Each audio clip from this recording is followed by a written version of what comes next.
let's actually get into this. I am not having the best time with my mouth situation. I was in quite a lot of pain last night after stream. So if it gets bad, I might have to end the stream early. But we'll see how it goes. It's actually not been too bad today. I haven't really needed to make many painkillers, but I've also not spoken much today. And it seems to be the speaking and the lights that are making it worse. So we'll see. Anyway, I did some more castrum, so we can progress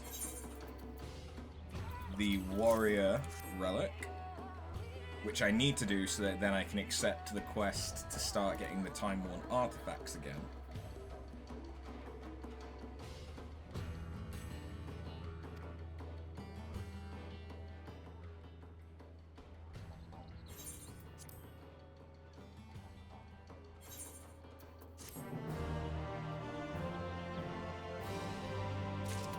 So how's this look?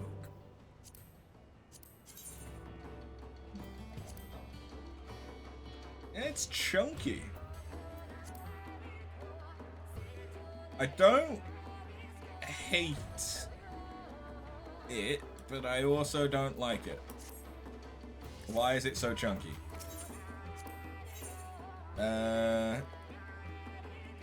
Is it change of arms? No. It must be the one after that. New path. That looks right. So then I need to go to dark and do change of arms. And now we have a job on every level of the quest again. Cool. I have not had a chance to do much of the Zadnor farming yet. That's probably... part of the issue I've had is it doesn't seem like there's a lot of people doing critical engagements midweek for Zadnor. So unless I was gonna go into Zadnor now, and because it's a Friday I'd expect there'd be people doing it, it just seems a little quiet, a little dead. It's not so good. But that's what I get for playing during the day as well, instead of during sort of the peak times. Haven't really leveled anything since yesterday, but what I have done is quite a few fates. So I maxed out the Tempest, and I'm halfway through Collusia now. So, yeah, I need to finish up Collusia, do Armoreng, and then we'll have access to the shop in the Crystarium. And then I can also get started on the Endwalker ones, which should get me access to the riding maps and stuff like that, I believe. I have, however, maxed out my bicolored gems, but there also isn't really anything that I can spend them on at the minute. The Tempest didn't actually have anything that I cared about to buy. And I can't buy the stuff that I need loads and loads of bicolor gems for because I haven't unlocked that shop yet. Feels bad, man. Anyway, it is Hatching Tide, the Easter event, which I think means that I need to go to Uldar. I also need to turn on a fan.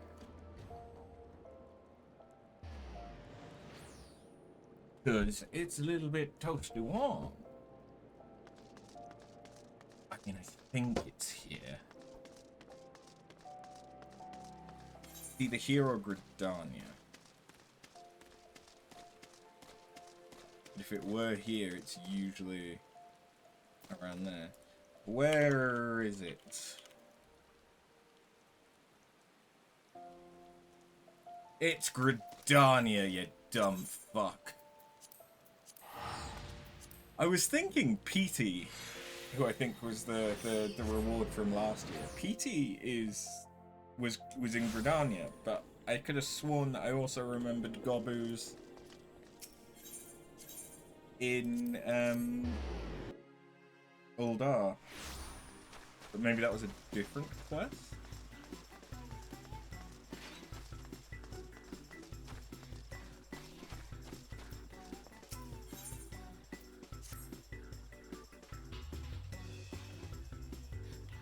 Hatching Tide is upon us once more! I hope the season finds you in excellent fettle. For my part, it is an absolute pleasure to see you again. While I have your attention, allow me to expound upon the nature of this year's festivities. Hatching Tide has its origins in the days before the 7th Umbral Calamity, when 12 sages of an era past appeared before me in a startling vision. I have been visited by such dreams ever since, and this year was no exception. I saw a great mass of eggs as vivid as those before you now, borne aloft unto the heavens. Making dreams manifest has never failed to lend wonder to Hatching Tide before, so needless to say, I intend to bring my latest vision to life. Speaking of which, the eggs I commissioned ought to arrive here any moment now. Oh, Jilly, it's a disaster! The cart toppled over en route. Thankfully, the driver was unscathed, but I can't say the same for the eggs. Good heavens! I'm glad to hear the poor driver was unharmed, but without the eggs, how are we to breathe life into my dream? Don't worry, I'll simply fashion some more eggs myself.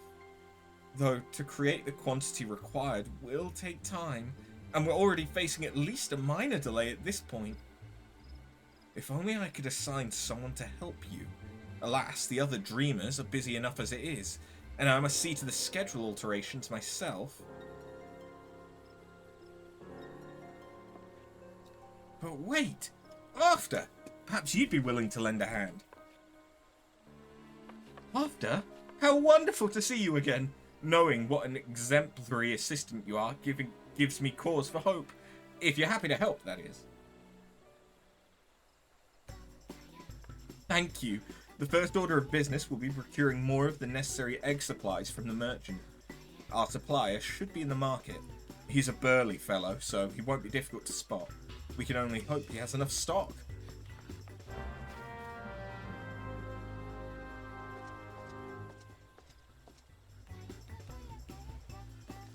Excellent.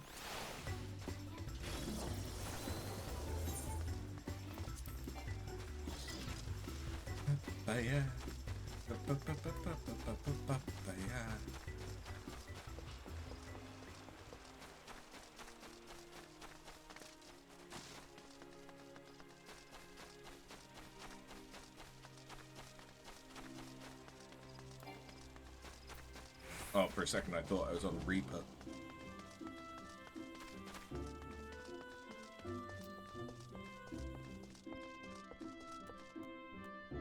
Can I fuck with my retainers? I can. Fuck you. Giving me a single crystal. Gust Tongue.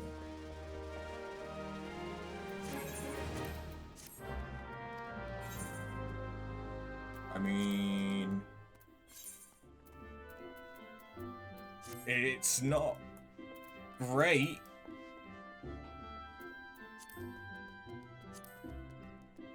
But it could look worse. It could always look worse.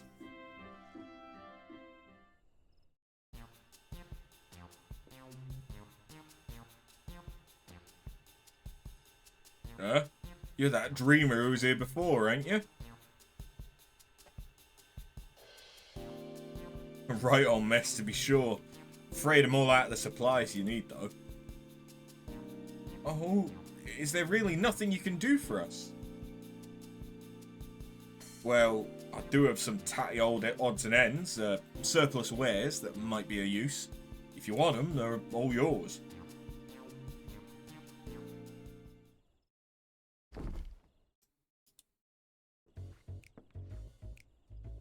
Might not be exactly what you're needing, but I'm sure you can cobble something together with these. Storage fees were eating into my profit. I mean, I'd rather see him put to good use.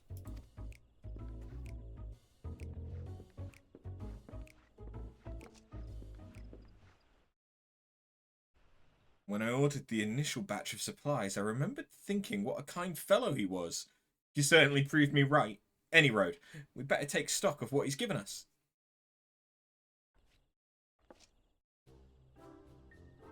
Let's see. This leather looks durable. We have some metal springs and rings that could do for a mechanism of some sort. And these lengths of timber could be cut down to a more portable size. I think these herbs and resin are used to concoct water-repellent alchemical solutions. I never tried it myself, but there's a first time for everything. Besides that, there are plenty of bits and bobs. We should have no trouble when it comes to decoration.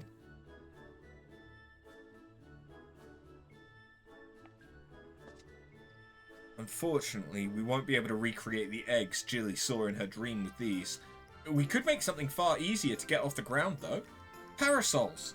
The trick will be making them look eggy enough. Any rounded object looks like an egg from far enough away. It's science! The shell makes the egg, as they say. Did they say that? Any road, we should paint them. Yeah, well, we should paint them.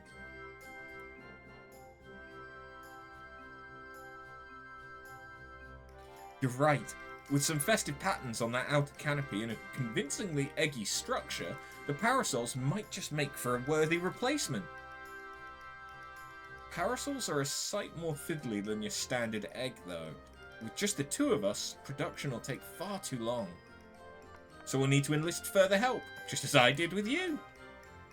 Fortunately, the guild artisans should be less likely to balk at a request for parasol parts than a rush order for myriad eggs, particularly if we supply the materials. Let us first pay a visit to the Leatherworkers Guild. I'm sure they'll be able to transform our leather into something fit for a canopy.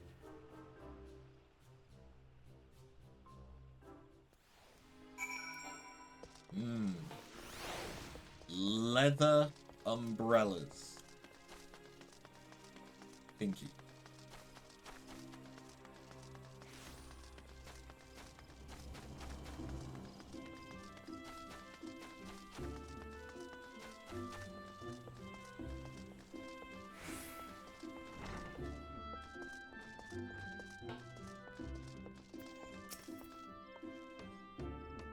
You must be the adventure assistant Nanota spoke of.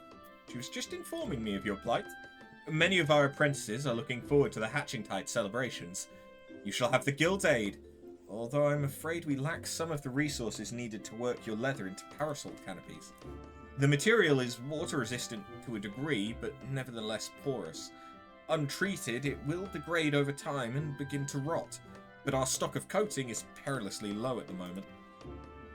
If it's a water repellent you're after, say no more. We just so happen to have the necessary ingredients, so I can see to its preparation. In the meantime, would you take this timber over to the Carpenters Guild and request they craft the parasol frame? We can meet up by the Black Rabbit Trader's stall anon.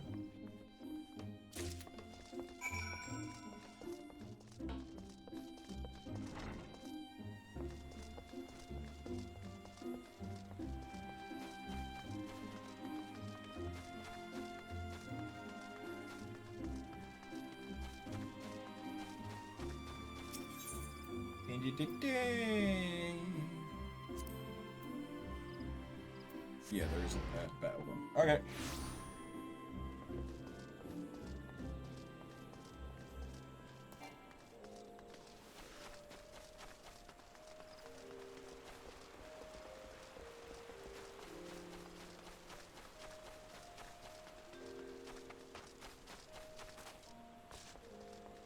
I don't go around the guilds very often.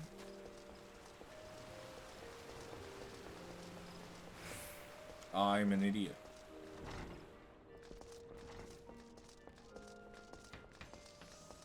Just consider this a reminder I still need to do all of the Crafter and Gatherer quests at some point. They're all level 100. They're all leveled. I just haven't done any of the quests. Why do you stand there like a frightened schoolchild? If you need something, speak. Take my wood.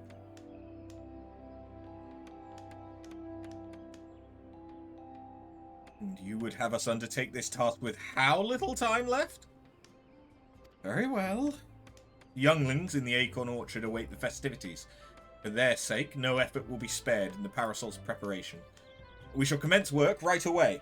Let your associates know that the Carpenters Guild has the matter in hand.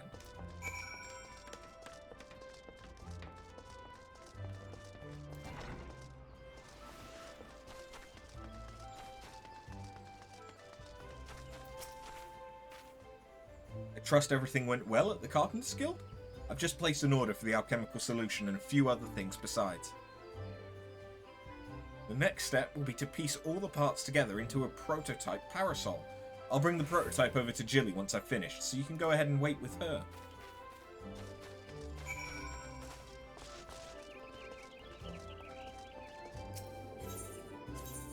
No. Yes.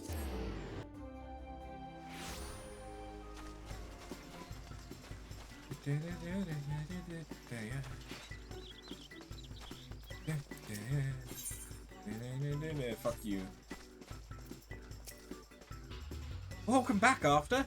You'll be pleased to hear that I've adjusted the schedule to accommodate our little mishap, and all set to proceed. How fare the eggs?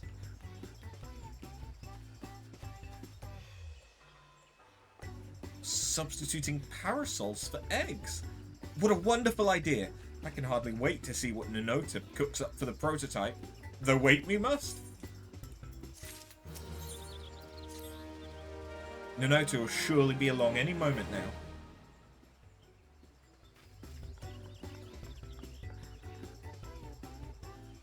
Sorry to keep you both waiting. Allow me to present you with the very first Archon Egg Parasol.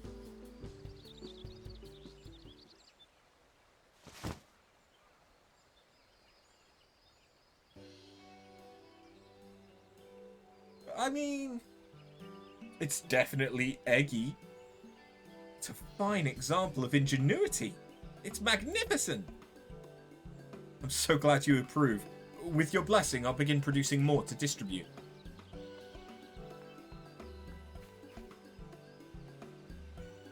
In the meantime, we find ourselves at a loose end. But we cannot let Lanota outstrip us in hatching tide spirit. There must be more we can do. Let's show off your parasol to the townsfolk. Perhaps we can drum up a crowd with the promise of gifts. No, show off the parasol to the town. But of course, we ought to promote our newest addition to the festivities. If we tell even a few Gridanians that these gorgeous accoutrements will be available to those who celebrate with us, word will spread of its own accord. With that in mind, I shall keep mine unfurled and on display. You use your adventurer's instincts to identify those most in need of egg-themed accessories.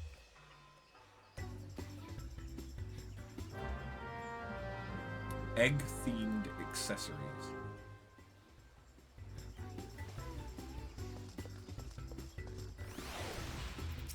Are you going to follow me? The market's always busy.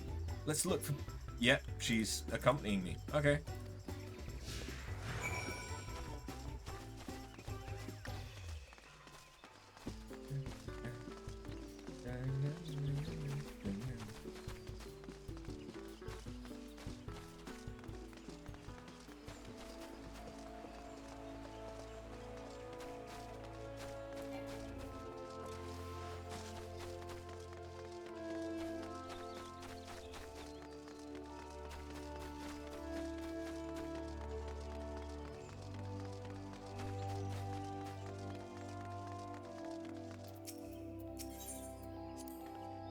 We dreamers are responsible for all the decorations you see throughout the city.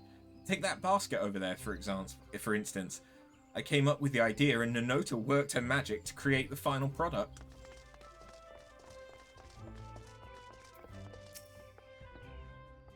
I say, madam, you must tell me where I might acquire a resplendent parasol like unto your own.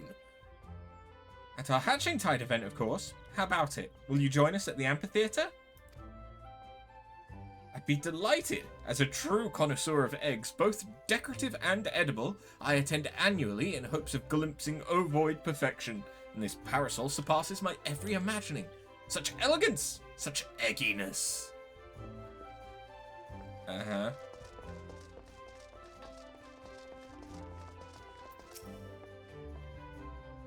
Why, that parasol's an absolute delight! It's not often you see the level of craftsmanship paired with such decorative flair. This might be the finest egg-inspired apparel I've ever seen. Might I ask who was responsible for this masterpiece? The Leatherworkers Guild, the Carpenters Guild, Black Rabbit Traders, and our Dreamers all had their parts to play. And if you join us in celebrating Action Tide, you can receive one just like it. Ah, I should have known the guild's artisans were involved. If it means getting my hands on a parasol, I'd be more than happy to take part in the festivities.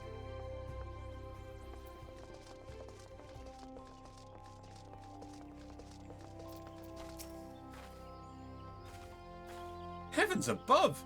Is that adorable parasol fashioned after an Archon egg? Exquisite, isn't it? If you join us at the amphitheatre, you'll receive one just like it. For years I've searched for a parasol as darling as an egg, getting sunburned and soaked by turns. And you offer me one free of charge? 'Tis a Hatching Tide miracle! I expect those three will tell all and sundry about our parasols. Our work here is done. And they're all insane.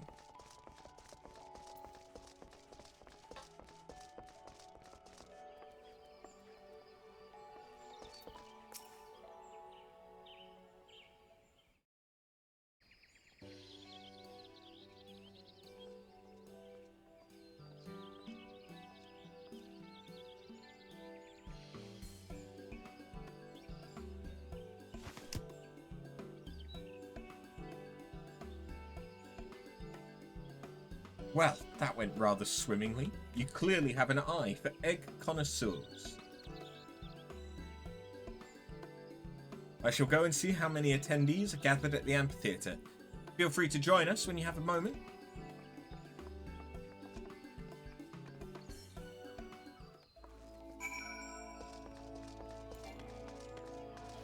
Okay, we're nearly done. Typical Hatching Tide event where it's just a bunch of running around talking to people. I think the one, it's been a few years, but I think the only one where it was more involved was when there was a special fate, and it was when they gave you the Tonbury outfit.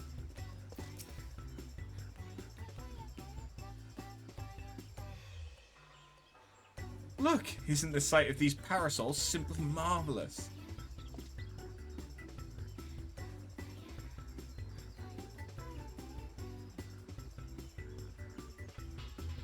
Eggs held aloft, just as in my dreams. Hooray! We did it, Jilly! We certainly did. Shall we officially declare this Hatching Tide a success? Hold that thought. You've yet to see the half of it.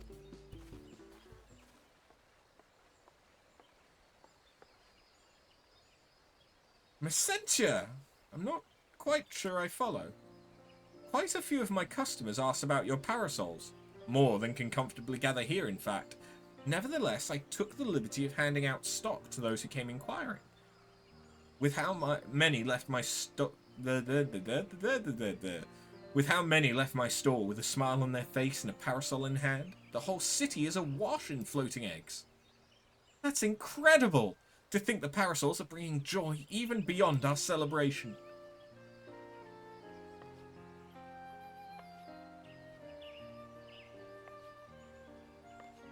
Wait, Jilly, they're one and the same, aren't they?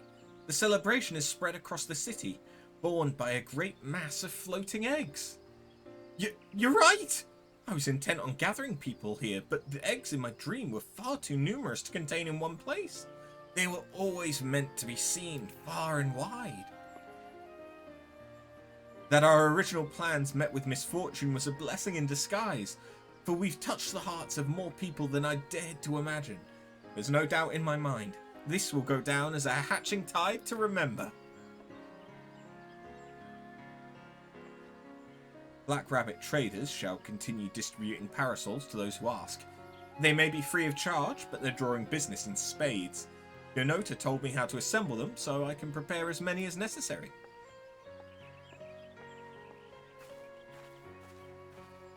Truly, where would we be without your ingenuity, Nonota? I couldn't have done it without our able adventurer. That reminds me, I have something for you. It's an egg. That's the very second parasol I ever made. After Jilly's, of course. I thought it fitting you receive it. With eggs aloft across the city, all that's left is to enjoy the festivities. Your work may have finished, but Hatching Tide most certainly hasn't.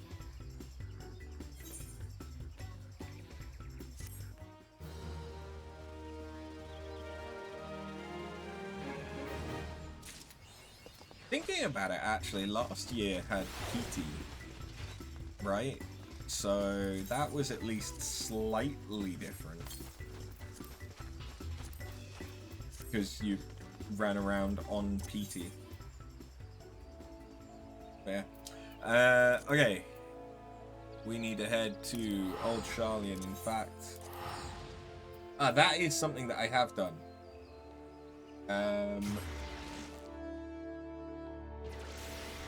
I did some S ranks, so I now have a few more Aetheryte tickets. And won't have to worry about them for a little while. Just a little while. That specimen came from the moon? Wait, give it away. Jesus.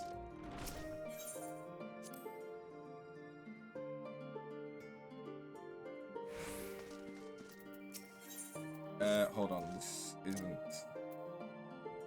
Is it? I mean, I could. It would make more sense. You know what? We did Picto last time. Let's do Viper. Since there has been progress in both investigations, shall we share the findings from our respective locales?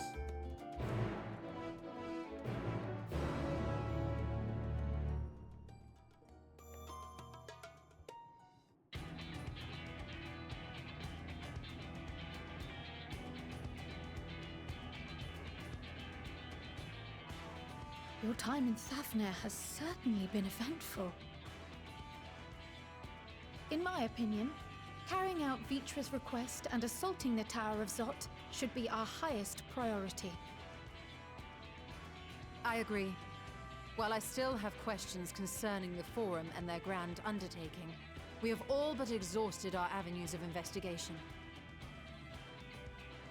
Simply pressing them any harder on the subject will almost certainly result in our expulsion.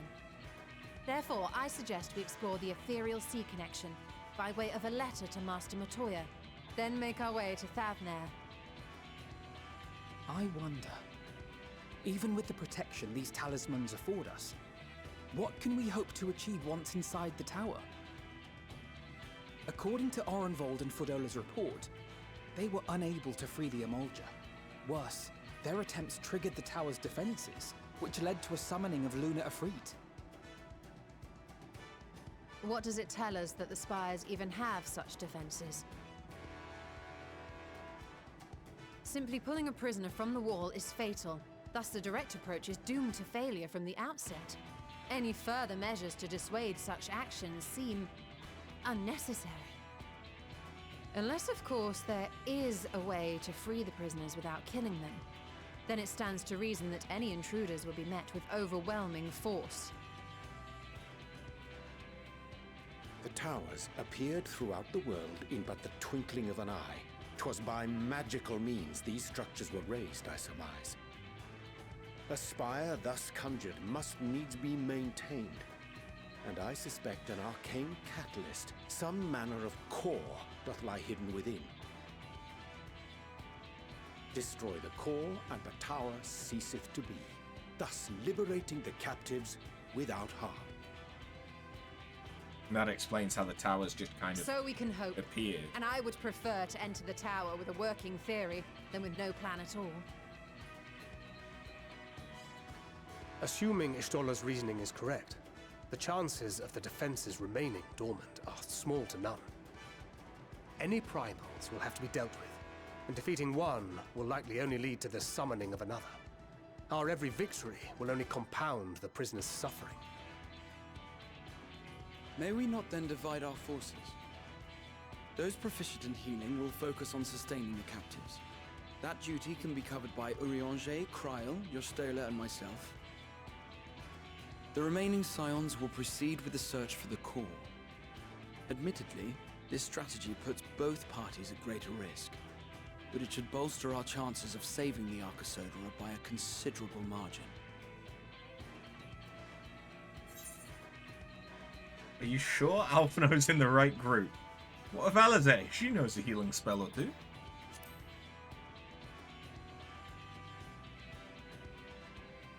That she does. But I think Alize herself would assert that she's at her best when she's charging onto the breach. And from what I recall from the Grand Cosmos, there's a spring in her step when she fights by your side.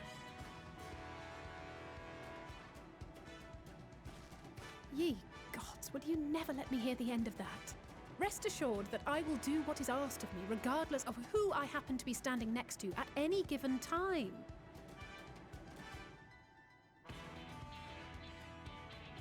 It seems we have a plan. All that remains is to carry it out. I will inform Rads at Han of our movements, so let us make our preparations and regroup near the tower. A military post in what's left of the Hamsa hatchery should serve as a convenient staging point. That sounds perfect. And remember, the experimental aetherite at the confluence is there for those who need it, so there's no excuse for being late.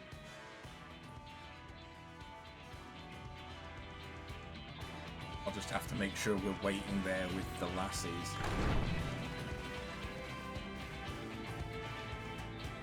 Maybe I should change my glam. Do I have anything with less arse? Because as much as I've enjoyed actually having, it is a good glam, it works, but it's a lot of ass. It's a lot of ass.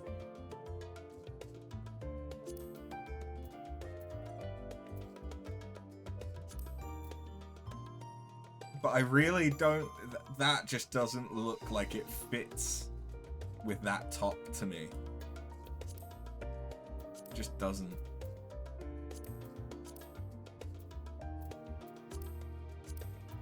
More ass!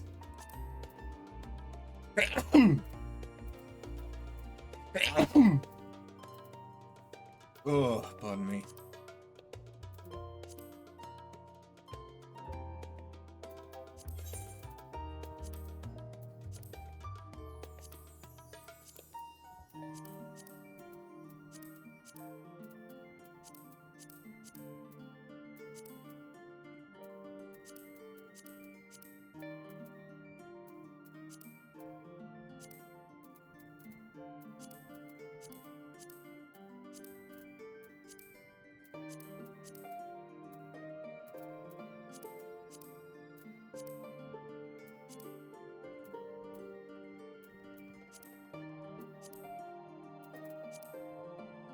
Yeah.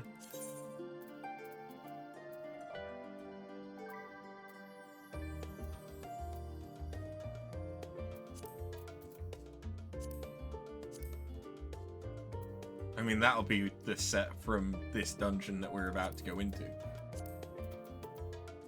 It's not that I have anything against this chess piece. The chess piece is quite nice.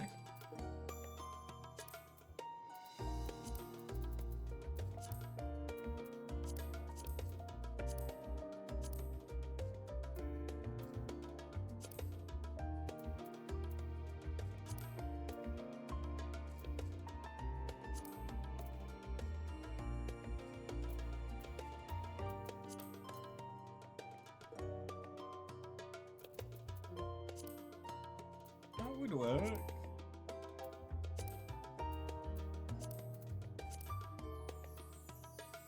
Or the leather look.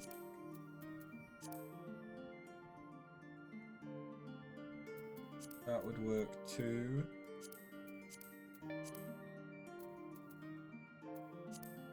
I got rid of a bunch of stuff that didn't actually, either I was never going to use or didn't actually work on Viera. So I freed up some slots.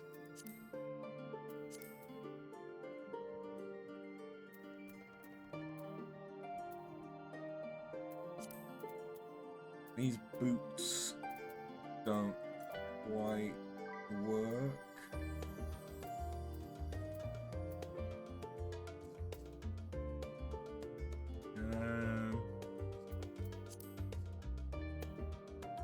Most everything else is going to look kind of silly.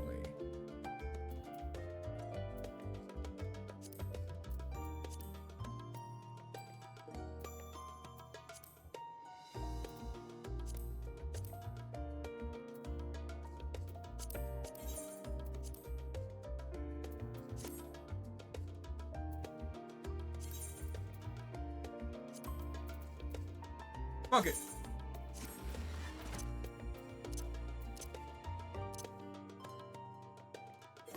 Oh?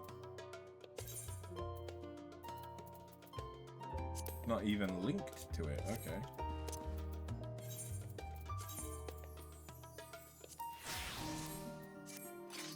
Yeah, it just means that we're not going to be staring at booty cheeks the whole time. I'm sorry. But even I have limits.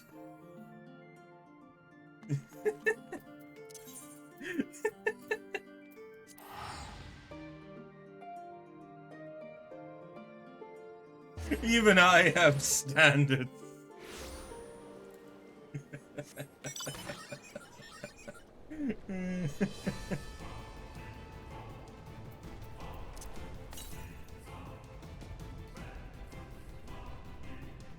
I will go and do that fate. Because if I level up the shared fates in this area, there might be something that I want to buy.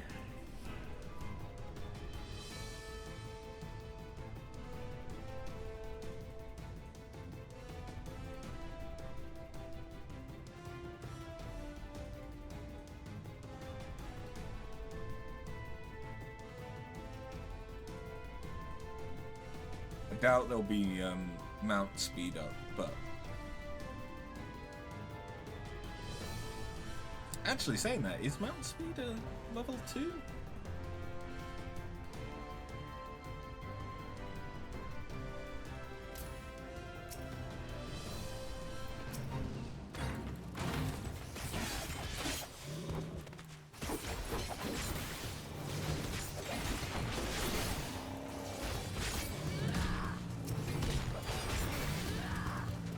I'm going ballsy on a class I don't really know how to play.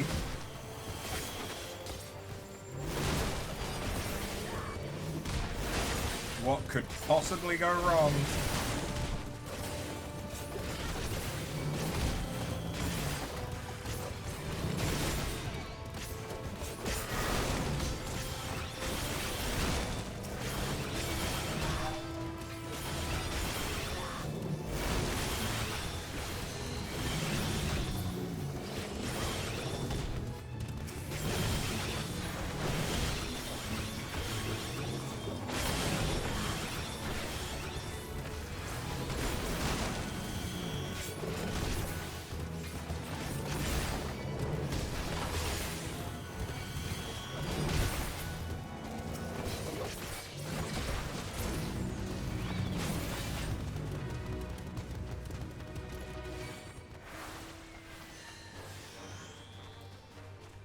I mean, I didn't die.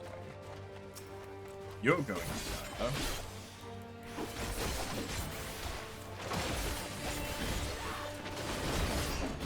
What did I do to trigger that? Rattling cord.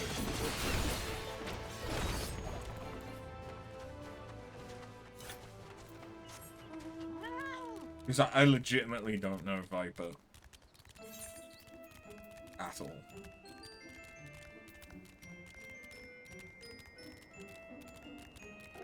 Well, okay, not at all. I know it a tiny little bit, but not very well.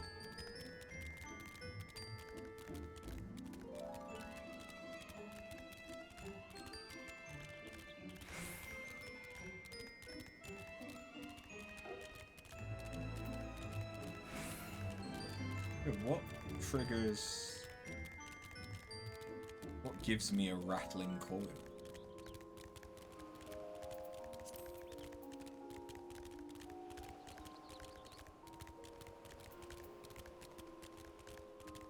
Vice Winder or Vice Pit grants rattling coil. Oh, okay, I've literally just got it. Because I'm level 82. That's why I hadn't used it before. And that's why it's in that slot. Okay.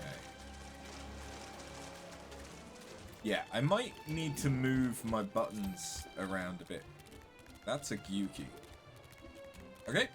I might need to move some buttons around a bit for Viper, because it's a little all over the place and doesn't exactly make the most sense with how I normally set up jobs. Like 7 is always my ranged ability, so I don't want to change that.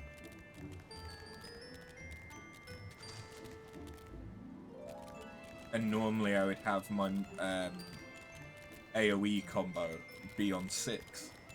So that way, when I'm switching between all the different classes, it doesn't necessarily matter, because I know what buttons are going to do the same kind of thing between jobs.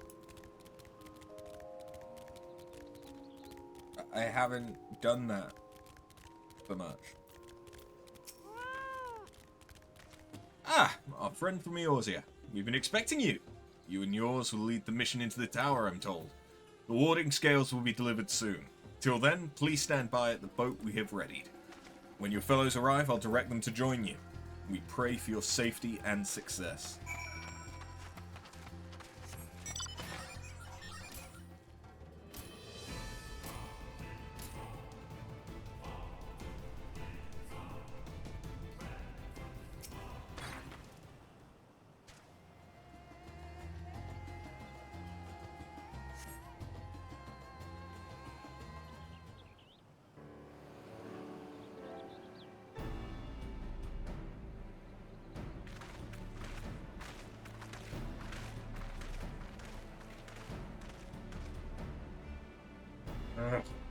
This is the future of Aetheryte travel. I think I'll stick to boats.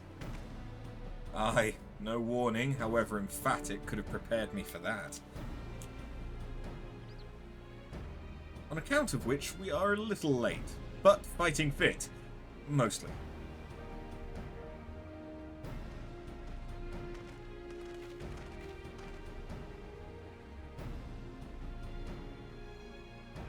My friends, permit me to thank you for accepting this mission. You must be... we should still call you Vishan, I suppose. Indeed, it would not do to confuse our soldiers. Very well then. For our part, we are humbled that you should see fit to entrust us with your warding scales. Please convey as much to His Excellency. One for each of you. Please, accept them with my blessings.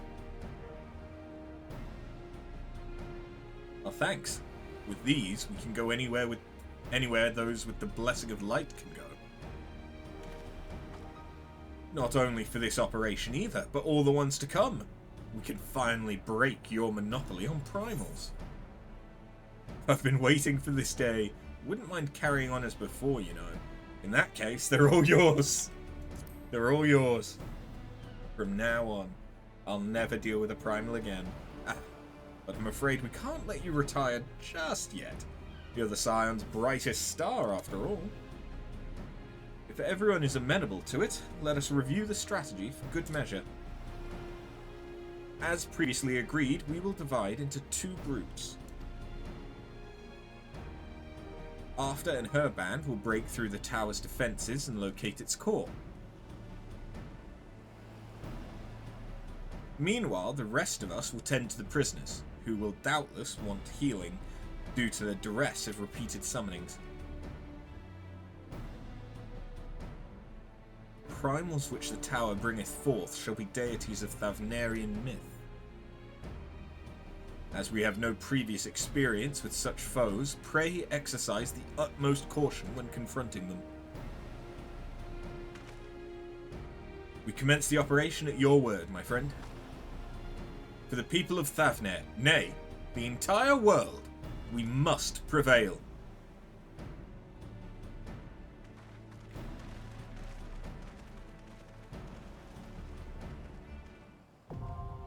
Tower of Zot now accessible.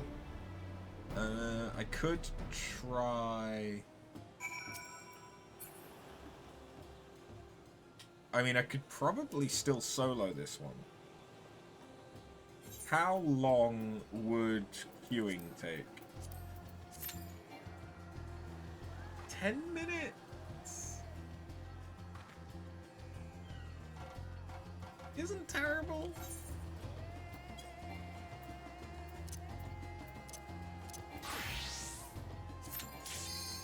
Instant pop is better though.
What the fuck?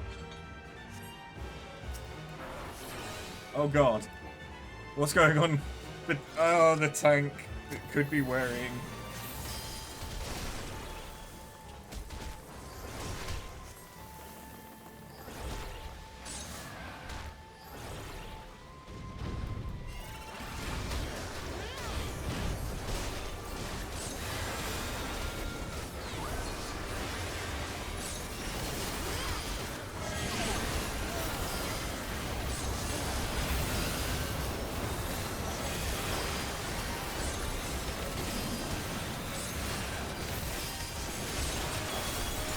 I'm also playing Sage at a higher level than I have ever, I think.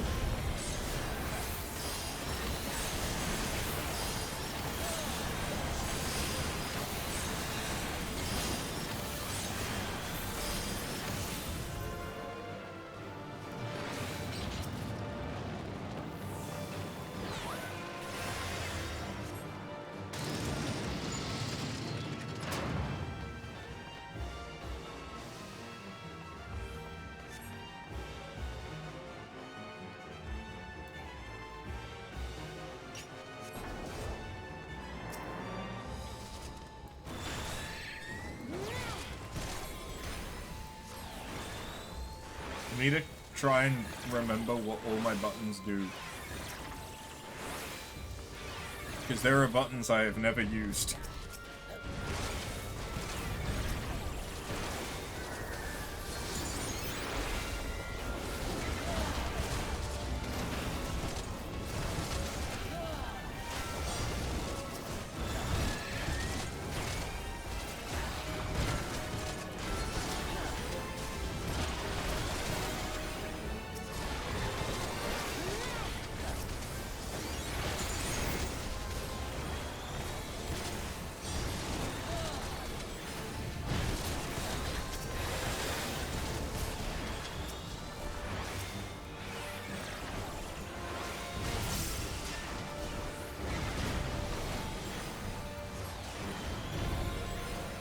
It's nice that I've got a AoE damage over time. Love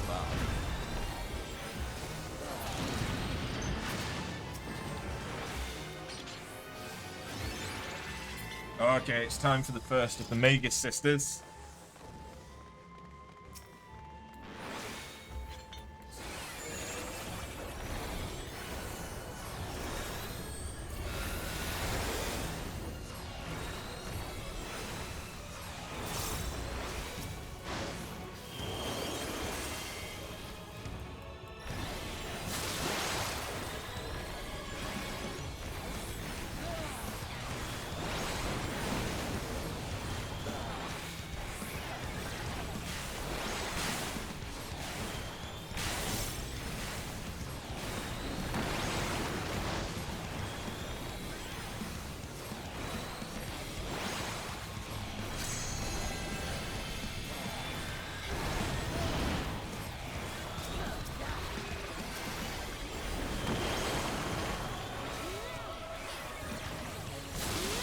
Okay.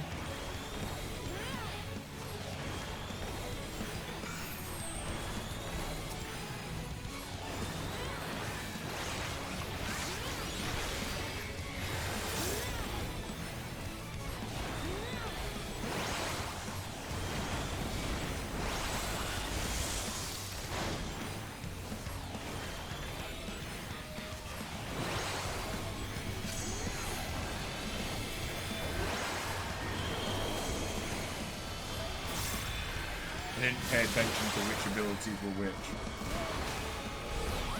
Okay, that was thunder, that was like very, very frightening.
I'm probably not going to want much, if any, of this set. I might want the headpieces. That's probably about it.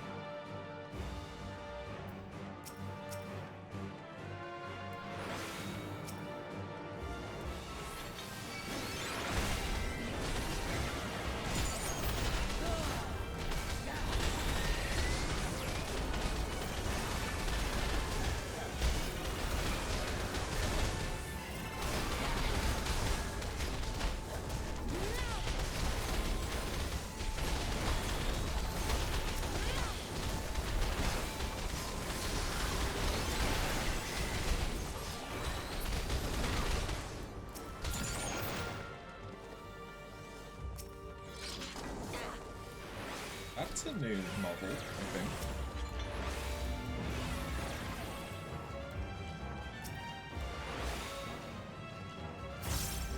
That's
healing left anymore. I don't know how to do this. Great. I'm not used to playing fucking Sage. Shit. They're a warrior. I shouldn't have to be doing this much healing.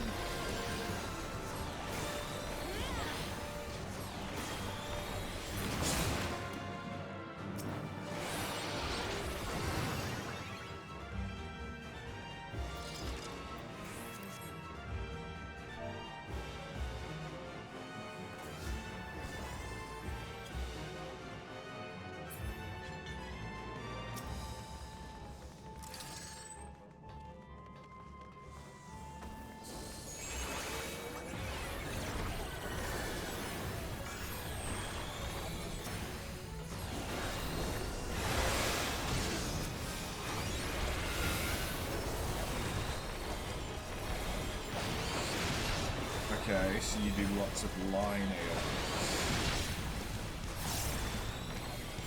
I mean, you're straight up using the Dragoon line AoE.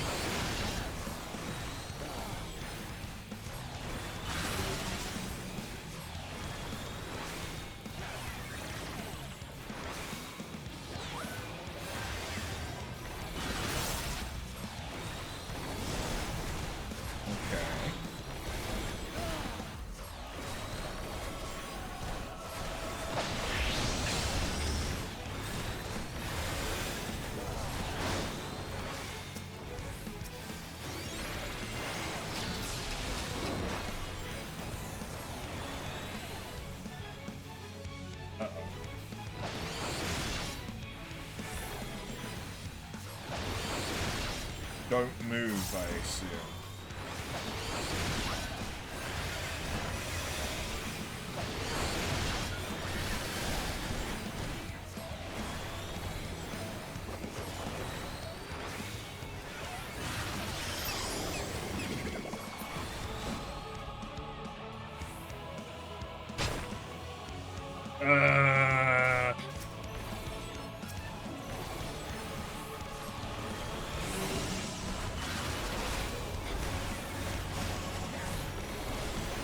The only one that wasn't emoting, I guess.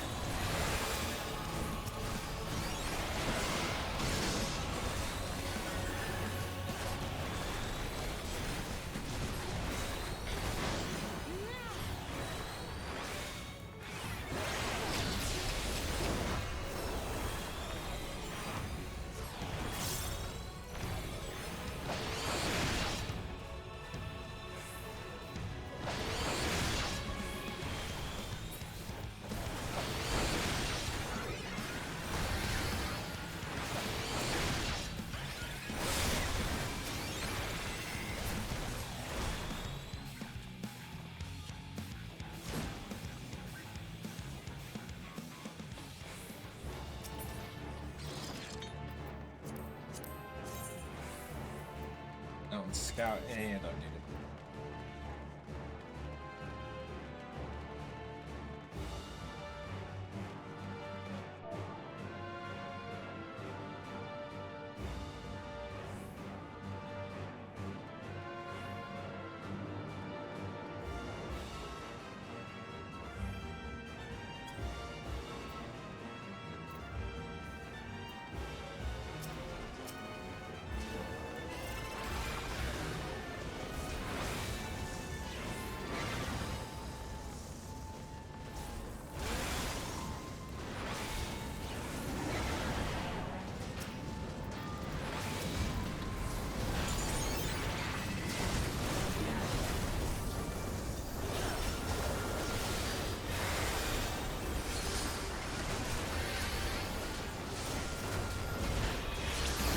I'm just pressing the wrong button sometimes as well, just keep things spicy, apparently.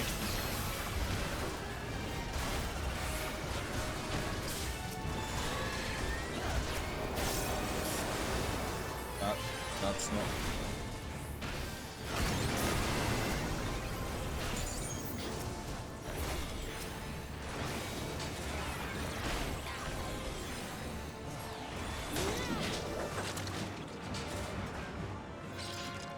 This really does feel very Void Art.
Yeah, this is kind of a trial by fire for stage healing. Because the tank is still... hasn't tanked in a long time. I am still learning Sage. No matter the cost, we must protect the tower.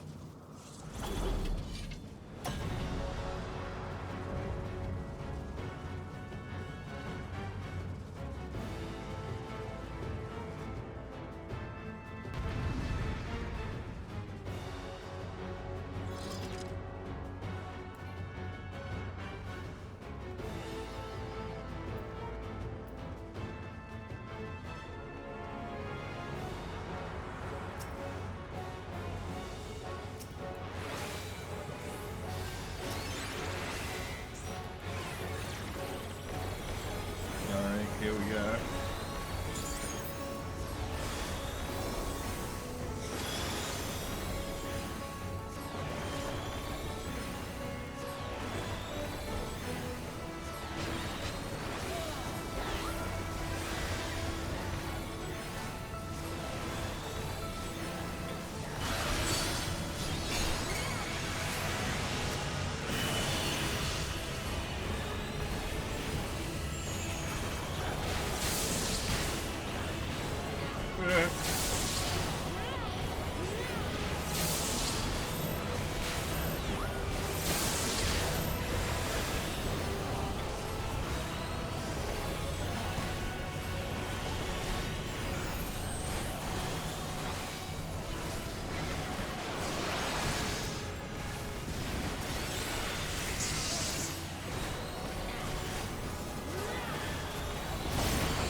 Oh god. I don't have any of the things I need for my heal.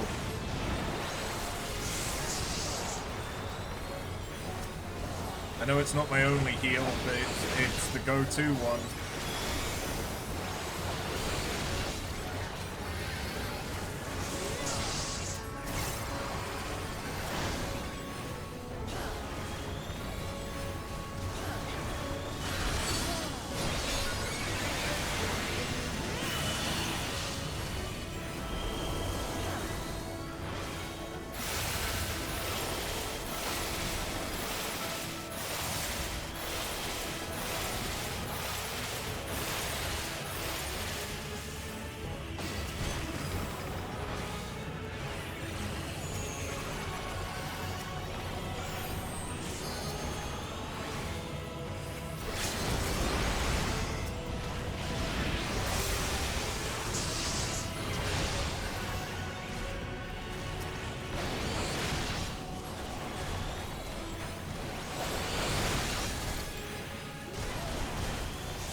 Well, for the first time I've played Sage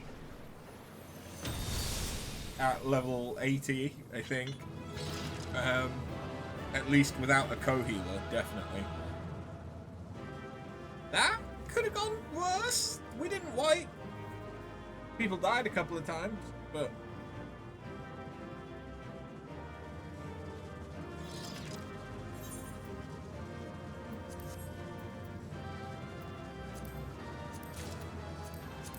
Do I want that? No.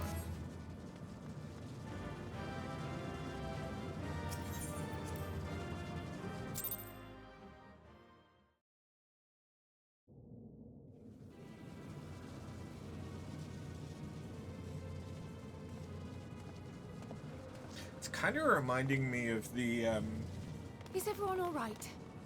Door to Darkness Riku makes in We Kingdom fortified Hearts the 1 for captives some with reason. what magics we could. Have the defenses been disabled?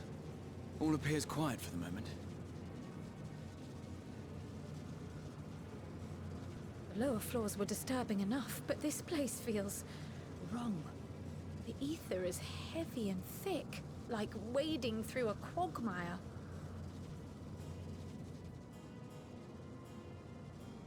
I believe we stand in the tower's beating heart. What sayest thou, Ishtola? I see it. Ether siphoned from the land runs up through the spire, flowing to a single point. This is the core we seek. Yet something is off. As large as this structure is, it siphons far more ether than is required to sustain it. 'Tis as Where's if it the core sending is it? feeding on the energy, consuming it. I need to take a closer look.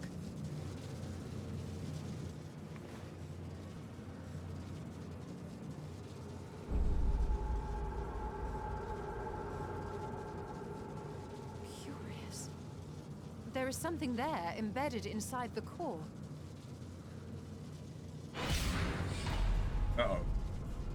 A man's limb. This is A what we limb? came to destroy? Yes, if you would be so kind.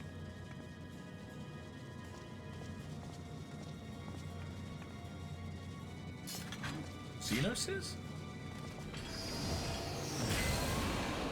No.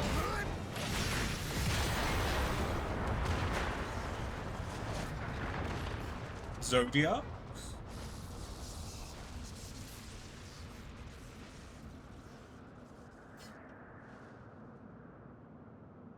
And that should be the end of it.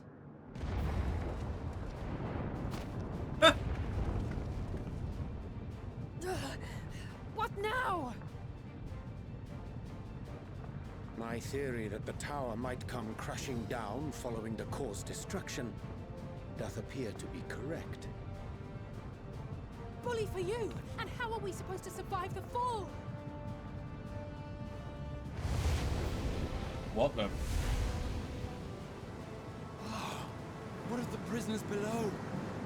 The floor beneath our very feet dissolves. Brace yourselves! I pray I'm not too late.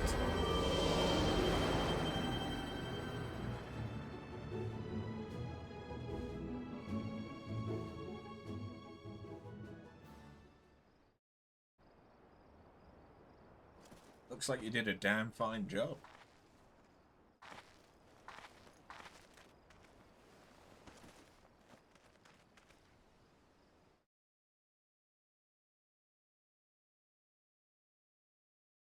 Oh, what happened?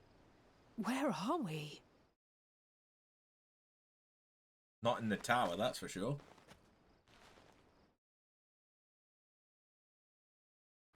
Are we on the island the tower used to be on? By my reckoning, we're still on the island where the tower stood. But 'tis as if it never existed. Hardly a scratch. But how? Raha.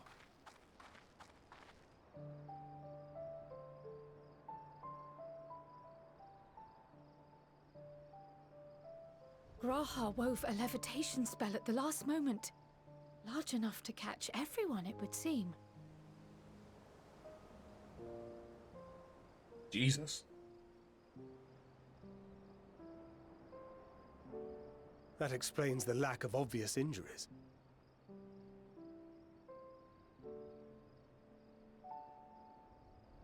The expenditure of so much ether has taken its toll. He will need plenty of rest, but should otherwise be none the worse for wear. He's used to having the crystal tower, so he's probably used to casting bigger spells than his new Then body the can immediate handle. problem is what to do with our new friends here. They'll be much changed for their time in the tower. Even if their bodies are intact, I doubt we could say the same for their minds.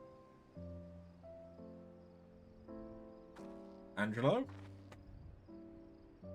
Angelo and I will take care of that. I have every faith in you, Alize, but there are just too many for you to treat alone.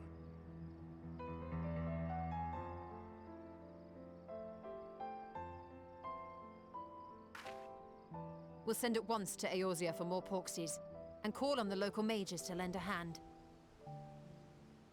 Hail, Scions! Sup? We were watching the tower when it simply disappeared. What happened here? The threat is banished, and thy people delivered.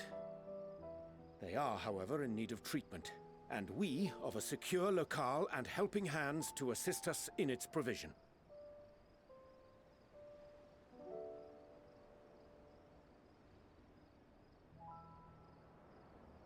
You shall have all this and more.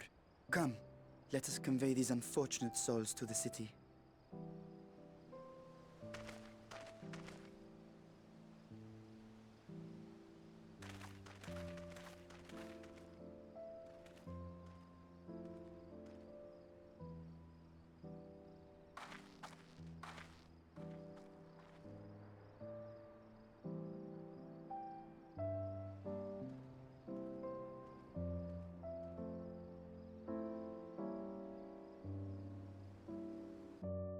Well, at least we got everyone, question mark, out? If not everyone, there's certainly a fucking lot of them. The liberated prisoners are being transported to Razit Han for treatment. Alize and Y'shtola will oversee the administration of the tempering treatment, with support from those who know a healing spell or two. We'll go and join them in the city once they've had once you've had a moment to catch your breath.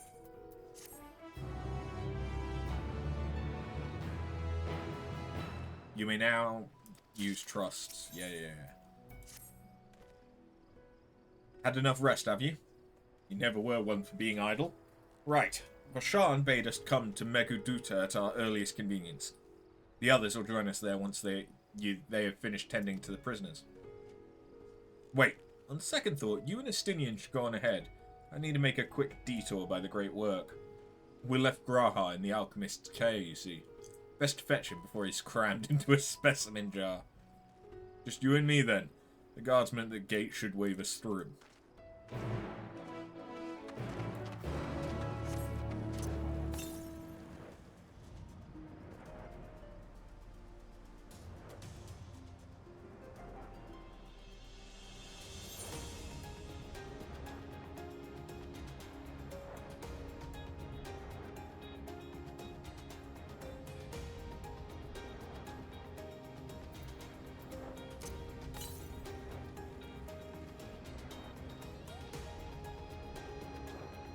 A little bit of mount speed would not be a bad thing right now.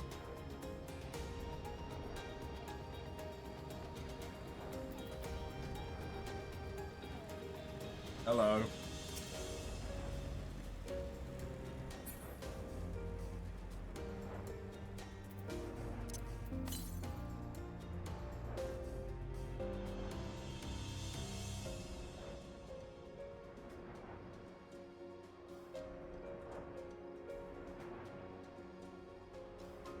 Turns out that my flying cat sofa is not as quick as a motorbike.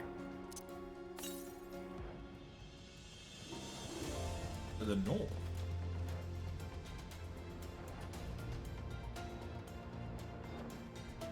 Ah.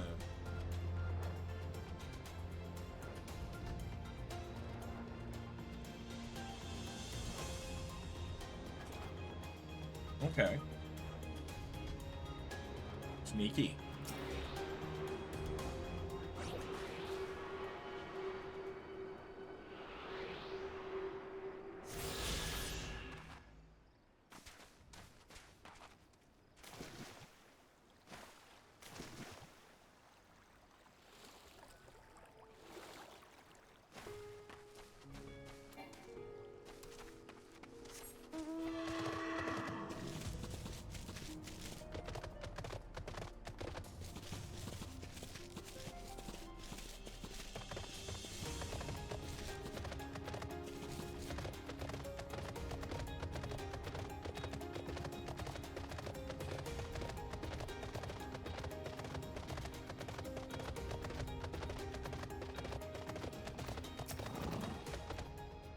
Ah, honoured scions, you are free to enter at your leisure. As I cannot leave my post, I'm afraid you must make your own way. Should you require directions in the city, the sentry stationed at the fountain atop the steps should be glad to help you. Does this mean that I get the Aetheryte here? Though I have been to Razat Han before, this place is a veritable maze. Rather than risk getting lost, we'd best ask for directions from this sentry at the fountain. Lead the way. Don't expect me to act as your tour guide like certain others.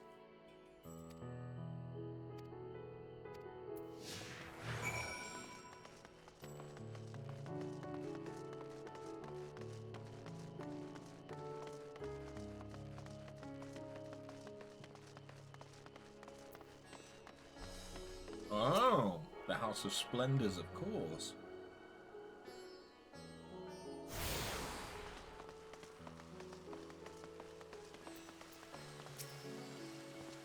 Oh, Mistress Arthur, I presume. I understand you're here for an audience with the satrap. If you require directions to Megaduta, I should be glad to provide them. The satrap's residence is situated in Dharma, the highest part of Razat Han. To get there, I'd ordinarily recommend a route that takes you by the bazaars in the city's north. Due to the state of alert, however, most businesses are currently closed and the Aetheryte disabled. As such, I'll provide you with an alternate route. Please ascend the steps next to this fountain, then continue left.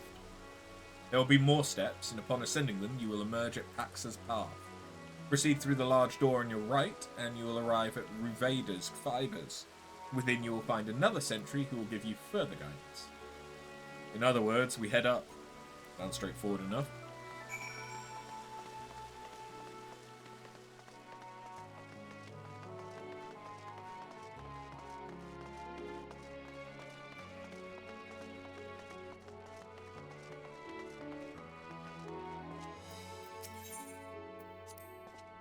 Ah, I know about this portal. It leads to a nearby isle, the treasure vault of one of Razat Han's wealthiest families.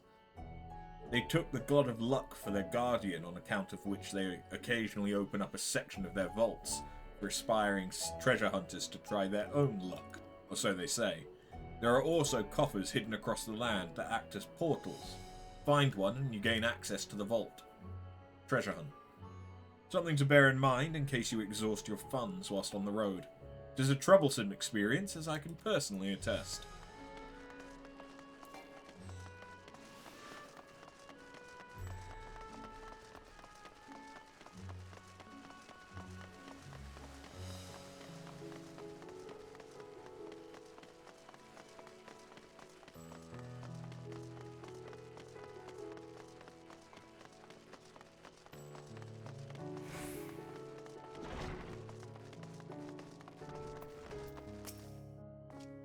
Heading to the Megaduta, are you? In that case, please follow this hallway to my right and go through the door at the top of the stairs. You'll emerge at the entrance to the airship landing, where another sentry should be on hand to assist you.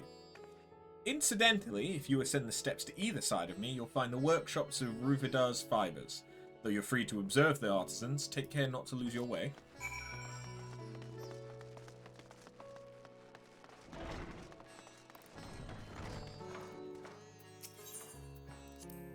Ah, Thavnarian weave. Hard to imagine more vibrant stuff. I dare say Aymeric would be partial to the gold thread. And the blue, of course. He loves his blue.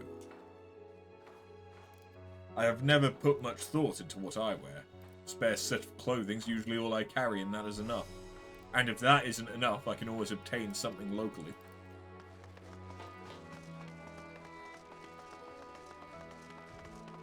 I want to see him dressed in Thavnarian finery.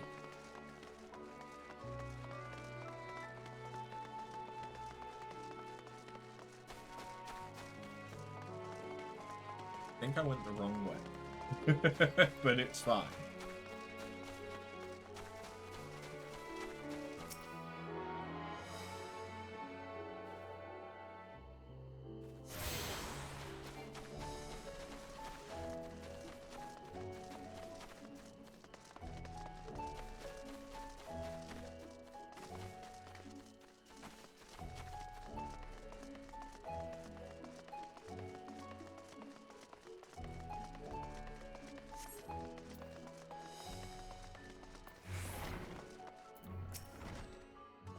If you are here for an airship, I'm afraid all flights have been suspended until further notice. So the state of alert is still in effect. Perhaps it's for the best. That aside, we're not here for an airship. We have business at Megaduta. Oh, in that case, permit me to direct you. From here, it's quite simple, really. Ascend these steps and then continue straight ahead and across the bridge. You can't miss it.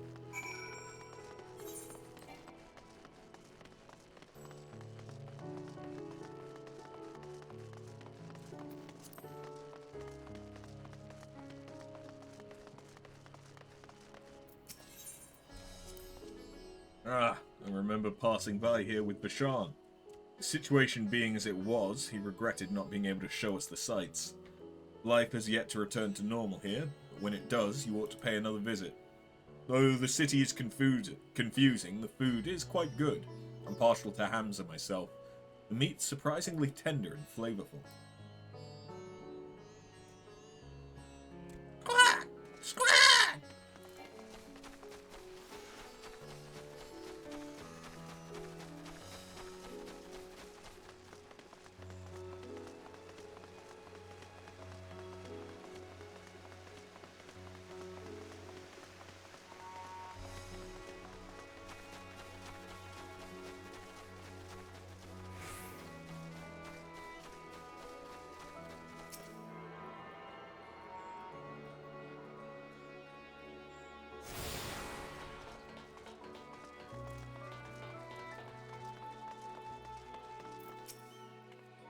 Greetings and welcome to Megaduta.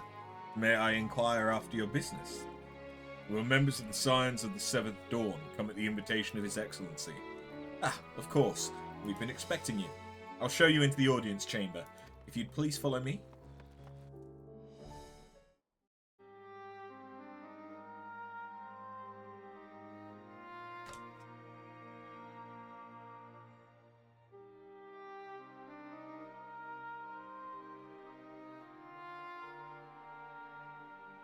Jargon.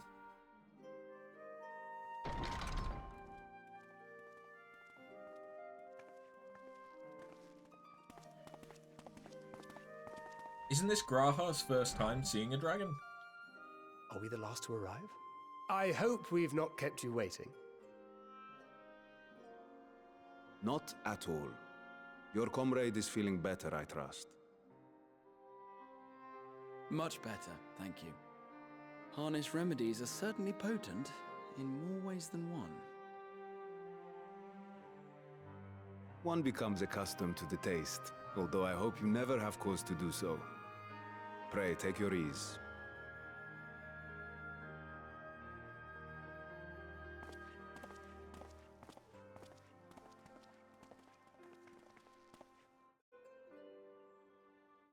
Full glad I am to see you all unharmed. Thanks to you. Valiant scions, for your heroism, you have my boundless gratitude. You carved cast down that dire tower and set free its hapless captives. You cleanse their souls of its corrupting influence. No words of thanks will suffice. In place of platitudes, I offer a bounty of warding scales. Pray accept your due reward, along with the goodwill of Radzatan. Oh, now we can give them to everyone in the Silence. Alchemists throughout the land were put to work in the forging of your talismans. The finished ones have been collected, and now await you at the High Crucible of Alchemia. Present this letter when you are ready to take them into your possession.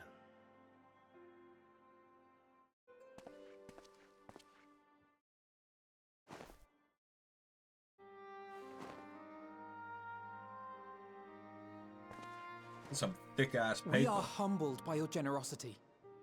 Know that the inventive wisdom of Radzat Han will be vital in restoring serenity to our star.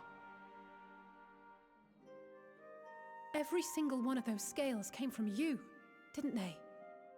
You must still be in such pain. Jeez. 'Tis of no moment. A mere annoyance compared to the dreadful suffering inflicted upon this land and its people.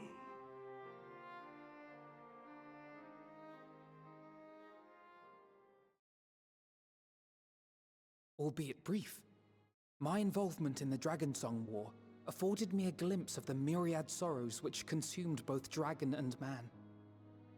Though you were half a world away, such tragedies as befell your kin must have affected you deeply.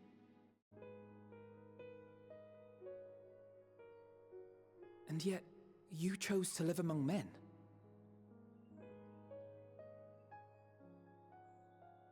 In the age when that conflict first bloomed, my choice had already been made.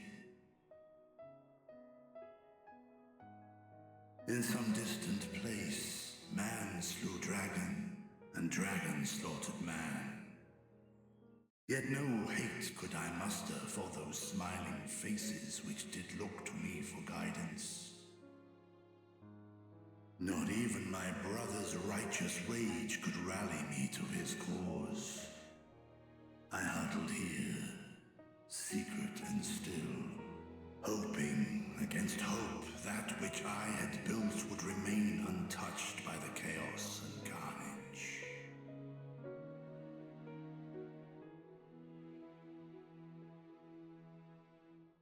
'Twould seem we share the same desire for peace, great Vritra.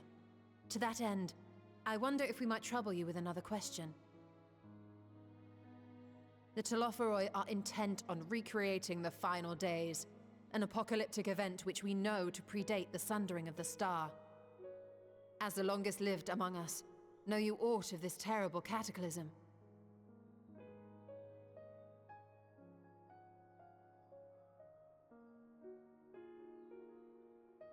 Nay. When war and strife drove my sire from his home, he crossed the great expanse with only our unhatched eggs as company. He alighted upon a shattered source, its 13 reflections long since scattered beyond the rift. Of events preceding his arrival, he knoweth naught, save that which Hydralin hath deigned to disclose. I see. So again, 'tis the inscrutable Hydralin to whom you must look for answers.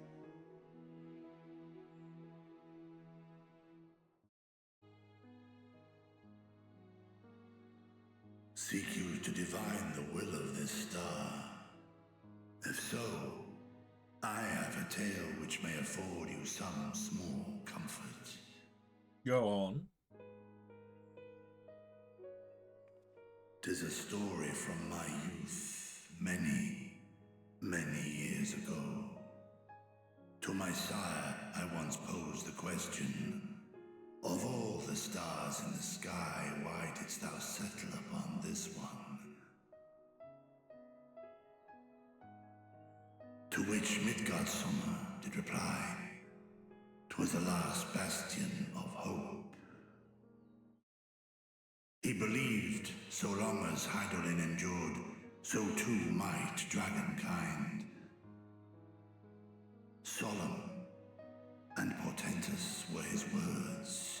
What deeper meaning they held, I could not, dared not pursue. 'Tis a stone I've left unturned ever since.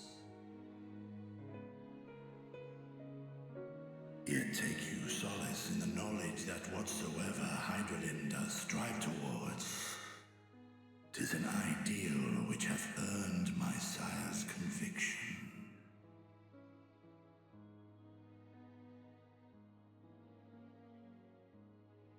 Thank you, Vritra. You've given us warm reassurance in a world gripped by cold uncertainty.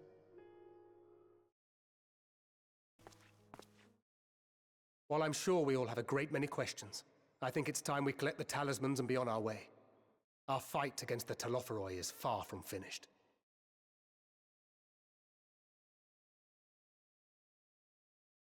We must take our leave, but please do inform us if we can provide any further assistance.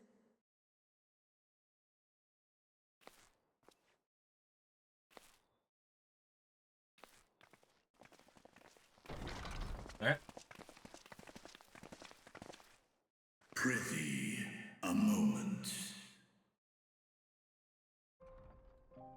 So, There is one whom my sire hath judged worthy of honor and respect. The one known to men as Eorzea's champion. This hero of renown and rumor. 'Tis thee. 'tis I. Midgardsummer and I have crossed paths, yes. I only wish he could be here with us now. Ooh. I only wish he could be with us. But unfortunately, he saved me from Omega. And expended the last of his power in the process. I know of his clash with Omega, and the long slumber which was his price. Yet even closed in sleep, my father's eyes are far from blind. He is watching over thee, watching over this world. Eh? Like 'Twas Santa. a revelation most pleasing that thou, a child of man, had gained Midgardsummer's trust. But alongside mine elation runneth a rivulet of dread. For upon thy life's reel wind too many threads of fate, power, wheel enmeshed with woe. Amidst this tangled knot thou shalt know no rest.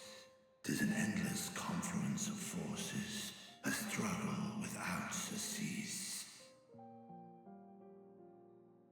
More terrible still is the attrition wrought upon thy companions, as they are swept up in the storm of thine existence.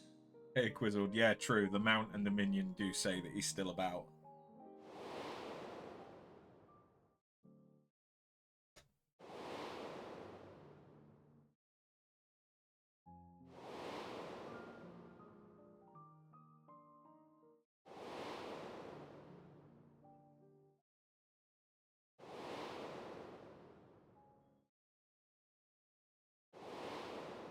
An interesting order that they chose to show them. Take heart and protect them well. They will be your strength and your salvation. The hope thou wilt need come the end. Even cowering behind my curtain, I know the suffering of the powerful. I have watched my siblings driven mad by loss. Thus do I exhort thee to spare no effort to keep thy loved ones safe.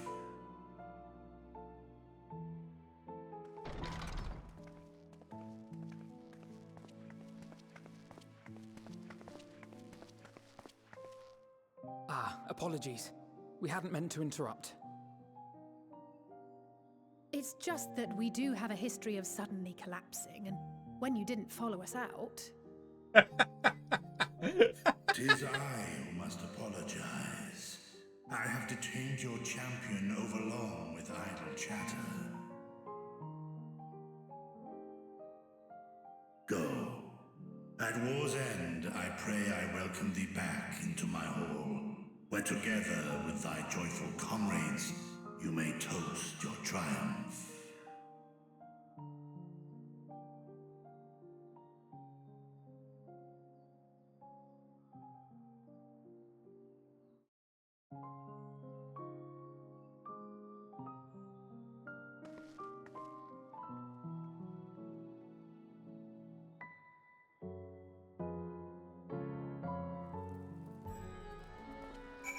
Cool. How am I doing? I'm doing alright.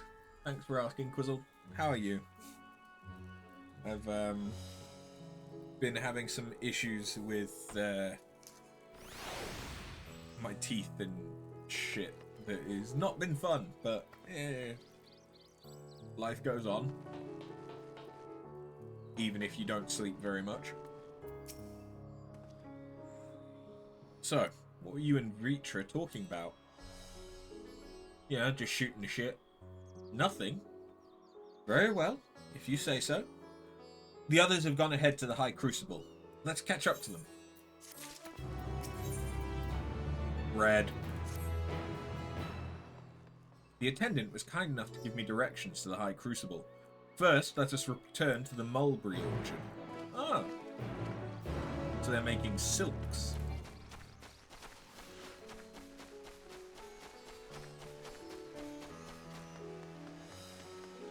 I mean, obviously they were making fabrics, but the fact that that confirms it's silk. You're not too bad, just the occasional playing of 14. From here, we're supposed to follow the path left and past the mulberries.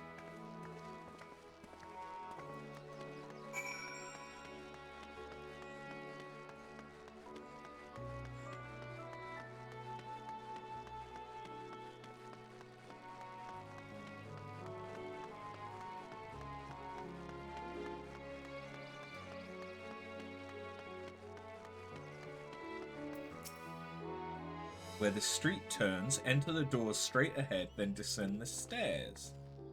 I thought the Crystarium was confusing. It doesn't compare to Razat Han. The architecture and decorations make it even harder to get your bearings. Anyway, let's see where this door takes us. How did I find Zod? It was interesting.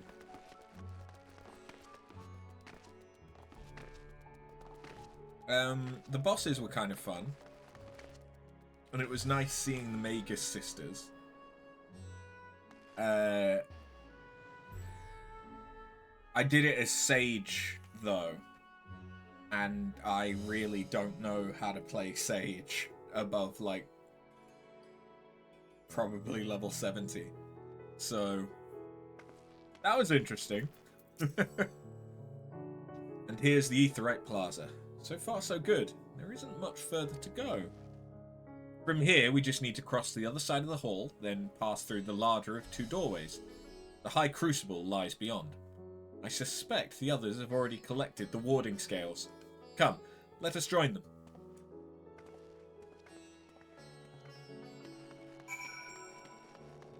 It felt, I mean, aside from the bosses, it felt very Void Ark. It felt very Machian. I think I already have those. Thanks again.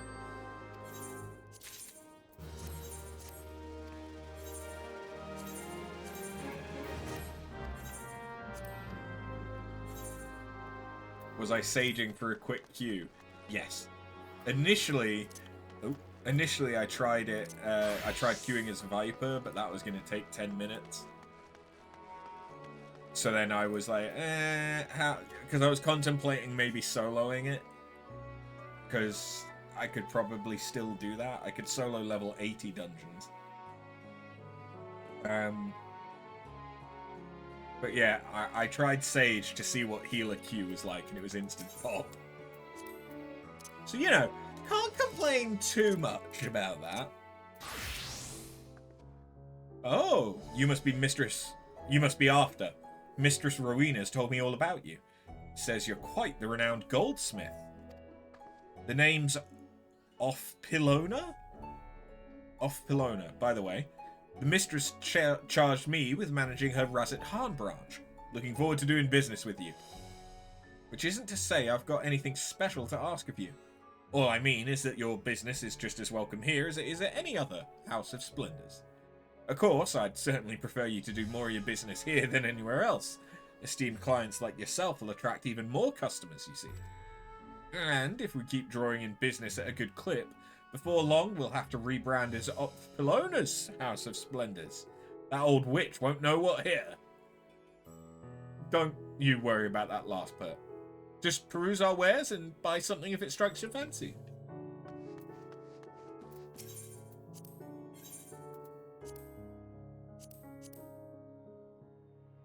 So I have 3 sets now.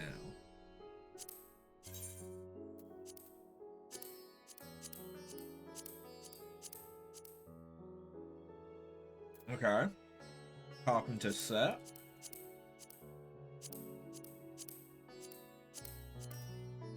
Blacksmith's. I actually kind of like that. Kind of like that.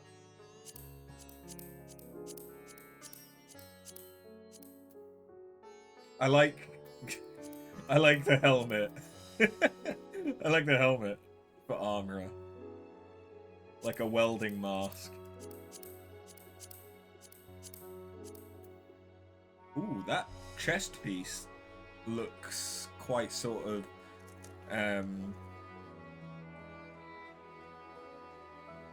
Renaissance.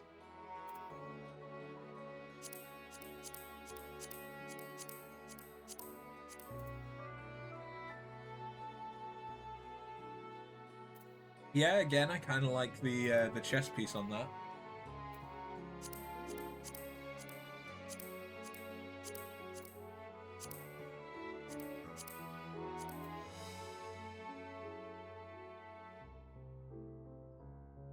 Very regal looking.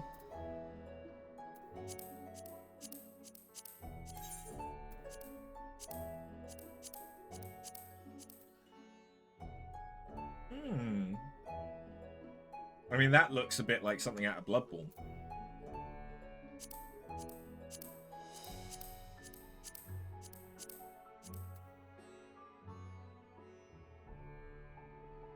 I think that's the weakest out of all of them.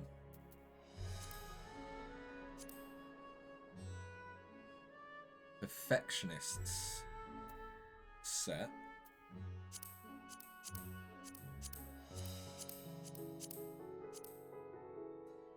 Okay, that just is a reskin of the same armor. That's fine. Oh, okay, and then this is the Neo-ish Guardian stuff. I mean, I already have the level 100 stuff, so none of this is going to be better, but... Yeah. Okay. What about Gatherers?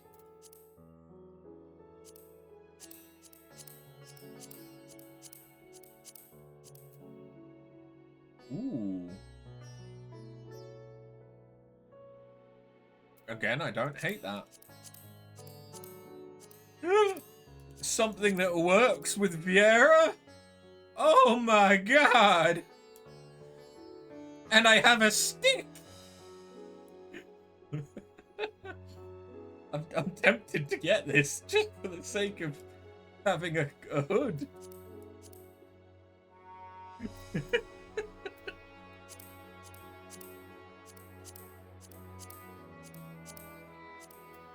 I mean, that looks suspiciously like the Diadocos healer and casting set on the chest piece.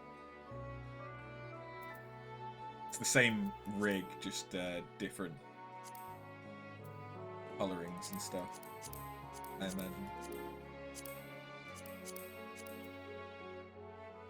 Ooh, I actually kind of like those boots.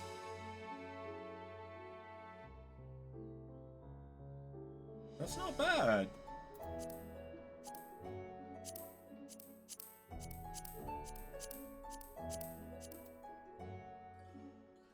Not a bad leather jacket. Decent looking boots. Yeah, the level 90 stuff's not bad.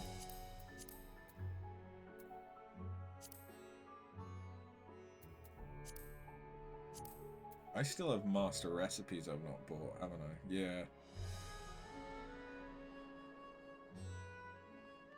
I've not been doing my custom deliveries. I really need to get back on that, because there's the one... I've not even unlocked the ones in Shadowbringers. Maybe that's something we'll do tomorrow. Because I know there's Kai Shear in Yulmore. And I don't... Holy shit. And I don't know where the other one is.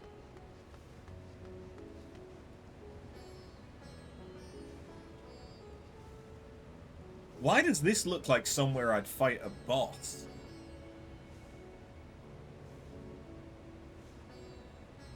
Like, it looks like that crucible is going to come to life and I'm going to have to fight it. It also kind of looks like vaguely similar to where you fight Oogie Boogie in Kingdom Hearts. Like, I should be throwing dice and doing things on the ground.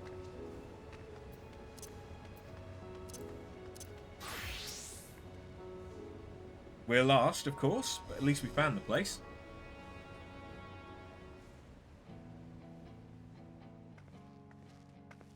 These are the talismans we were promised. Yes, and I made a quick count. There are far more than we could have hoped for. I like the brooch. Enough to outfit an entire company of soldiers, in fact. Considering the involved process, that they were able to manufacture so many in such a short span of time is nothing short of a miracle. Once we have distributed them to our allies in Eorzea and the Far East, we'll have a fighting chance to bring down the other spires, just as we did with the Tower of Zot. Or we could use them to invade Garlemald proper, and strike directly at the Telophoroid's base of operations.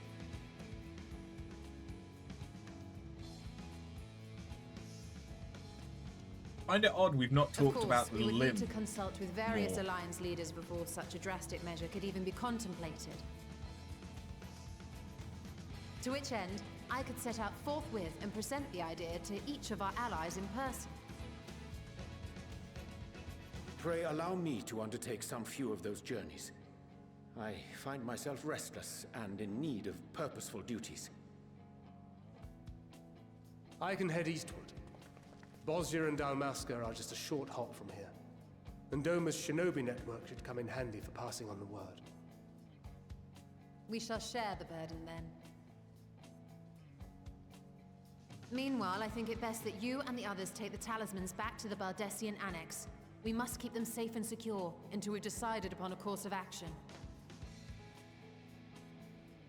But what if the Sharlians Please, I appropriate must them? speak with you. Nidana! Sup? How you feeling?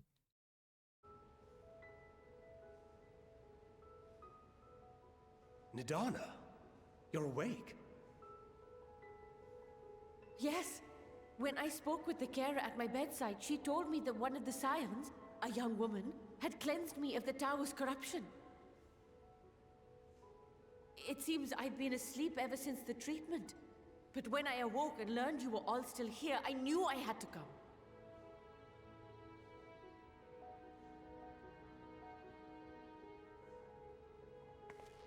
As you said, Nidana was captured only recently. Such a brief exposure is swiftly cured, so I tended to her before we gathered at Megaduta. And I am truly grateful that you did. I cannot thank you enough. All of you, for everything you've done. Destroying the tower, rescuing our people. You've saved Thavnair from an awful fate.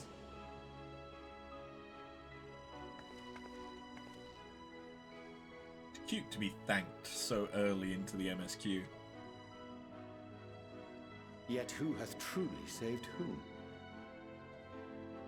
Due in no small part to thine inspirational courage, the alchemists were successful in reproducing warding scales of proven efficacy. Oh, I've already done Replications Hill of thy 2 work now and stand ready Parliament. to travel across the seas, unto the hands of those who might wield them against this rising evil. While they were added in Shadowbringers, you can access them The talisman? Is this true? a lot earlier.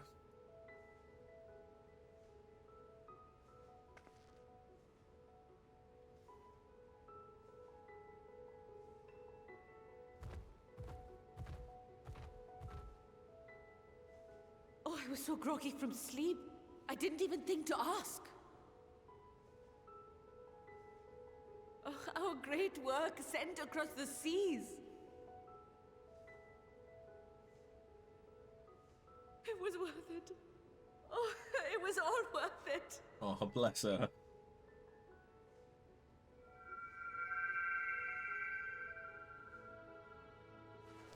The flower! The mood ring! Its color is completely changed.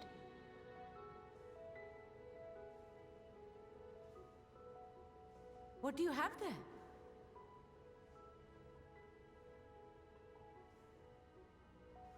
How unusual. I wonder if the effect is a reaction to Akasha. Bless you. I'm afraid I'm not familiar with that term. Akasha? It is one of the unseen energies defined by Harnish alchemical theory. Though a gross oversimplification, some describe it as an essence influenced by feelings. You imply that it is distinct from ether? As foreign scholars often conflate the two, but we see them as separate concepts. Ether is an energy which permeates the land. It exists within animals, objects, even the air we breathe, affecting all through which it flows. Akasha, on the other hand, exists in a domain beyond our reach. A gift bestowed from on high, or torn from the heavens in some traditions. Akasha can neither be created nor destroyed. It is beyond our power to purposefully alter or manipulate. The only thing observed to influence it is an abundance of, I want to say, spiritual emotion. As a veteran of the battlefield, surely you've experienced moments of desperation or exaltation when you've transcended the usual limits of your capabilities. Limit breaks. That is a manifestation of Akasha, the invisible essence harnessed by heart, mind, and unyielding spirit. I really must hear more about this theory.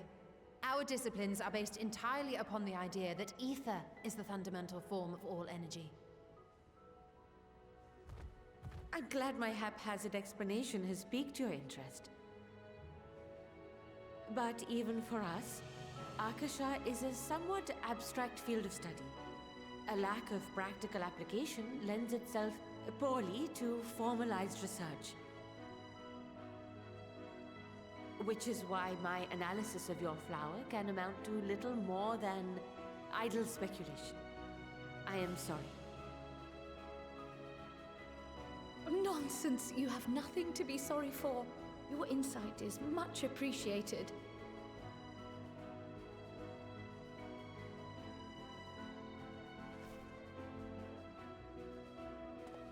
Shall we depart for Sharlayan then? I will see to it that the talismans arrive at the Annex. And we will be in touch once our talks are concluded. I suggest you rest while you can. From here onward, sleep is bound to be in short supply.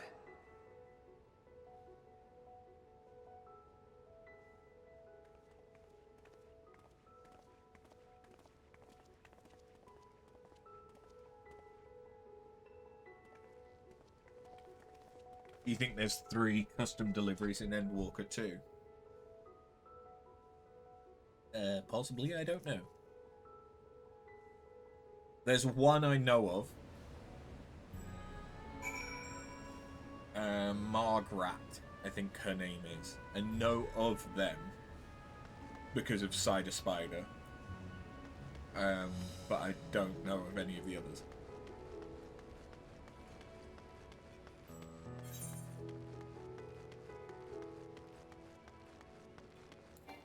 Hold up. Since I'm here.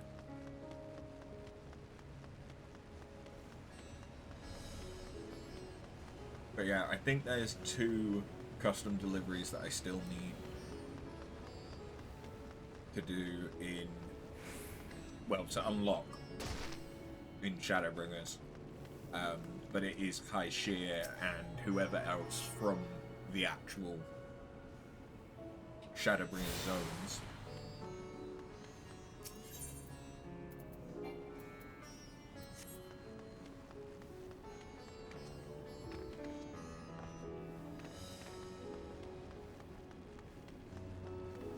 I haven't tried yet, but I'm guessing this is probably going to be like Yulmore, where I can't get the Aetheryte just yet.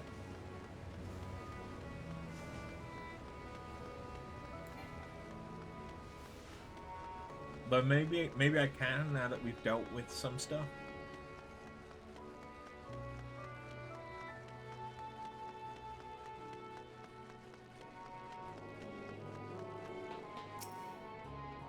Nope. Okay. In which case, I'm not going to worry about trying to get all the Ethernets just yet. We can wait.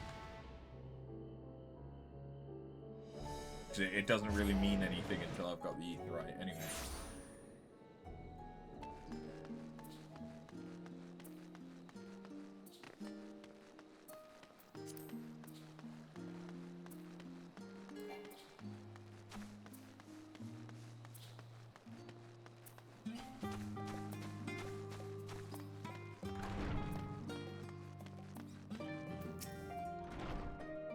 It's good to be back, and with the fruit of our labours safely in storage.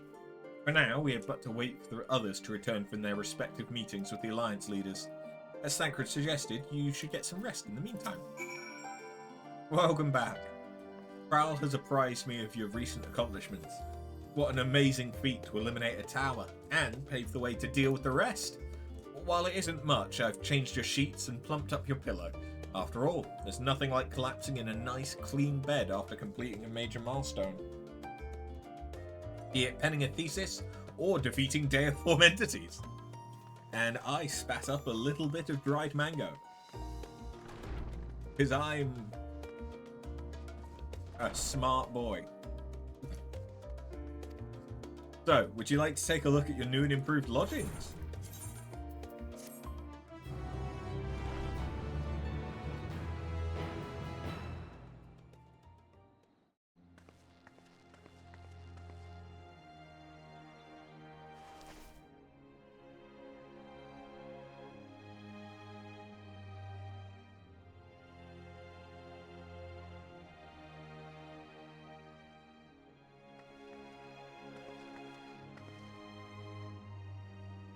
Take heart and protect them well.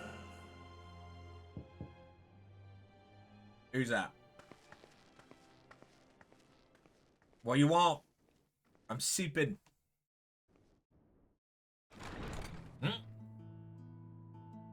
Good, you're here. You haven't eaten yet, have you? We've bought quite a spread if you're interested. Only the finest dining from the last stand.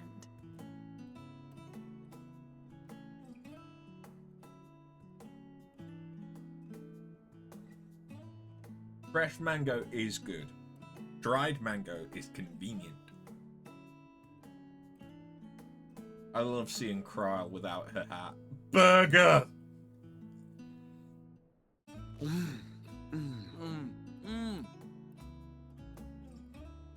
Those are fucking huge.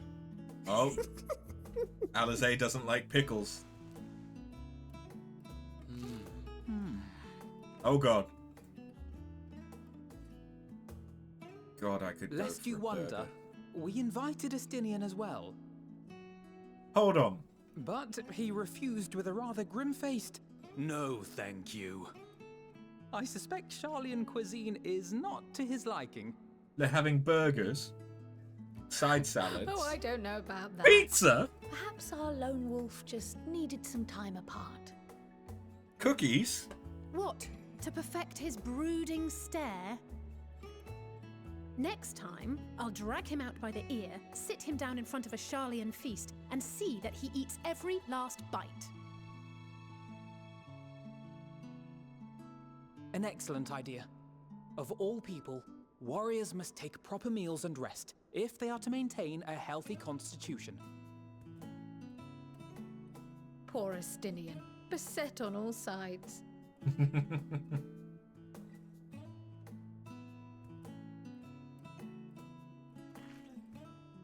Orca. Speaking of one's physical condition, Mistress Kryl, I hear you recently played literal host to Heidelin herself. And what an experience that was. I? Tiring, yes, but no lasting harm done. Or at least a tart. If anything, I should have liked to speak with her longer. I've not felt a hint of her presence since. Heidelin instructed you to carry that flower, yes?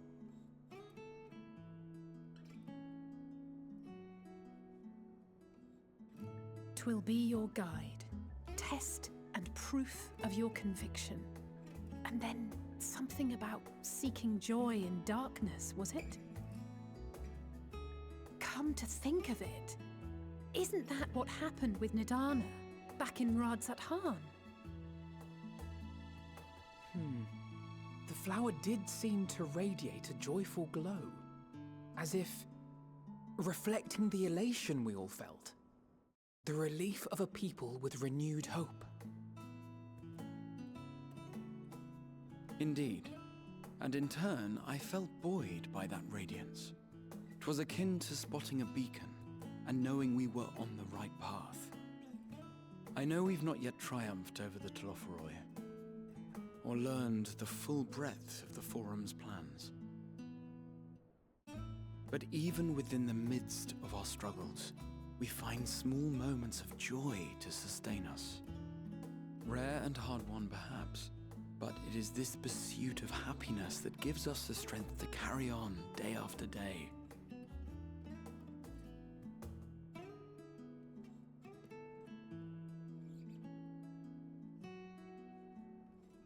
Looks like a decent pizza. Cookie. Hey, that's mine. To the swift the spoils. Though I recall that levitation spell of yours was quick enough. Only barely. And even at my best, I'm still too slow to wield it effectively in battle. Mayhap I simply require more practice with this new magic. You unearthed it from the depths of Numenon, I presume. Ah. Aye, and from a veritable mountain of arcane tomes at that. 'Twas necessary to facilitate my solitary explorations. Or, to put it simply, you used it to sneak around the Forbidden Archives. Yes, well, after a fashion.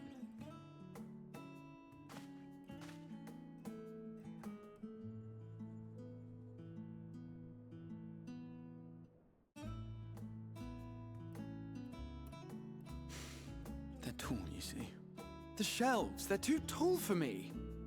And I could hardly move the library's platforms without attracting attention now, could I? Oh. I love him so much.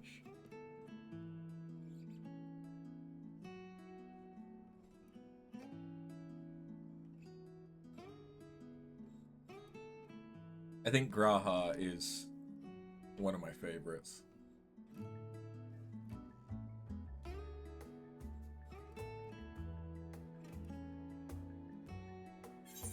Urionje has his moments. Thancred I preferred initially.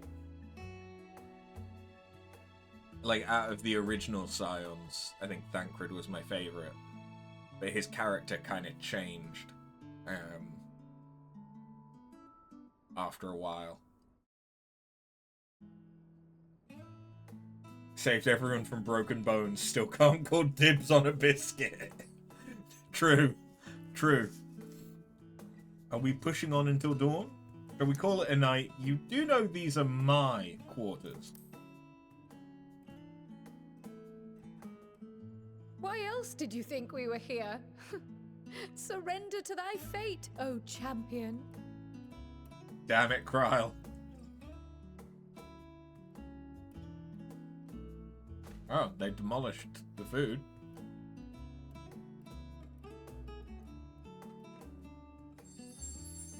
Aww. Everyone's enjoying themselves.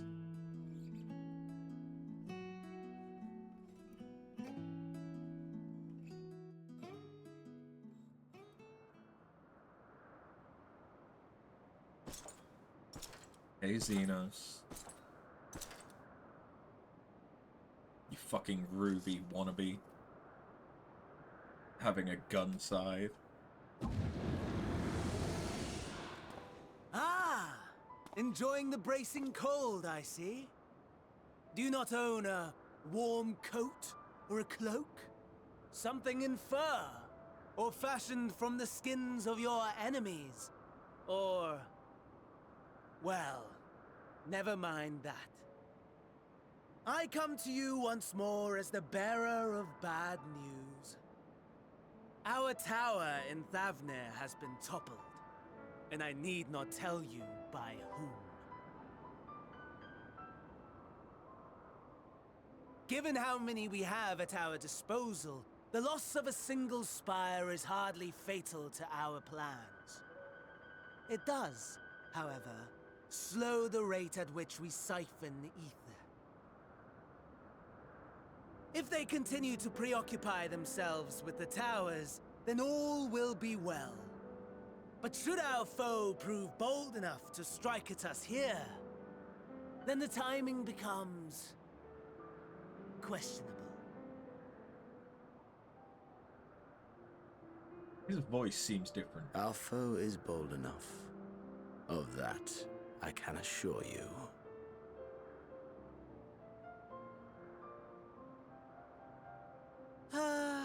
Yes, very well then. I suppose I must prepare a proper welcome. Honestly, talk of your nemesis is the only thing you seem to enjoy. Does nothing else spark your interest?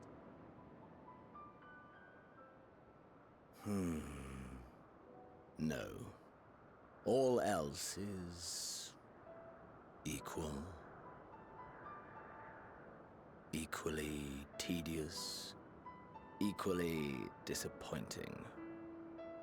The world is a tepid bog into which we sink, too weak to thrash as the mud clings to our eyes and fills our throats till we blissfully choke. Jesus. But then came the light, blinding and pure and hot, so very hot. Oh, he's got enough pots for us. to set my soul aflame.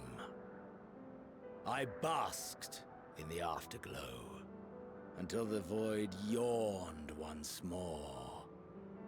And then I knew the muck would never claim me again. There was naught for me ahead, so I drew the curtain on all that had come. come before.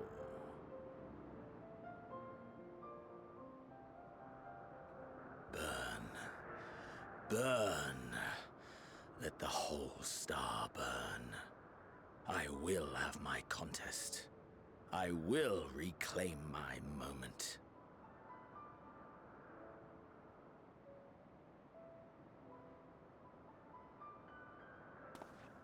Why did he look high for a second? How wonderful that the emptiness of death has not dissuaded you from committing your life to its pursuit once more.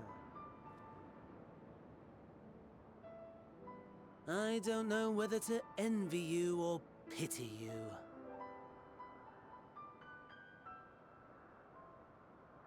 You question my disinterest, but what of yours? Despite your noisome antics, I sense you take little pleasure in this endeavor. Mercy, my lord. Such pointed barbs from one who barely acknowledges my existence. Nevertheless, you are mistaken. For I do find this part somewhat enjoyable. You see, when I was mortal, I would always have the same dream. It was a fragmented thing, disjointed, all the faces incomplete. The setting, too, was unknown to me, so I thought it simply a fantasy of my sleeping mind. Until one day, I realized it was showing me the truth. Much as your dream of the final days enlightened you.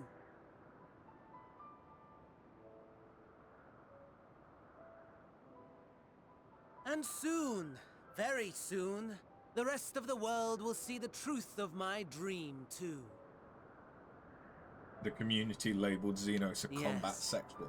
I can think that is understand something we can both enjoy.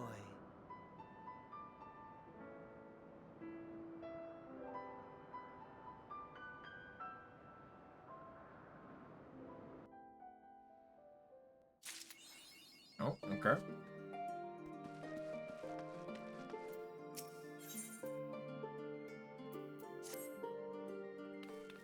Oh, there you are. Feeling refreshed, I hope?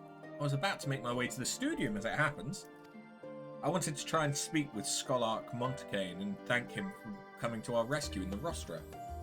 As it turns out, he'd come here to see us following the hearing, only to find we'd already departed for Thavnir. Knowing him, he was probably hoping to chew the cud with his former students.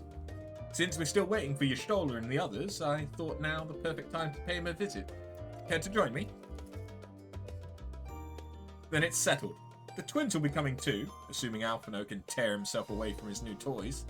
I'll let you rally the troops while I go on ahead to the phenomenon. Considering my recent impropriety, perhaps I should avoid showing my face around the studium for a time. That might be for the best. If the others should return, tell them we will not be long.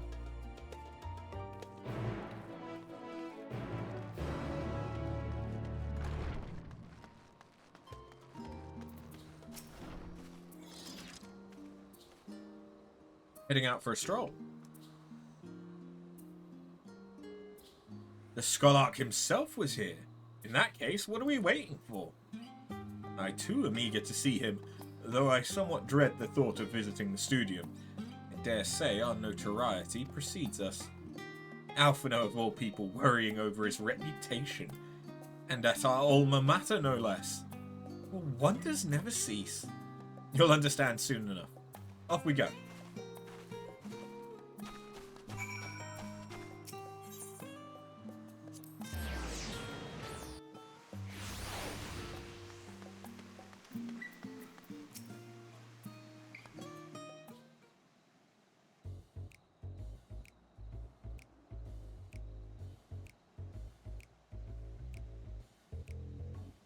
Here it is, Phenomenon.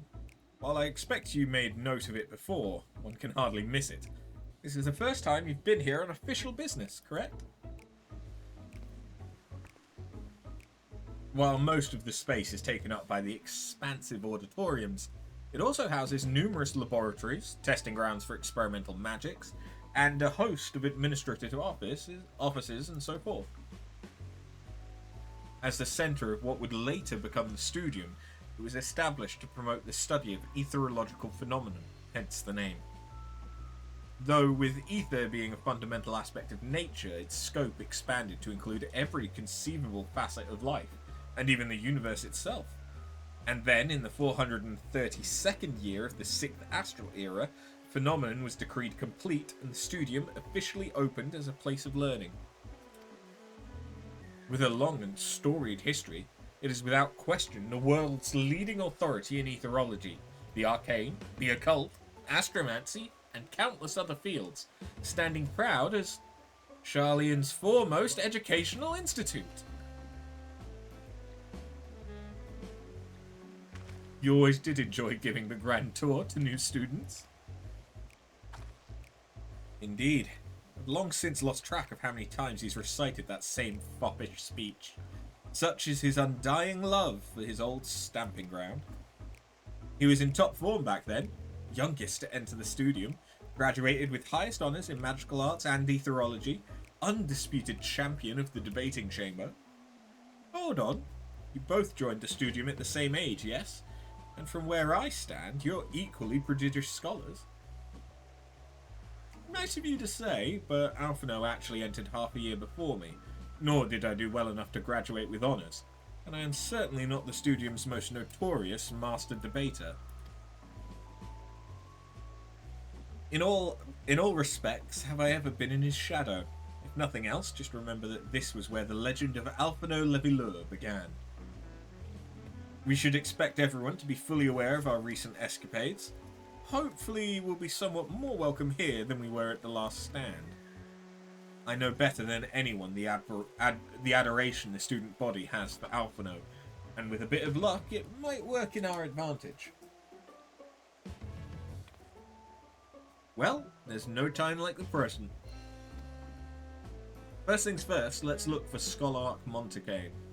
Other faculty tend to frequent their offices, but unfortunately for us, he's fond of wandering wheresoever his whims take him. Let's split up and ask the students if they've seen him.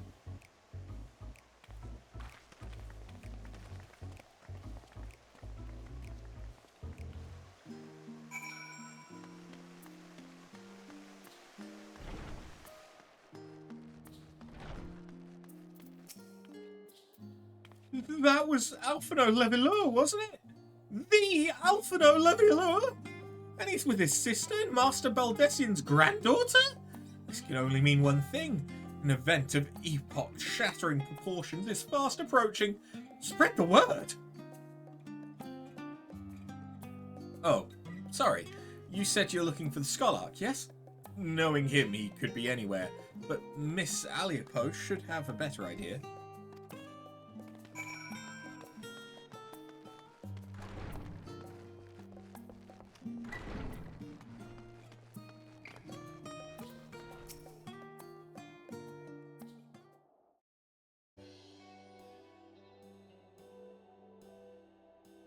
Are you lost? Wandered in off the street, perhaps? Wait, don't tell me. You're a trainee gleaner fresh off the guild ship. I'm right, aren't I? Oh, how silly of me. An orientation's in order. Allow me to bid you warm welcome to Searcher's Meet. Let me start with a question. What is the most important thing you'll find in the studium? That's right, books! And what's the second most important? Why, that's simple. Everything else! That's what we deal in here at Searcher's Meet. Whenever the students or tutors find themselves in need of equipment or materials, they come to us. If we don't have it in our stores, we send the gleaners off to find it. Honestly, you wouldn't believe some of the requests we get. Eye of Pisa this, tongue of Gigantode that. It's enough to make your hair stand on end, which is possibly what some of our students are trying to accomplish, this being a school of magic and all. As our newest gleaner, you'll have your work cut out for you. I think you'll find it quite rewarding. The only thing I'm interested in gleaning is information on the Scholarch's whereabouts. Tracked down some miscellaneous knickknacks in my time, but I'm no gleaner. Tell me where the Scholarch is. I beg your pudding? You're not a gleaner? Then this was all an elaborate ruse. No, wait. Come to think of it, you never actually claimed to be one in the first place. My mistake. So, you're related to Chloe, and you're both obsessed with pudding. Is it pineapple pudding? Is it 3-day-old pineapple pudding? He was here, but now he's not. I did speak with him shortly before you arrived, though. He said he was on his way to make his meat. Go back the way you came in and you'll see it on the opposite side of the entrance. It's a laboratory of sorts, home to many rare and expensive curios, not to mention an alarmingly frequent accident.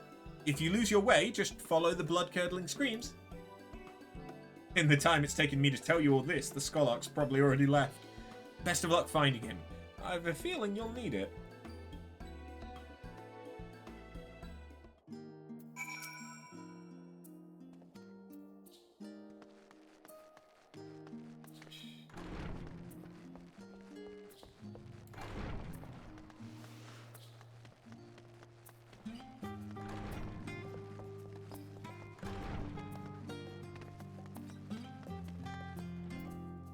Ooh. Ooh. I want one. I mean, that looks like something out of Monster Hunter.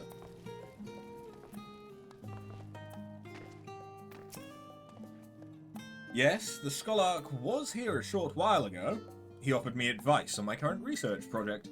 Though we spoke at length, I don't recall him mentioning where he was planning to go next. When he parted ways, he went down the corridor.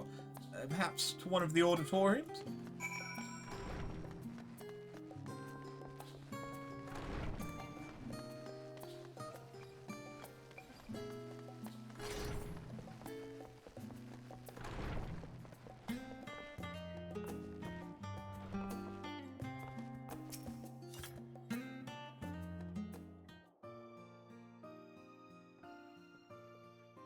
Ah, I remember you.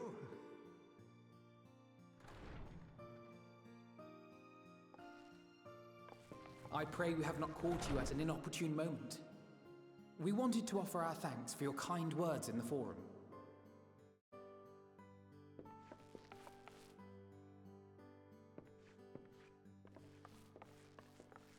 Well, I could hardly let that Inquisition go unchallenged. I've always believed that curiosity should be nurtured, not stifled. Thankfully, a majority of my colleagues agreed. A slender majority, aye, but a majority nonetheless. Had the vote not gone our way, we would be having a very different conversation, if any at all. Though I'd like to think you would have not given up on our cause. I'm told you paid a visit to the Annex afterwards. Yes, that's right. I was hoping to speak with the grandchildren of my dearly departed friends Galuf and Louisoix in a less dour setting. But it seems I just missed you.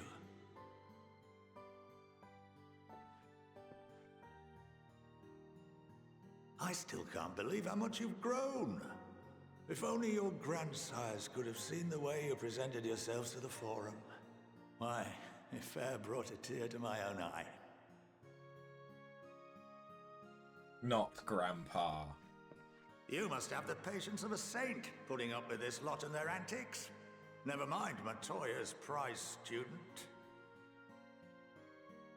Luckily, I know a thing or two about managing unruly younglings. If you ever need advice, don't hesitate to ask. Not Grandpa! He winks! I like him. I like Not Grandpa. If I may, there is a rather more pressing matter we wish to discuss. What can you tell us of this duty that the Forum must fulfill? Nothing, I'm afraid. Like all humble servants of the Forum, I am sworn to secrecy.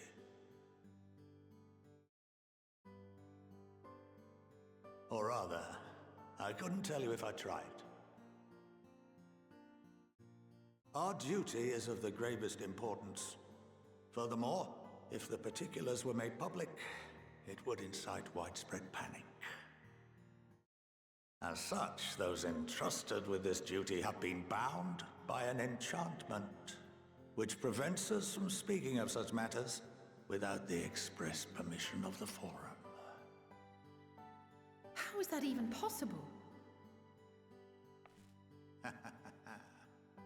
It's been some time since I last gave a lecture. Please, take a seat. I like not Grandpa.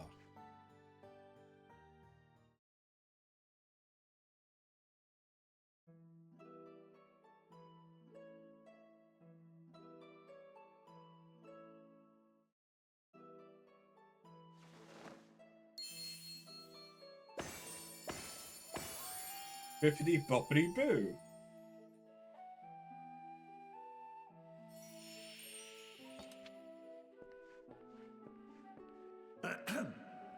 We shall begin by reviewing the fundamentals of etherology.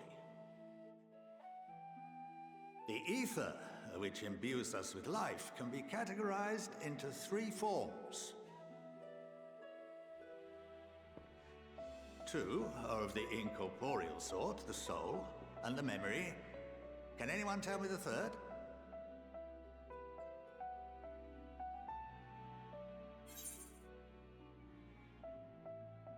Magic? Not entirely inaccurate, but nor is it the answer I was looking for. That would be corporeal ether. Well, fuck you. Yeah, it's incorporeal of 2 types and corporeal. Most familiar. Consumed by even the simplest of daily activities and replenished by the food and drink that sustain us, this form of ether is in constant flux. In contrast, the ether that comprises the soul is rarely subject to dramatic change. The same can be said for memory, as the two are intrinsically linked.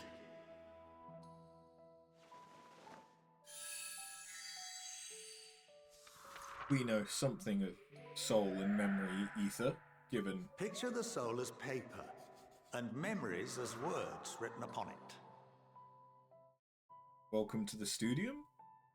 Now, what would happen if that paper was doused with ink? The same type of ether as comprises the memories. Ah.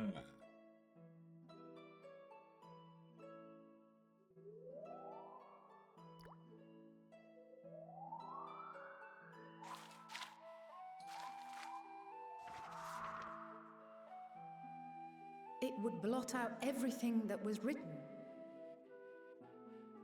Precisely. We would be unable to recall the memories, and any activities that depend upon them would be hindered as well. In fact, this exact phenomenon was observed on a vast scale not so long ago. And what might that have been? A calamity. When the realm was born anew. The 7th Umbral Calamity. Because they don't remember the Warriors of Light. The people of Eorzea vividly recall Bahamut breaking free of the Lesser Moon and raining hellfire down upon the realm. But no one could seem to remember the events that followed immediately afterwards. Indeed. To this day, we have yet to determine whether it was an unintended consequence or a deliberate act. The enchantment which binds me and the rest of the Forum is based on a similar principle. And yes, it is a contravention of the Charlian prohibition against the practice of memory manipulation. Only when a new member is inducted and told of our great duty are they subjected to the process. A necessary evil. You have my word that it would never be used to manipulate the populace? I should hope not. But can this enchantment be dispelled and your memories restored? If 9/10 of our members give their approval, then the process may be reversed. Then, and only then, would we be able to speak freely to others of our sacred duty. Barring that, we must wait until we return to the ethereal sea.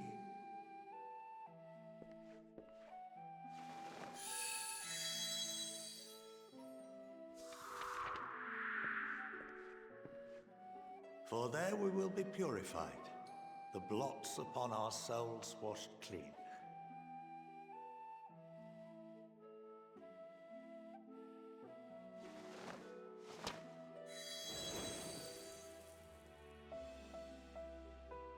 And our memories drift apart and dissolve, rather defeating the purpose, I suppose.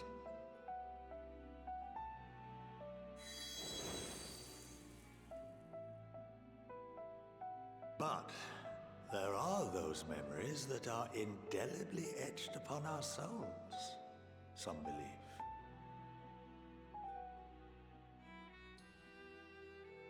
What happens after that? We are reduced to pure ether, coalesce with that of others, and create souls anew.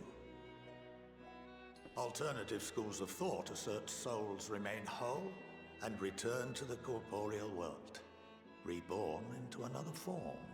Which would fit with the sundered Ascian. Both theories have their proponents. Personally, I consider each equally probable.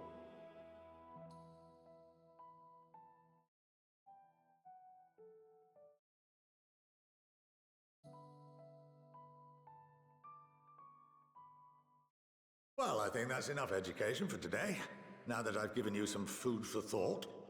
Or rather, an entire banquet. Not Grandpa!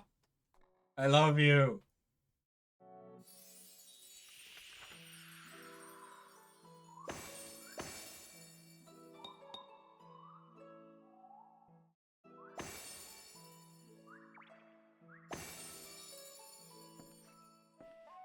I would remind you that although I'm unable to assist you with certain matters, the resources at my disposal may still be of use to you.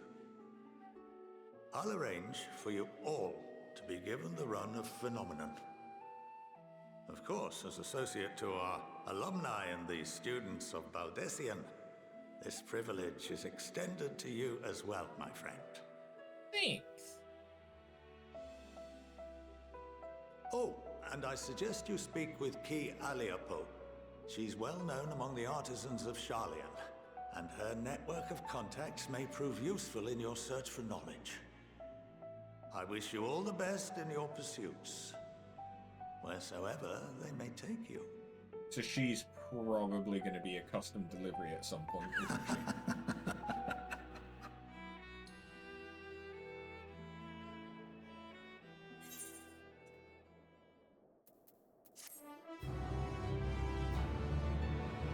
Then we get Wondrous Tales.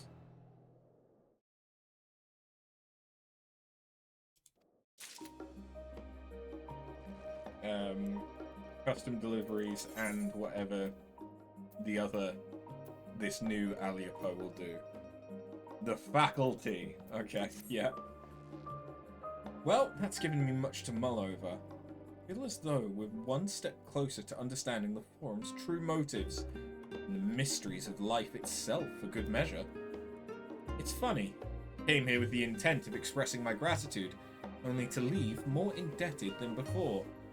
I have a feeling his friendship and support will be a great boon to us in days to come. And on that note, let's head back to the Annex. Perhaps on the way you could better acquaint yourself with Ki Aliapo as the Scholark suggested, while I share our findings with Raha.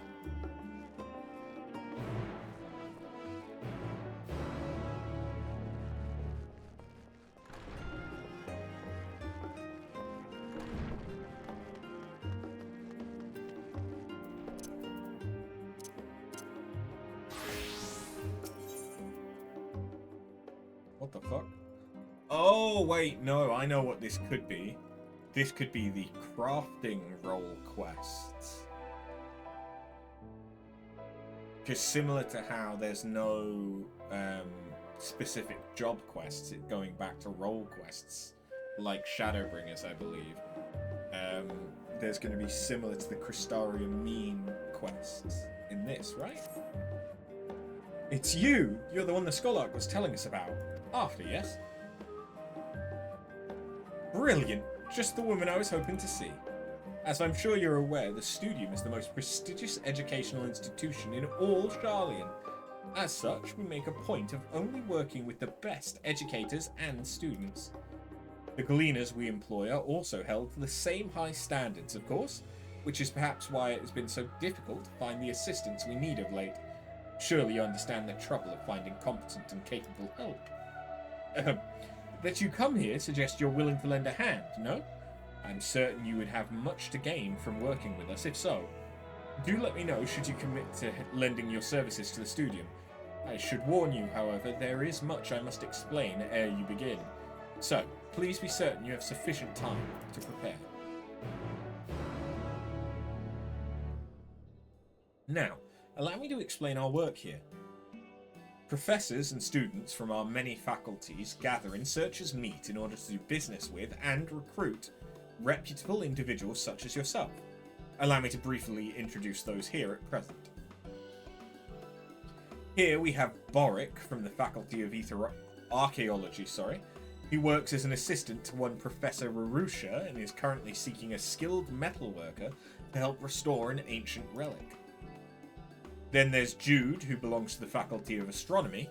He seems to be looking for an artisan able to work with leather, cloth, or wood, but he wouldn't tell me much more than that. He's awfully shy, you see. Next we have Debroy, a student studying in the Faculty of Medicine. I'm fairly sure she's carrying out research under the supervision of Professor Galvarosh. In any case, I hear she's after someone who knows a thing or two about medicine and nutrition. And here's Hinageshi of the Faculty of Anthropology. She told me she's looking for botanists and miners at present. By the sound of it, she and Professor Tenkin are dealing with a formidable task. Last but not least, this is Professor Tlakatia, an associate professor in the Faculty of Etherology. I heard he's in need of a fisher to help him conduct research for his thesis. Unfortunately, things do not seem to be progressing well for him at the moment. I'd say those 5 are the ones most in need of supplementary aid. I'll leave it to your discretion as to who you choose to help, although be forewarned, our academics can be something of an odd bunch. Just be sure not to leave anyone in the lurch after you've agreed to help them. Cool, time to ignore this until I've unlocked the stuff in Dawntrail and have to do levels 1 to 100 in each of the classes, because it seems that's what I've decided to do.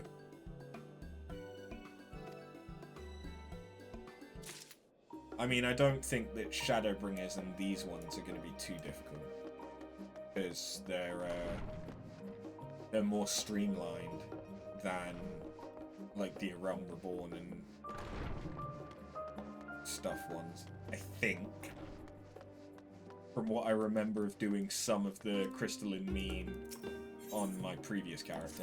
We'll wait a minute. We can wait a minute. It's fine.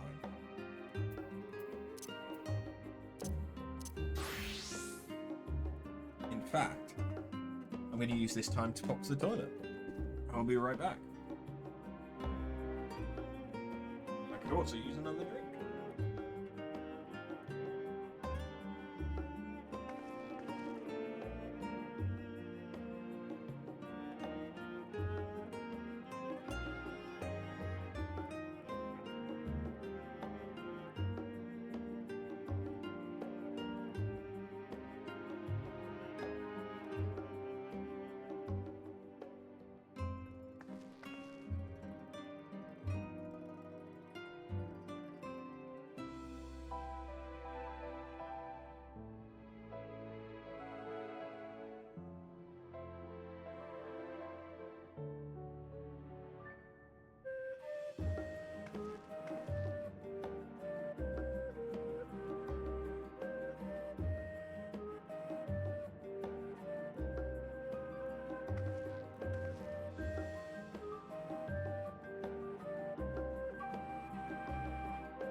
God, I really need to defrost that fridge.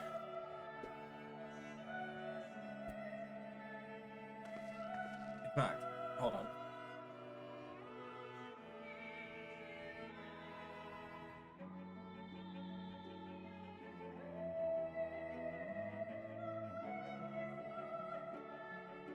Remembered there was still a window open. Has absolutely nothing to do with needing to defrost a fridge. It was something that I realized I needed to do whilst I was up.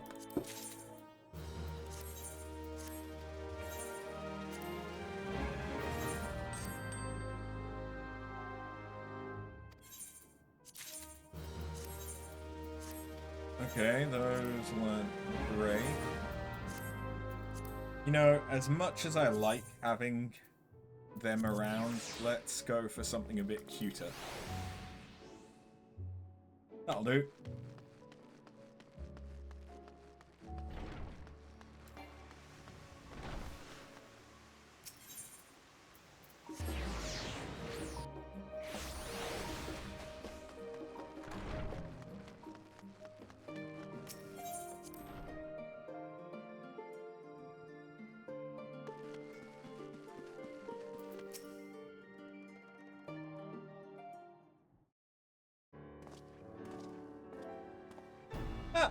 Welcome back. From what I hear, your trip to the studium proved most educational. While you were away, I received word from our fellow scions. As expected, news of the warding scales was met with much joy. Preparations are now underway to bring the leadership of the Grand Company of Eorzea and the Eastern Alliance together to determine a way forward. Our friends have asked that we bring the scales in our possession to Limsa Lominsa.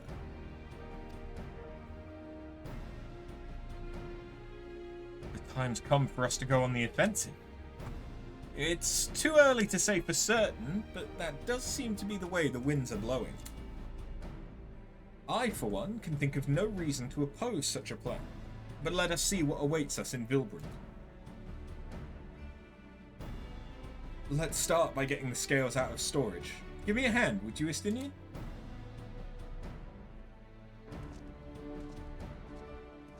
There is a distinct lack of Rogadin.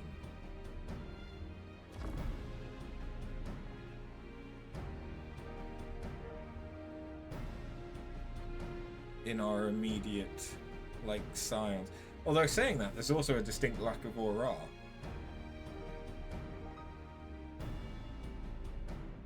But Rogadin are the only one of the, starting races that we don't have as a scion.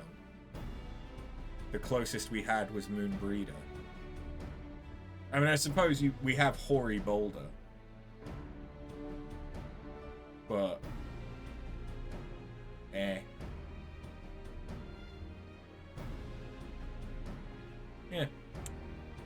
Ooh. Didn't realize these crates were so heavy. I shouldn't complain though. Reacher and the alchemists of the Great Work put their heart and soul into each and every one of these scales, so you must treat them with the utmost care. Are you not coming with us? As much as I would like to escape the Forum's watchful gaze, I've little choice but to stay behind. We're already on thin ice, and if I, in my capacity as an official representative, were found to be consorting with foreign powers, well, you can imagine how that would go. I shall remain here, and do my utmost to avoid ruffling any more feathers, as I await word from Master Matoya and our other allies. With luck, we'll soon have good news of our own to share. The tide is about to turn. I can feel it. The Limsa Lominsa.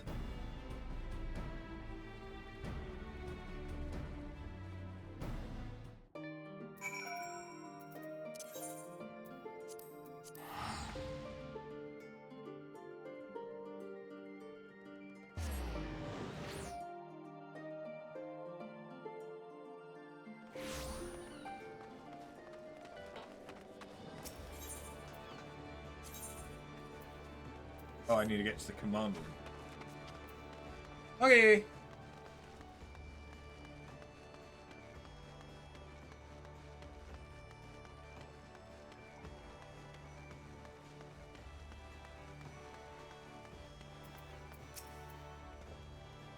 Ah, I was told to expect you.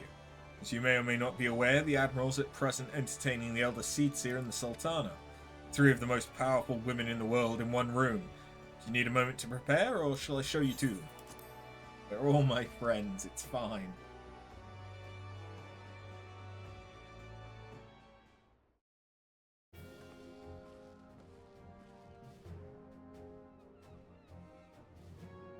My apologies for calling you away from Charlian at such short notice. On the contrary, we are honoured and grateful, and pleasantly surprised to be joined by such esteemed company. It was only right that this discussion be conducted in person. We are locked in a war of attrition. Our forces struggle to contain the threat posed by the towers, and it is only a matter of time before we are overwhelmed. Victory will only be claimed through decisive action, and we have taken the initiative to set the wheels in motion. It is reassuring to learn we are all in accord. But might I ask what your plan entails?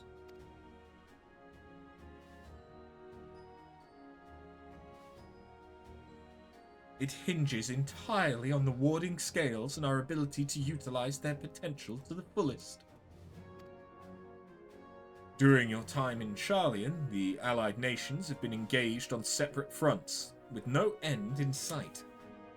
To make matters worse, a surge in abductions of kobolds, Sahagin, Ixal, and Ananta have given rise to an increasing number of primals as well. But your triumph in Razat Han has given us cause to hope once more.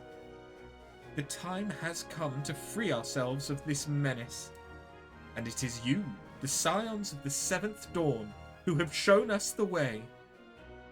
While the bulk of our forces will continue to hold the Telephoroi at bay, we will dispatch our finest to strike at the enemy's heart, Garlemald. These brave few will be in the Ilsabard contingent.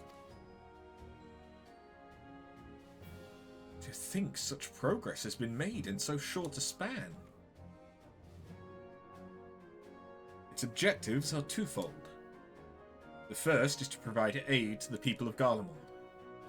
As previously reported, countless Imperial soldiers and civilians have been tempered, robbed of their free will. They serve the Telephoroi's every whim without question. They too are victims. It is our duty to deliver them from their suffering, not for strategic or political gain, but because it is the right thing to do. I do not ask that we set aside the decades of conflict and conquest, that we simply choose to forgive and forget. I ask only that in choosing to remember, we do not also forsake our compassion and morality, for without that, there can be no reconciliation, only death without end. Aye, and on that we can all agree. Our second objective is the colossal tower that Thancred and Urianger observed in the capital. Though its purpose remains unclear, there's reason to believe the smaller spires are merely a precursor of what's yet to come. Until the Tower of Zot was toppled, we'd failed to make any headway, though the same could be said of the Telephoroi. We're certainly in no rush to press further into our lands. I'd wager the Spire's primary purpose is to divide and keep us occupied, while they work towards our annihilation. This would appear to be substantiated by Yshtola's analysis of the tower's influence on ethereal currents. Based on her observations inside the Tower of Zot, the Spires siphon ether from the land, consuming it to maintain their form. However, they draw forth far more than is required for this task alone. The excess of ether remains unaccounted for, but we can be sure it is not being harnessed for our benefit. It wouldn't surprise me in the least if it was being redirected to the larger spire in the capital. There's a logic in that. Regardless, once we have uncovered the truth, we'll bring their schemes crashing down, along with their infernal towers. That's all well and good, What would you have us do? I assume it's more than handing over the scales and being on our way. We want you and your scales to join the Ilsabard contingent. Consider it an official request from both the Grand Company of Eorzea and the Eastern Alliance. Do you accept? Perhaps you should be the one to answer that. For honor and glory. Couldn't have put it better myself. Y'shtola, Thancred, and Urianger have already pledged their support and are on their way to meet the rest of the contingent. They were positive you would come to the same decision as they did. Luckily for all involved, their prediction was correct. Once you have delivered the warding scales to Alamigo, the contingent will embark on its journey to Ilsabard. Rauban and Lord Aimeric are overseeing preparations, so I suggest you make yourselves known upon arrival. Pack warm clothing, furs and the like. Without it, the cold will do you in before the Telephoroi so much as draw steel. As for us, we'll keep the enemy busy while you're gone. They're not the only ones who can create a diversion. Now go. Safe in the knowledge Eorzea will be as you left it, or better, upon your return.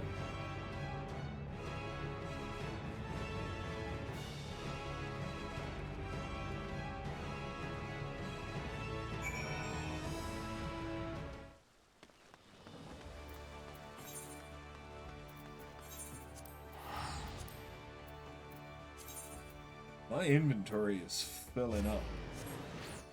Oh yeah, I haven't actually looked at what the Monstrum Milpreeves look like.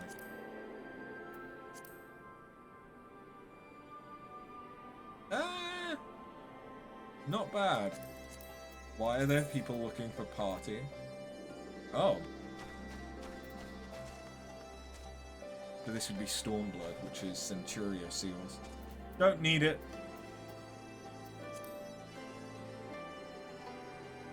They kind of look like mini spaceships. Or at least these bottom ones do, because they've got those mini boosters above them. I don't hate it, don't love it. Those are just knives. But they're folding knives.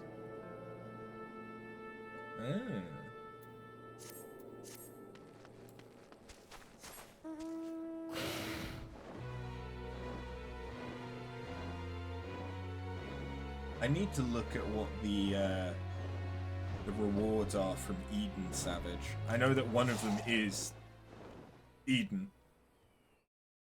That's presumably from the final tier, but I don't know what the rewards for the previous two tiers are.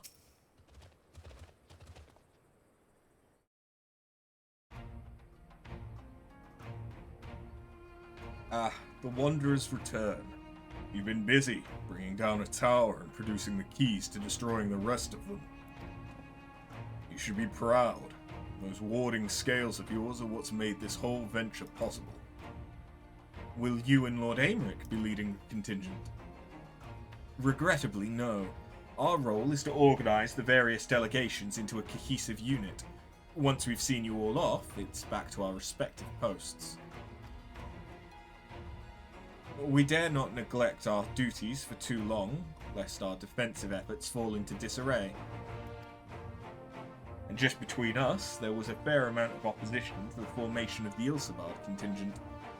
The very suggestion that we send out some of our finest troops behind enemy lines to render aid unto the Garleans has made me rather unpopular in certain quarters. Can't please them all. Sadly not, though I do my best. Truth be told, I'd much rather be at your side, charging into the fray. Alas, I've battles of my own to fight, where words may serve me better than any blade. I hate to say it, but Lord Aimeric's struggles mirror my own. For the time being, the best we can offer you is the peace of mind from knowing Eorzea is in safe hands. As you fight the good fight in Ilsabard, I and the other commanders will do what we can to convince the naysayers that our cause is just. Thank you, both of you. We meet again. Oh, no, very different voice. Much has occurred since we parted ways in World. From what I gather, the protective talismans you obtained led to the formation of this expeditionary force. My contribution on this occasion is but a minor one, that being the information I've shared with Maxima. For the sake of the people of Garlemald, may the fates be on your side. So you're not coming with us? Strange. I thought you'd have a stake in this. I do. The Telefroi have laid waste to my homeland and enslaved my people.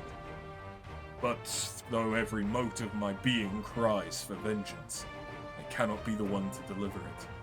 My presence alone would place the entire mission in jeopardy. I stand accused of murdering Emperor Varus and plunging Garlemald into chaos. Were I to travel with the Ilsabard contingent, it would give my countrymen ample cause to question our motives. Conversely, those who believe me innocent may instead celebrate the return of a former legatus and attempt to raise me to a position of leadership, further destabilizing the region and complicating the contingent's mission. Whether I am branded a villain or hailed as a hero, I would only hinder your efforts. We will deliver your people from harm in your stead. I doubt they'll be pleased to see the champion of Eorzea set foot on Garlean soil. I understand Whirlit is in your hands. I doubt they'd much like us standing on Garlean soil. Fair point. So long as you refrain from announcing your arrival to all and sundry, the average person should have no inkling as to your identity. Although your titles and deeds are common knowledge, only a select few would recognize you on sight alone. Perhaps one day they will learn that the Warrior of Light is not a demon to be feared, but a woman deserving of their trust.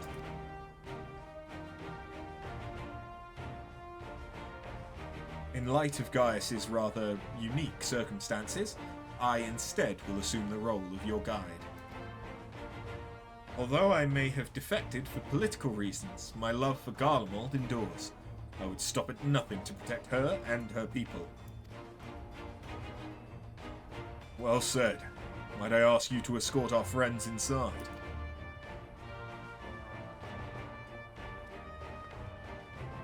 You might even bump into an old acquaintance or two, and if I don't see you again ere you depart, may the Fury guide and protect you. All of you.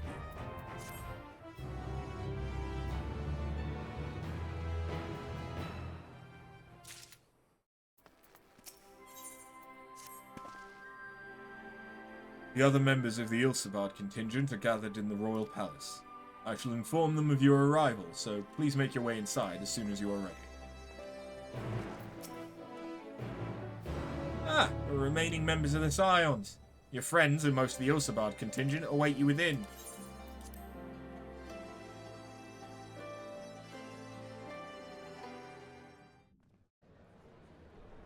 Friends? By the 12. Oh. Hey! Wait. Is it everyone from the Glad job you could quest? join us. I hope you don't mind, but we went ahead and started without you. As you can imagine, our traveling companions were eager to become acquainted. 'Tis a rare thing indeed to see such a diverse and talented group of individuals assembled for a single purpose. We fight not only for the sake of Eorzea, but for the entire world, including the people of Garlemald. Much rides on the efforts of the Ilsabard contingent. Indeed, which is why I am glad to find myself in the company of many trusted comrades, yourselves included. Makes sense you'd be here as a Garlean. Lucia. I have come at the behest of Lord Emmerich, who has honored me with the role of Ishgard's representative. and for the good of all nations, not least my former homeland, I am determined to see this mission through to its end. We have a hard road ahead of us, but walk it we shall, together.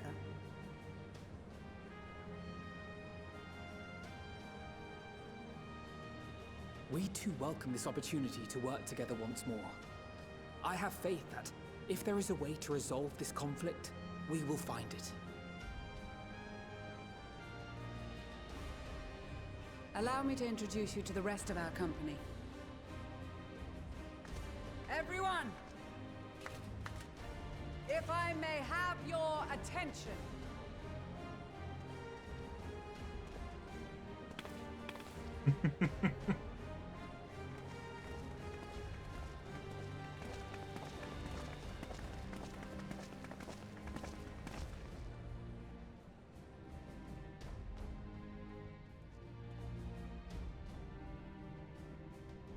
Might I ask you to speak first?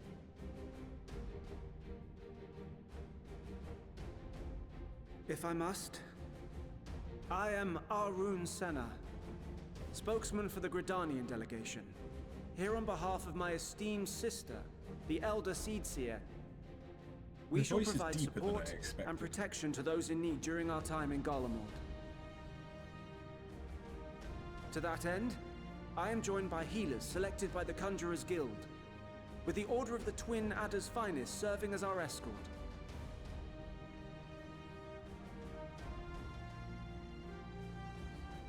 Of course, with an experienced white mage such as yourself accompanying us as well, those requiring more involved treatment will be in safe hands. Raya O sends her regards, by the way. Are they all gonna say something along those lines? Because I'm everything. Suppose I'd better say my piece. Wait, I know you. The name's Sicard, in case you've forgotten. Truth be told, I'd rather you had forgotten. Anyway, the Admiral asked Captain Hilfear to send his best, and for whatever reason, he picked me. Of course, if I'd refused, I'd be the laughingstock of the bloody executioners, and my reputation's taken enough of a keyhauling as it is. But more importantly, like any pirate worth his salt, I know when you're staring down a storm, you gotta trust in the commander of your ship. So if the Admiral wants us to go to Garlemald, not for plunder and glory, but a promise of peace in our time, then that's what we'll do.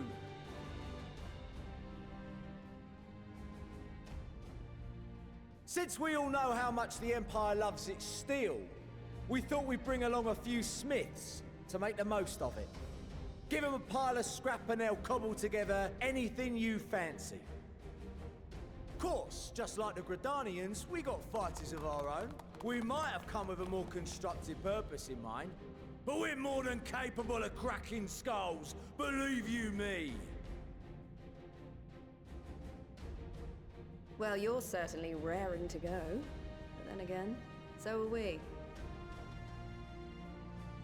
The most dependable warriors of Uldar and Alamigo have assembled at the Sultana and General Aldin's behest.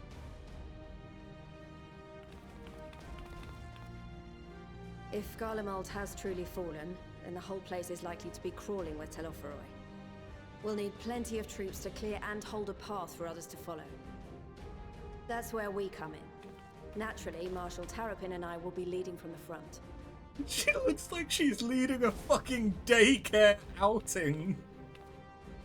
It's been some time since I last saw you in your element on the battlefield. Like she looks like a kindergarten teacher. From what I've heard, you've become pretty fearsome yourself. Master Matoya, the avatar of destruction.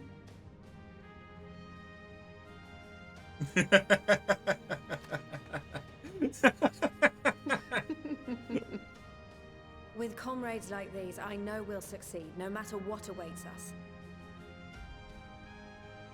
And then we might finally get a chance to enjoy a good long rest. But until then, let's give it our all.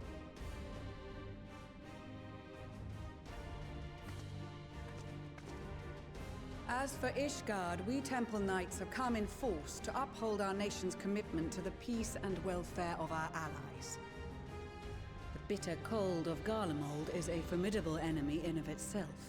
Our experience fighting in ice and snow will prove invaluable in the days ahead. Very true. Accordingly, I have been designated commander of the Ilzabard contingent. I will do all in my power to provide you with the leadership and guidance you require. The four high houses, House Hylinart foremost among them, have arranged for a host of machinists to join us on our mission. Their knowledge of Imperial Magitech is sure to be a great boon. They will address any problems of a technical nature, together with the smiths of Limpsa Lomitsa. Stefanovan? There is another awaiting introduction. Lord Emanolaine! Ah, yes. Emanolaine de Forton, at your service. Oh, yes. Though, lest there be any misunderstanding, I should stress that I've not become a fearsome warrior while you were away. Rather, far from it, actually. My brother, in his infinite wisdom, decided this would be an excellent chance to make something of myself. Oh, and fight for world peace and all that. But, should the opportunity arise for a spot of ballroom dancing, I will be your twinkle-toed gentleman of light.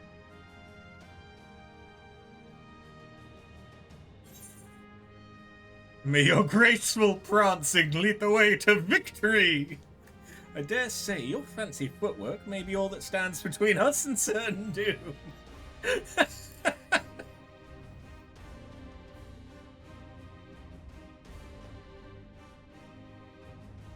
Huzzah! I cannot wait to regale Honoroa with my tales of daring do. I believe that concludes introductions for the Grand Company of Eorzea. Our allies from the Eastern Alliance were due to arrive some time ago, but it would appear they have been delayed. Would that be the Shinobi of Doma? Actually, they've been tasked with relaying messages back and forth between the various Eastern nations. According to Lord Hien, however, an equally capable company of warriors has been sent in their stead. Step warriors? Out of my way, you preening fool! Hello.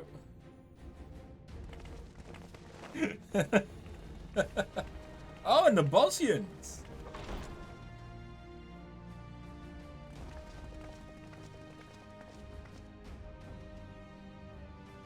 Forgive us for coming late. We are the delegates of the Eastern Alliance. Cyrena, and you've brought company. For battle and blood we come, as a step is sorely lacking in both. No towers befoul our lands, so we marched on those of Doma, only to find them beyond our reach. But now our thirst for slaughter will be slaked. No quarter to the enemy! Sadu Hatun, no. We go to make peace with the Iron Men, not war. Warriors of the Steppe, we've heard many tales of your bravery. We welcome you as allies. And these other ones you have brought are... I'm interested by the Viera. Members of the Dalmascan resistance group, Lente's Tears.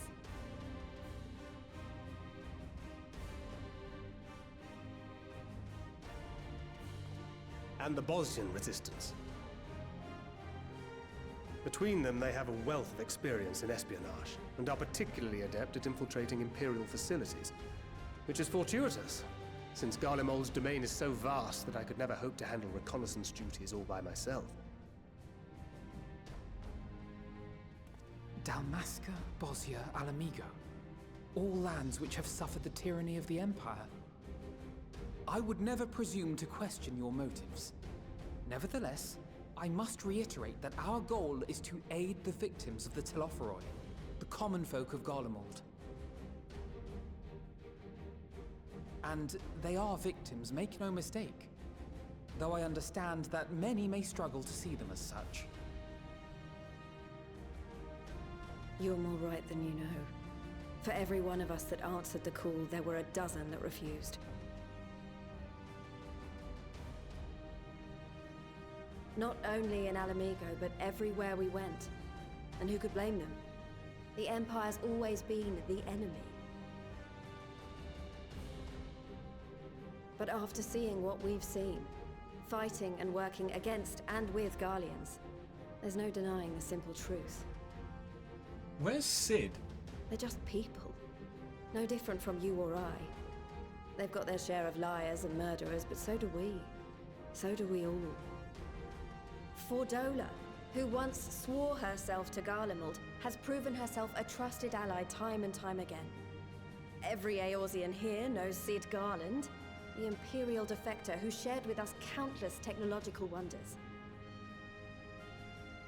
Gaius bloody Baelsar himself is working to help rebuild Wurlid, a nation he once conquered. So you can believe me when I say that every fighter here understands and accepts that the Imperials are not monsters and are deserving of help.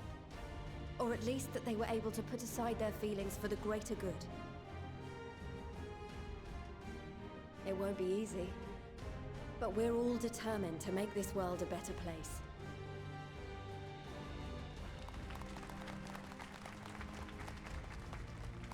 What lingering concerns I may have had were clearly unwarranted. I agree with everything you said wholeheartedly.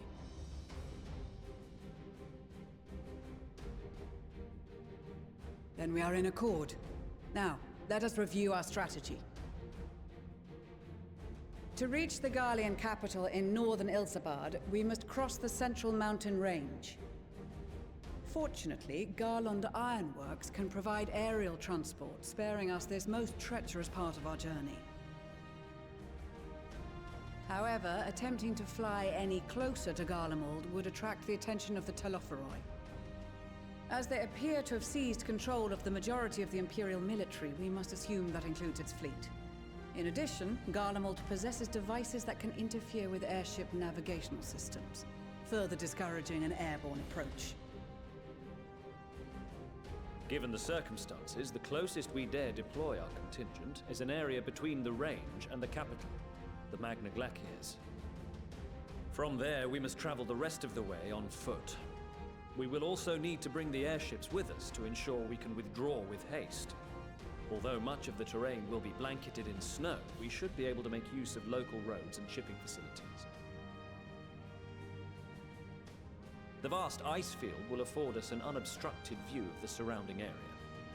On the other hand, it will also allow others to easily spot us, so it is imperative that we only make camp in positions where we can easily defend ourselves.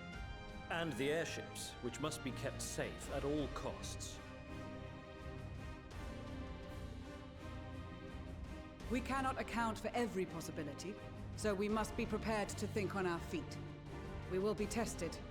Sorely tested, I expect. But for our homes and for our people, and a people not our own but in need, we will succeed. Spare no effort in your preparations. Once we depart, there is no turning back.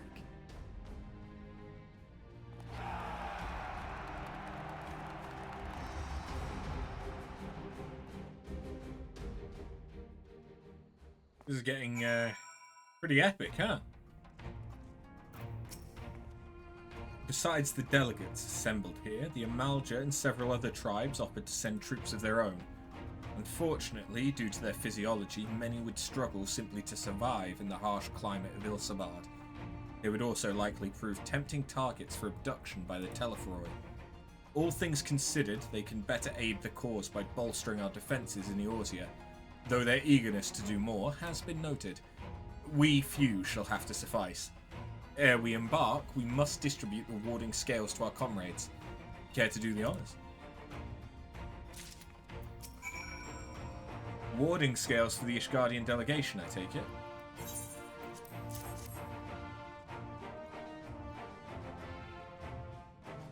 Many thanks. These talismans may prove to be the deciding factor in the battles to come. I find myself conflicted by this foray into Garlemald. Sent by the Empire to infiltrate Ishgard, only to throw in my lot with those whose secrets I was supposed to be stealing. And now I lead a mission to save the countrymen I betrayed. But that is doubtless why I was chosen by Lord Aymeric. He would have me put my extensive knowledge and former ties to good use. I will not disappoint him. For the future of Ishgard, Garlemald, and the world at large, I will lead us to victory. Let me have a look at you. Touch nervous to enter the battlefield, perhaps? Well, I shall be out there alongside you as a Temple Knight serving with your fine band. Though I may not look it, I was the Azure Dragoon once upon a time, so you can rest assured I'll give all that I have in the coming fight. Certainly won't be shown up by you or Estinian. If it isn't after, it's thanks in no small part to you the manufactory's future is looking brighter than ever. I'm pleased to report I and a handful of my colleagues have been selected to join the contingent. Ere the expedition has ended, even the Temple Knights will be singing our machinists' praises, once they've borne witness to not only our mechanical proficiency, but our combat prowess too, of course. Well, well, if I'd known what a social gathering this would turn out to be, I'd have dressed for the occasion. Still, this seems the most perfect opportunity to mingle with the other guests. Would I be correct in assuming those ladies over yonder are Serena and Sadu of the Steppe? Perhaps I should introduce myself, though I don't much look like the look of that fellow with the enormous axe. I cast my lot with the Populares to bridge the divide between Garlemald and her territories, that all may be united in common cause. But we were disparaged as a radical element, dissenters looking to destabilize the Empire from within. Many friends and even my parents perished in unfortunate accidents. I too would surely have met the same fate had I not defected. Nevertheless, I still dream of equality and peace for us all. As the world itself stands on the brink of collapse, I hold out hope that one day that dream will become a reality. I'm so glad I found you. I've for you a letter from Master Hammond. Let's read it together, shall we? Now let's see here. I've every confidence that your fist shall bring the Telephoroi to their knees. Should you espy any beautiful maidens thereabouts, perhaps sing to them my praises? Charming, Master. Well, more fool me for thinking that letter would contain something actually inspiring. Let's just, forget this note exists and focus on the battle ahead. We came as quickly as we could. We would follow your example and devastate the Telephoroi with the full extent of our powers. Worry not for your brothers, Bussy. He will return soon enough. Often his father told me of the struggles faced by Alamigo in the days of the occupation, and I too have crossed swords with the Empire on many occasions. Though Garlemald has long been our bitter enemy, Her Grace has elected to bolster the Ilsavad contingent with members of the Immortal Flames. As representatives of the Sultanate, we are one in our commitment to the cause. I'm here representing the Marauders Guild. It's my job to keep the Smiths out of harm's way. Mind you, with them hammers of theirs, they can put up a fair fight themselves. With a bit of luck, this will be over and done with before you know it. Maybe when this is all over, you could pay the Axemaster a visit. Still tells all the new recruits about the time you killed Kujata and avenged that boy's parents. Remember it like it were yesterday. Greetings, After. The time has come for us Marines to show our valor upon the battlefield. All who see us will know of our name and quake before our might. To victory! Come hells or high water! Our prowess has finally been recognized by the Order of the Twin Adder. Naturally, Guidelot's also here to help us. Whilst his ability as a bard is unmatched, I do worry about his judgment. However, you need not. I shall be keeping a close eye on him, I promise. I can't lie to you, After. I wasn't entirely for this whole thing when Sanson spoke to me. But if it means being your brother-in-arms, then who am I to pettifog? I shouldn't be so hard on him, I suppose. This bard unit is quite impressive, really. Yes, one must give credit where credit is due. Rather uncouth for one to do otherwise, after all. Okay, that was cute, getting to speak with most people. Ah, Radovan student. I hear from a certain student of my own you've been kept rather busy of late. You might be wondering why a Bosnian would want to aid the Garleans. It's simple. I'm a gunbreaker, and my duty is to defend. The way I see it, the civilians in the capital are in need of protection. So that's what I'll do. I care not for the Iron Men or their troubles. It is the destiny of the weak to die in ignominy. Even so, I will do as I have agreed. I volunteered to join this band at Serena's request, and if she thinks it is a worthy cause, that is reason enough. Though we hail from different tribes, our bond has grown strong of late. She is much better company on a hunt than any of the steppes oafish men could dream to be. With the Mol, champions of the Nardum, and the Dothal having sent so many here, I had thought to defend the steppe in their absence. And I would have done so were it not for my stepbrothers. They urged me to grant our allies the sun's might, that his radiance may deliver them unto victory. Though I must tolerate the presence of this feral Dothali dog, as first among my brothers, I could no less than accept this challenge. My deeds will become the stuff of legends. That's a set of warding scales I spy. Not that I'd know what they look like.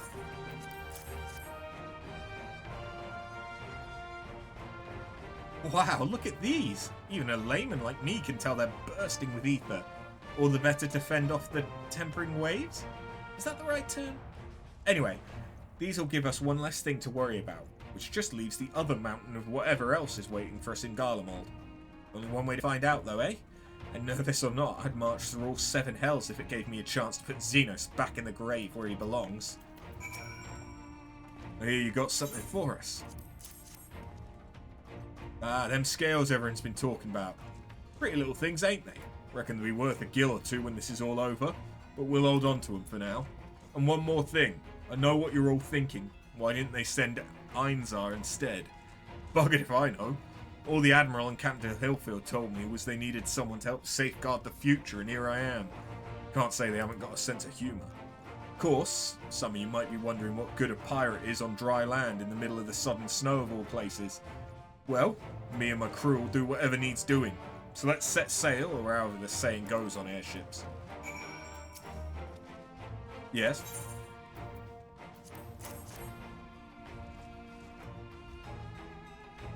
So these are the famed warding scales. Enough for me and my men, I see. I myself am especially grateful for this opportunity to visit distant lands. I wish to follow in the footsteps of Master A. Toa and learn all there is to learn of this star we call home. Indeed, that is the primary reason I volunteered to join the expedition. To journey outside the Twelveswood, much less enter into Imperial territory, is a rare privilege afforded a Pajal. Not that I'm tagging along to see the sights. The Garleans would benefit from my healing magics, as would our comrades should fighting break out. We heard it would be cold in Garlemald, so we came prepared.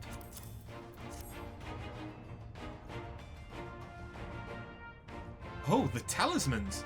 We are to keep them close at all times, yes? I will see that no one misplaces theirs. Oh, and before I forget, I have a message from Hian. In distant lands, in times of strife, together stand, together fight. In darkness shines the light of life. I hope I have done his words justice. Doma, like much of Othard, has been plagued by the towers. Yet while he could not be here, he wished to express his shared conviction. Hian and Ugiri labour without rest to unite the people, and with their aid will we keep the enemy at bay. And we of the Steppe and the Eastern Alliance will repay their efforts by ending this war. Do you have a warding scale for me too?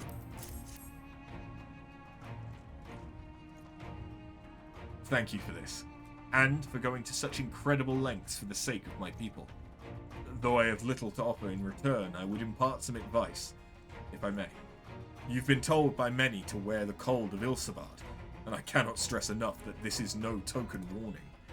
I will be distributing specially made warming tinctures, courtesy of the Alchemists Guild, but understand that they are no substitute for proper protection.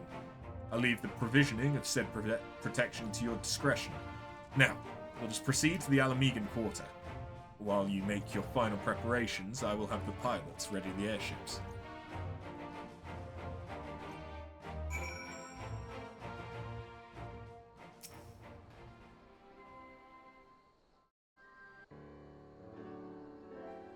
This is our last chance to make ready before we depart.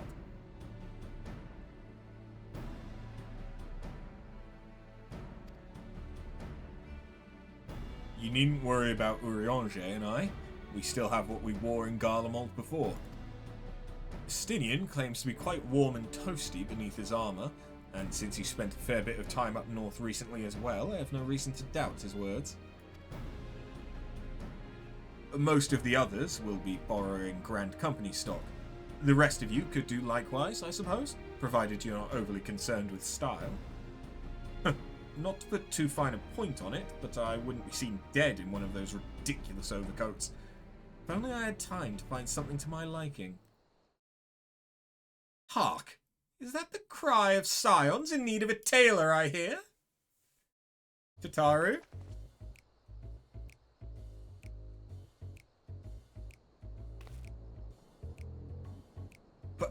But how? I have my ways. Oh, yes, indeed. You thought you could sneak off to Ilsabard without telling me? Ha, nothing escapes my notice. Now, you will wear these garments I've made for you, whether you like it or not. You never cease to amaze.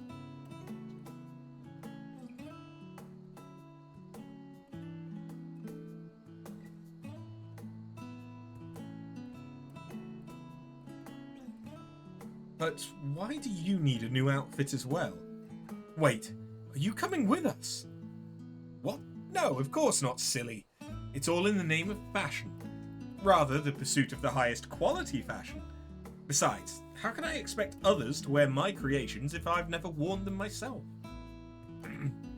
I like the dagger that she has. I did have one other thing to share. Agnes and Bloomweeder have finally returned from assignments in faraway lands. They'll be staying at the Rising Stones for a while to keep an eye on events throughout Eorzea. Who? Since they'll be running things back at headquarters, I was wondering if I could lend a hand in Charlian? Oh, why not? You can keep Kral company in the Baldessian Annex. Yes, we'd love to have you there. And I heard Armigus and Bloomweeder did a fine job carrying on in our stead while we were lying comatose. With them in charge of the Rising Stones, we've nothing to worry about. My thoughts exactly. Also, while I'm confident you won't go collapsing again, because a certain someone who shall remain nameless isn't in a position to transport your souls to another world, if anything similarly disastrous were to happen, I'll be well positioned to do something about it. Anyway, I've got a few things to take care of, and then I'll make my way to Charlian. I really do hope these new clothes are enough to keep you warm in Garlemald. It's not much, it's the only thing I can do for you, other than pray for your safe return, which I will, every day. Let's not keep the contingent waiting any longer. Here are your winter woolies, handcrafted by yours truly. Ooh, I actually don't hate that. It's also not great, and I have an idea of the coat I actually want. I just need to go to the market board.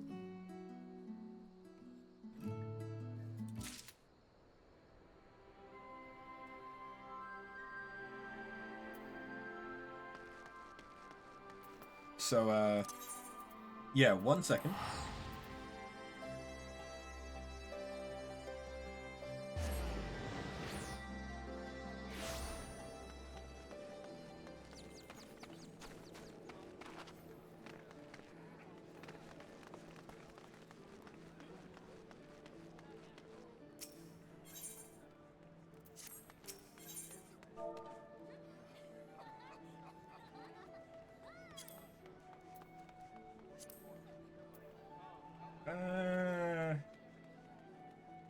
That's about as cheap as I'm gonna get it, to be fair.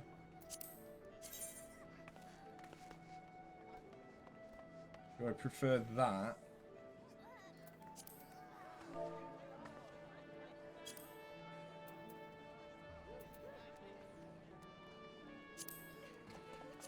Or that, which doesn't have as many metal parts, belts and stuff. I do also like the boots. Okay, we're definitely getting the rebel coat. I have money.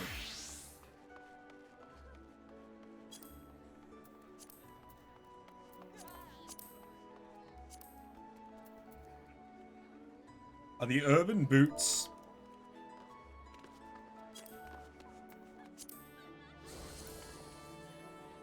I cannot tell a visual difference.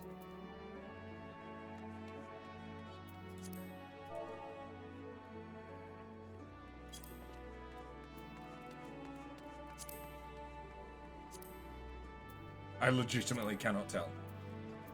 So, urban...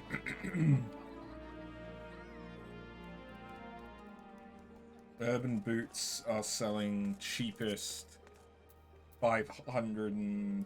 about 600,000. Whereas the Rebel boots are probably cheaper. Yes, they are, for some reason. There we go. I must prepare glam. Once I start selling stuff from Bosnia, I will make a lot of money. But at the moment, I've been using all of the forgotten memories that I've been picking up rather than selling them. I've been...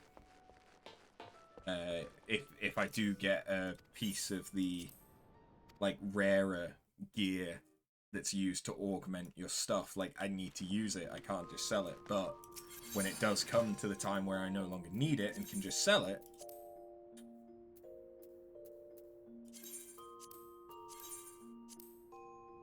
your boy gonna make some money. Hold on. This is part of a glamour set. And I do have... No, I don't. No, I do, because I got the Rebel. Yeah, never mind. Duh. I'm an idiot. Ignore me. Most people do.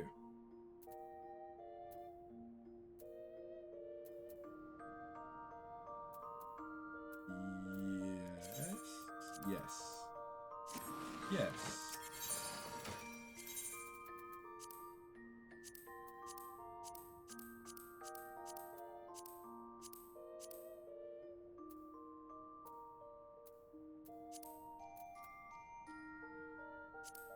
I mean, that would be cheating, because that's the set from the next dungeon, which I assume is in Garlemald.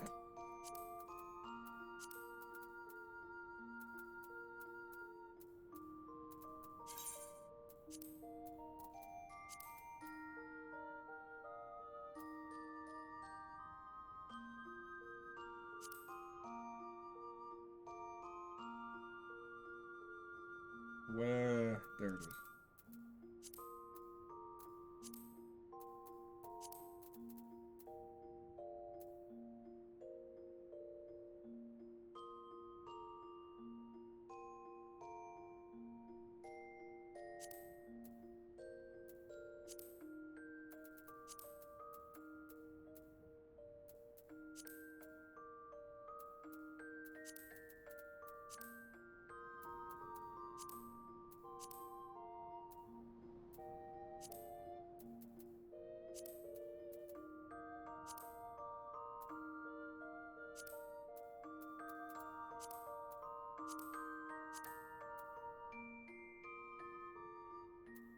Yeah. Let's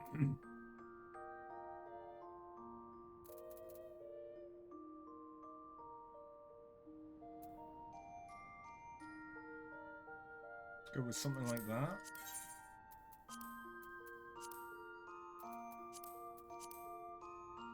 Oh. I can dye the leathery part independent.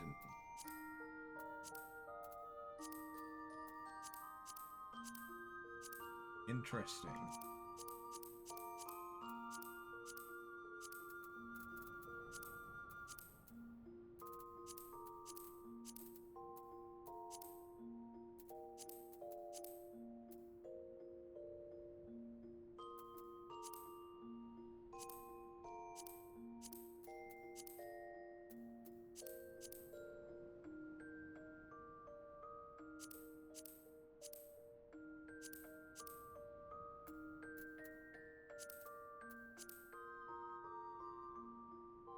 I like it in white, actually.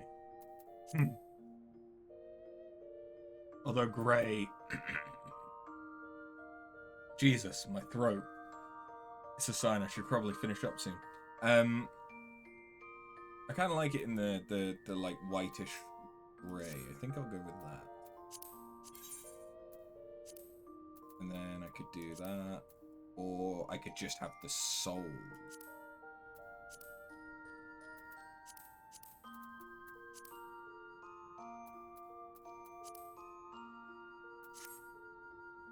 Louis Vuitton boots.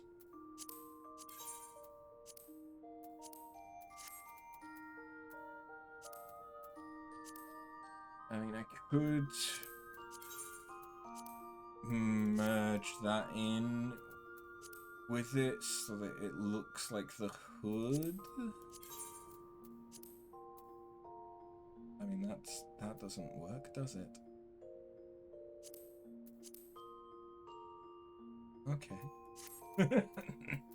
That's not the most helpful, but fine.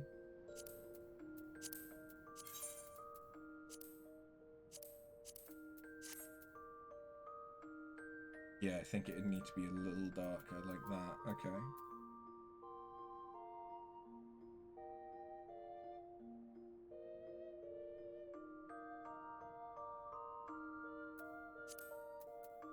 That doesn't work. Because of course it doesn't.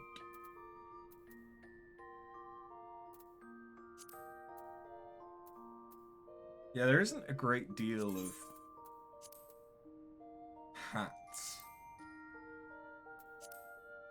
that I have.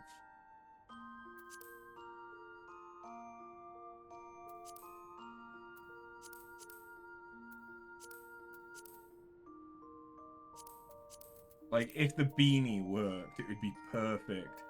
But despite being a cash shop item, it doesn't work with Viera or Hrothgar. It's very annoying.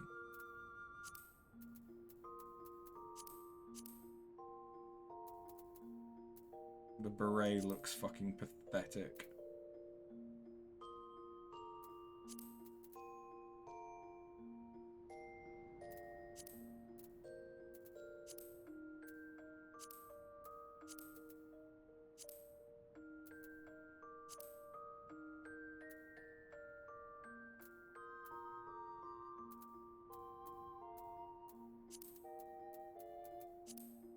Yeah, I don't really have anything else that would fit.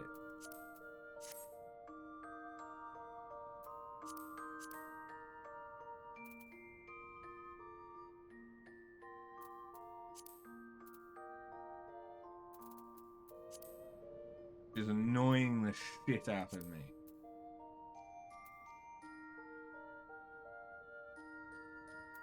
Fine.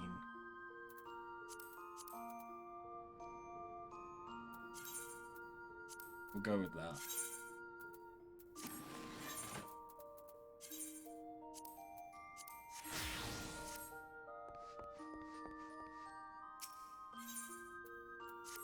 We'll wait a moment. Because, again, I may as well.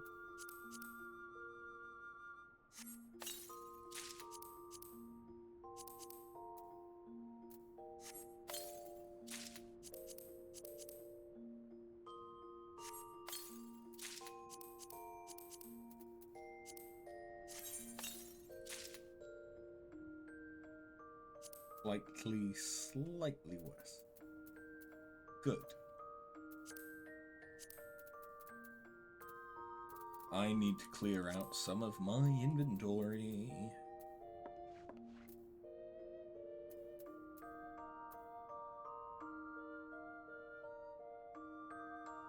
I mean, to be fair, I can get rid of these field notes because they're all ones that I already have.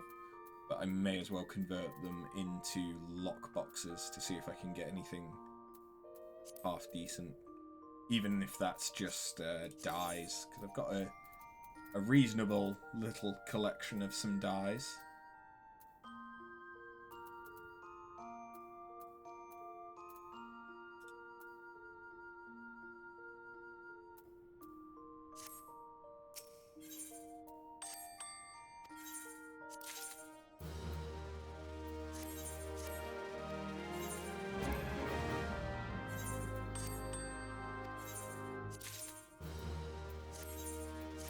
Thank you, that was worthless.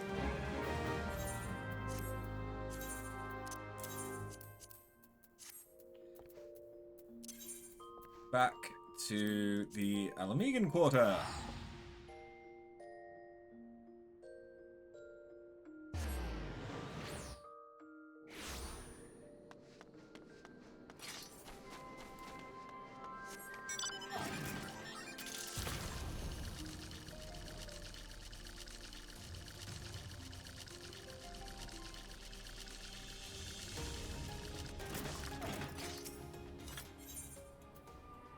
A frosty reception.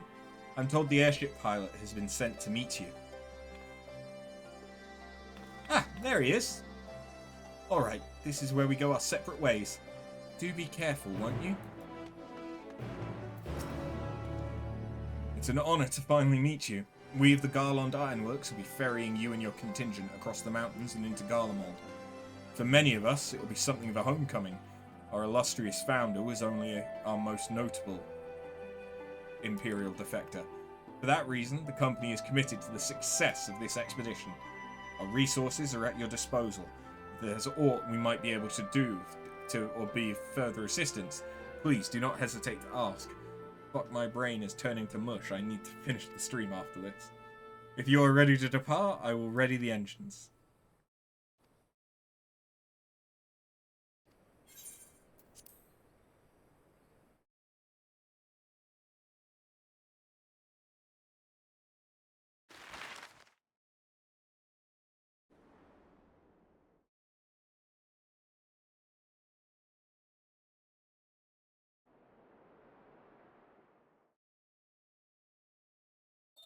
Ilsabard, divided in twain by a vast mountain range. Those who would traverse its jagged peaks face peril at every step. But why go by foot when one can simply fly?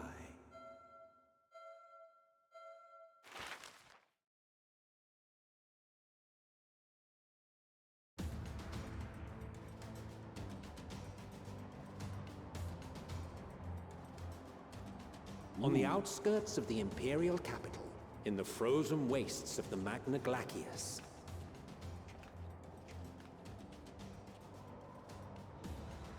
the winds howl in icy protest, as if to warn against further trespass.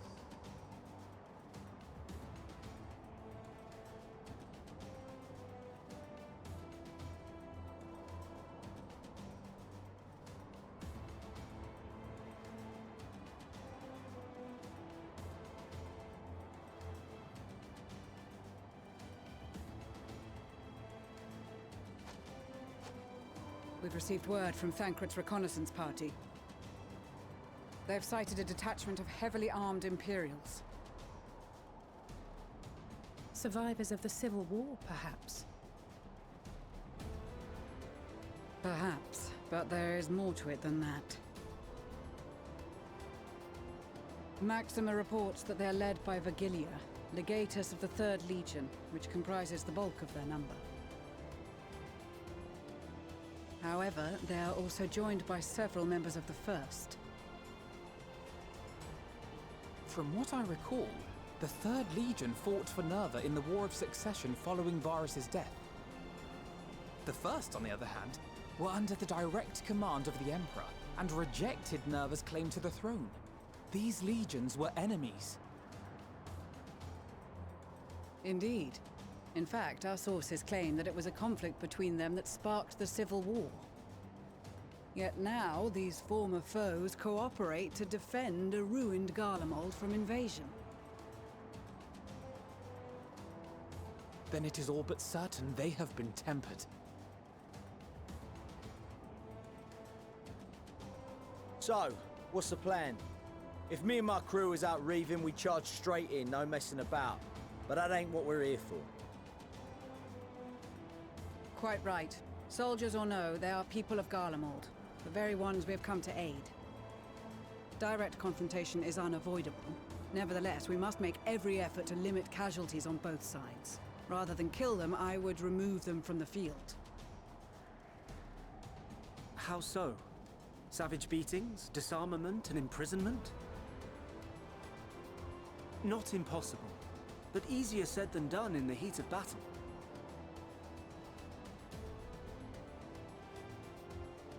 Having observed the opposition, I imagine Thancred had something to suggest? I like his coat, or his robe. He did. He and the other scouts have already infiltrated a supply depot some distance beyond the Imperial detachment's current position.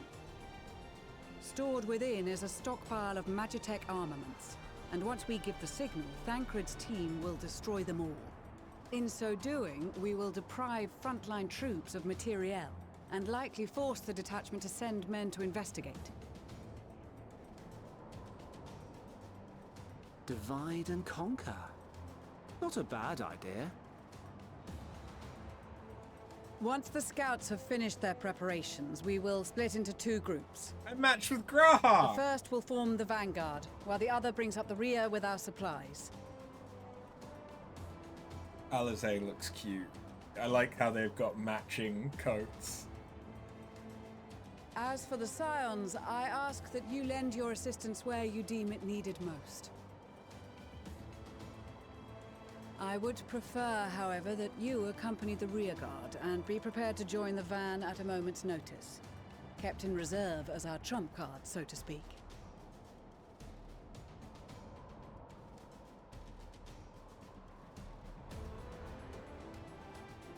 Wait, what's your Stolas? Meanwhile, at the Imperial Supply Depot... I didn't quite catch what your Stola looks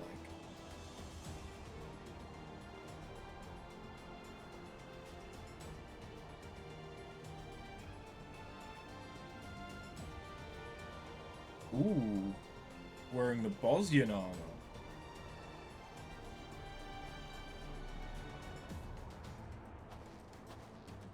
Your proposal was well received.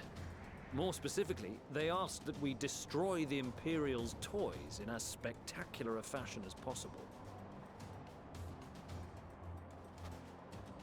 Y'shtola always did have a flair for the dramatic. She's not an easy woman to please, but I shall do my best to satisfy her thirst for fireworks. All right, once more for my peace of mind. Our first objective will be to rig the enemy's Magitech with explosives. After we've withdrawn to a safe distance, we'll detonate them remotely.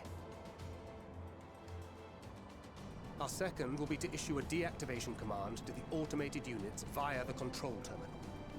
If our calculations are correct, this signal should reach those deployed on the front line, giving our friends a much-needed upper hand.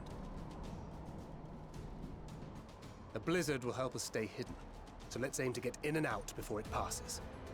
Trust in the plan, and we should all live to see tomorrow.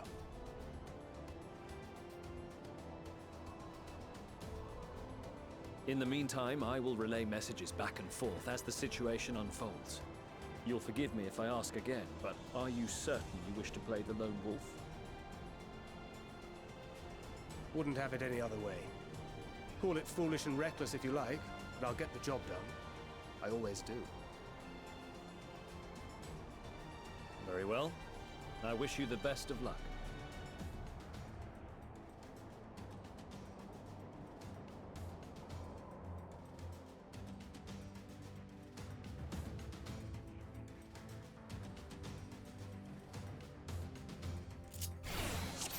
Oh!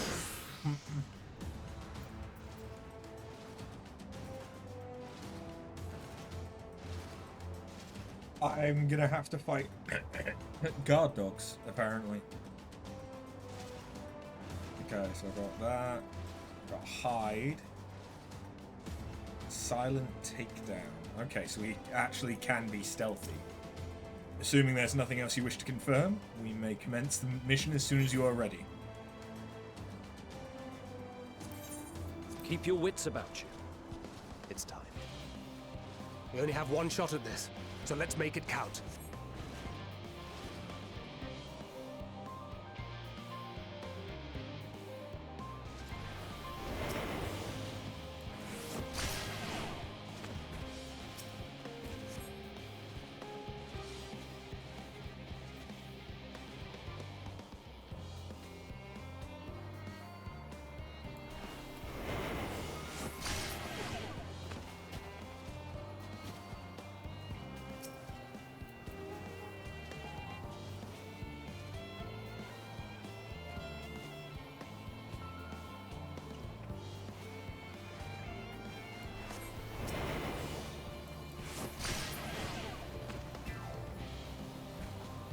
Should take care of this. Must be losing my touch. Oh no, that legitimately sets off an alarm. Okay. I don't want to do that then.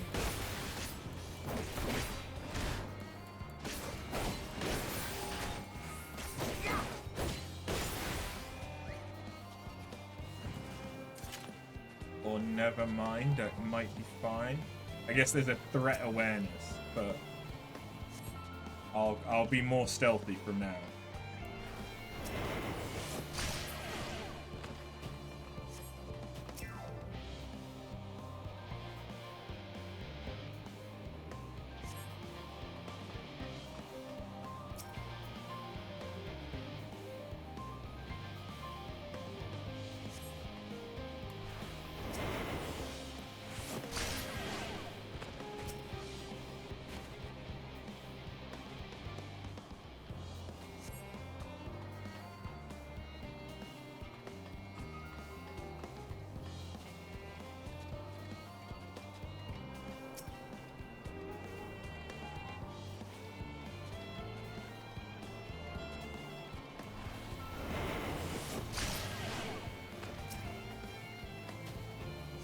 I kind of like this. I kind of like having a stealth element.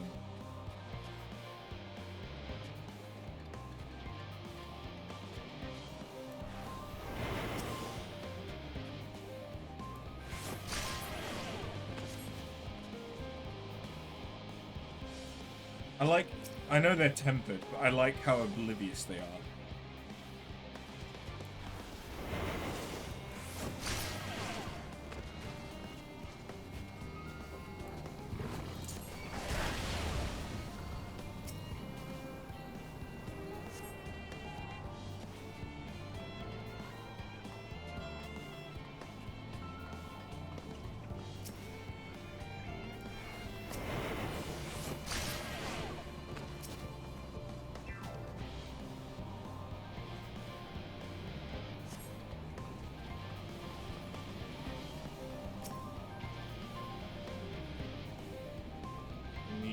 Sneaky. Like a fish.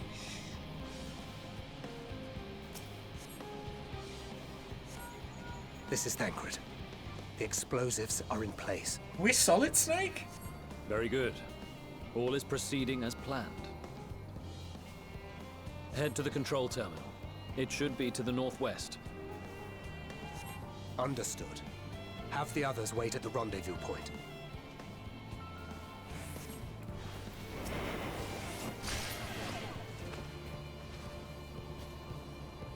Legitimately, this feels a bit Metal Gear.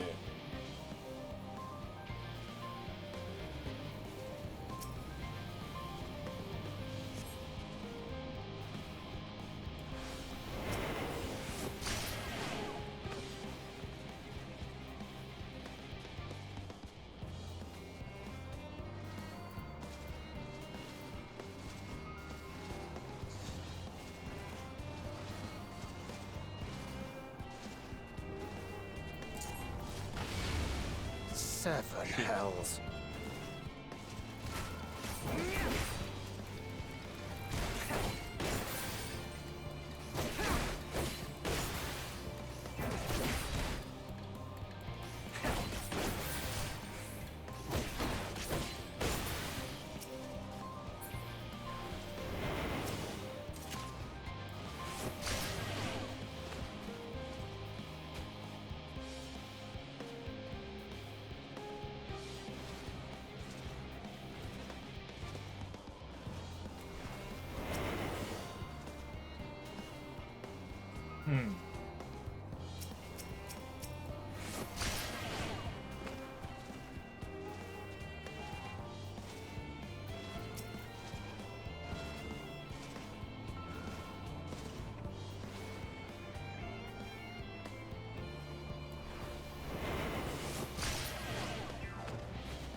Yeah.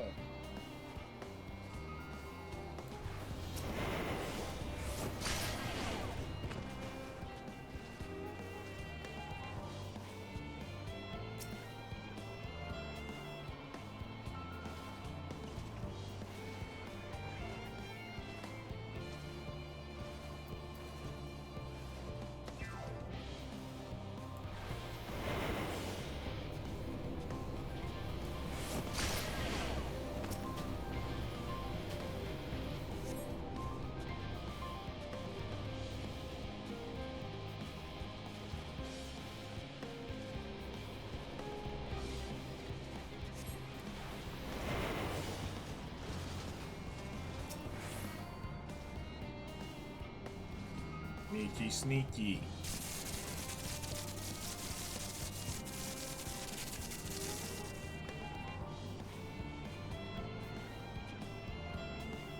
That wasn't too bad.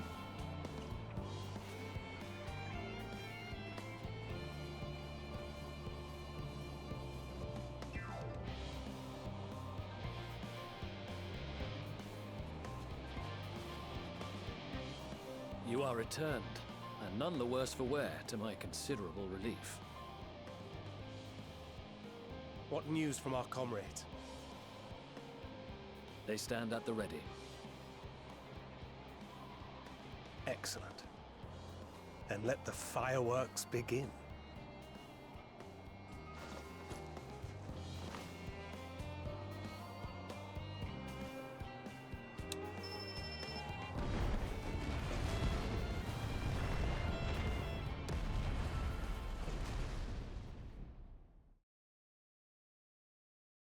A few moments later, at the rear of the Ilsabard contingent supply caravan.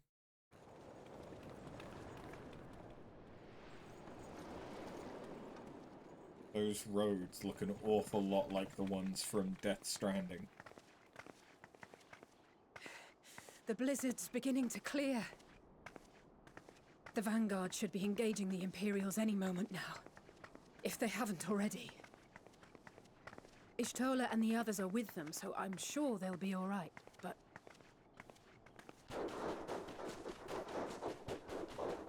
Dogs? Wait! Something's coming!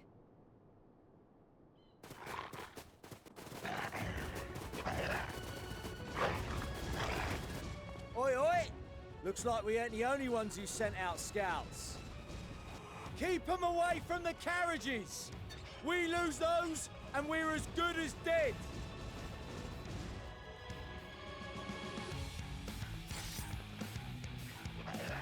Ooh.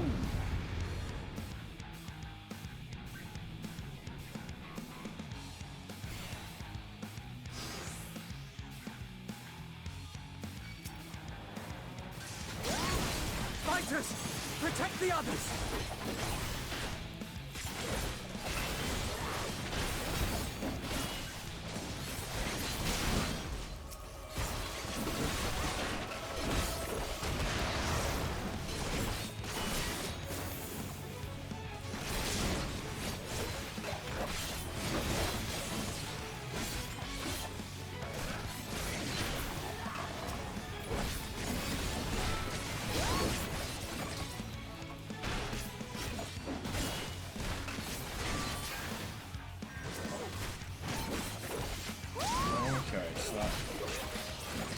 goes from first. Oh.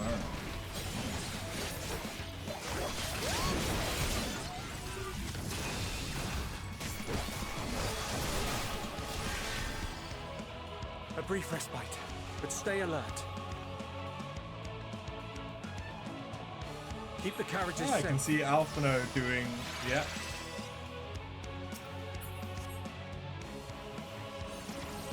Doing various sagey spells.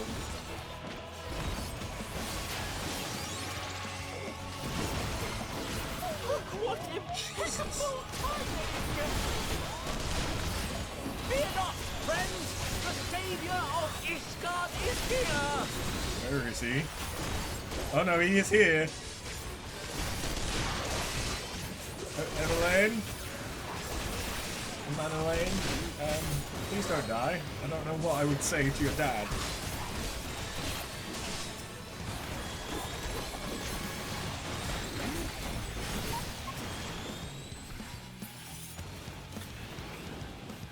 A fine display, but the other carriages are still in danger. Hey, Go on ahead. We'll hold the line. The twinsies. We're the only ones still struggling. Time we put our backs into it then.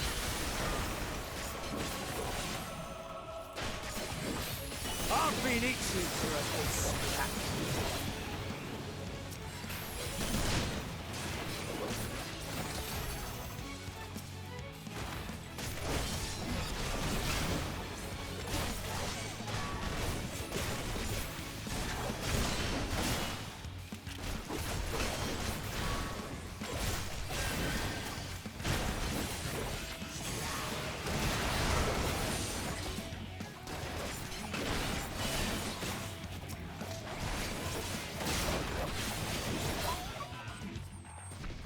Reinforcements.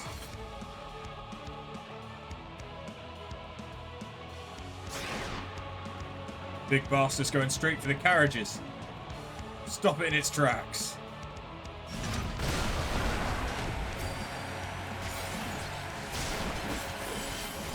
Quick, broadside.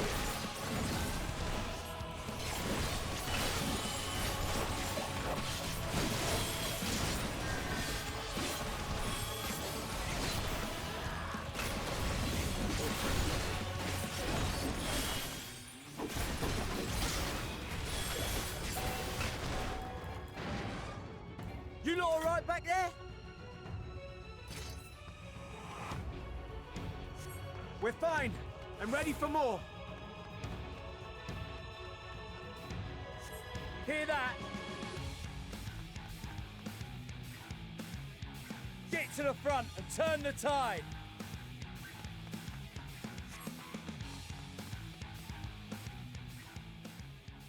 That was a cool little section. Meanwhile, at the front... Oh, we can see the tower.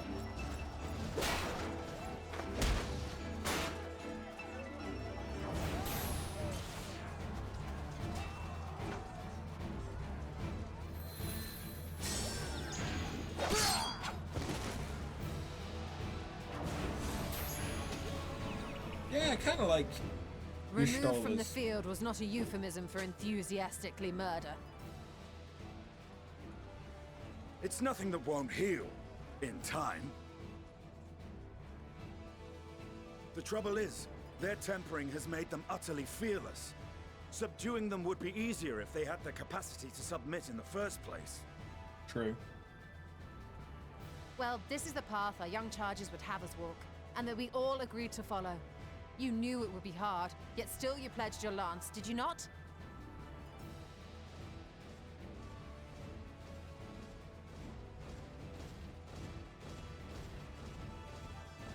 That I did.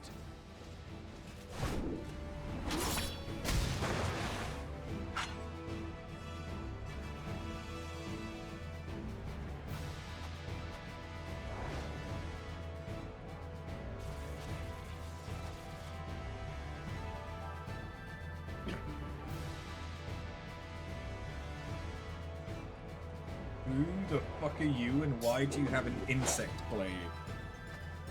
That's Vigilia. Damn it. I need to help the others take her down.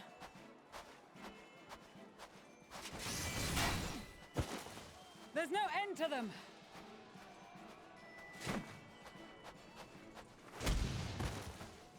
It's me. I was wondering when you'd turn up.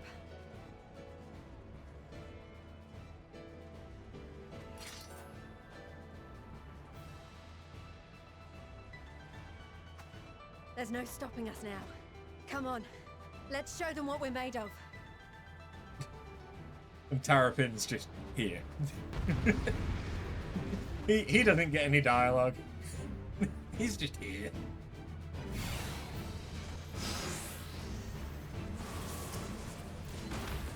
We have them now! Forward!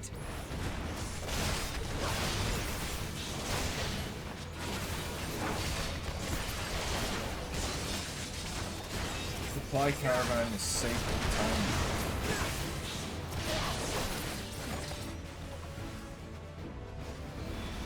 Right! Let them have it!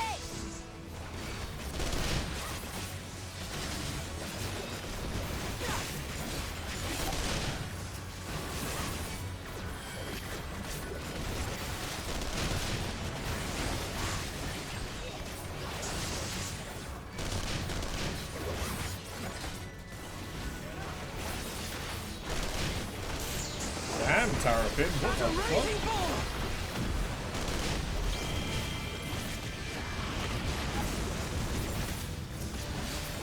Hey.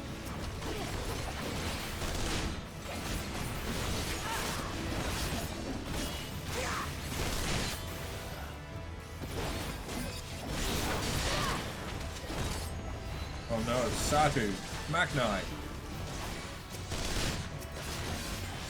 That's her! Vigilia!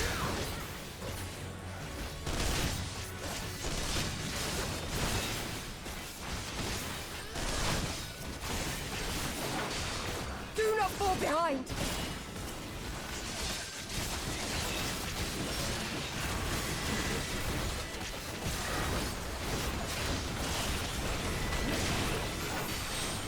And they got Magnite up.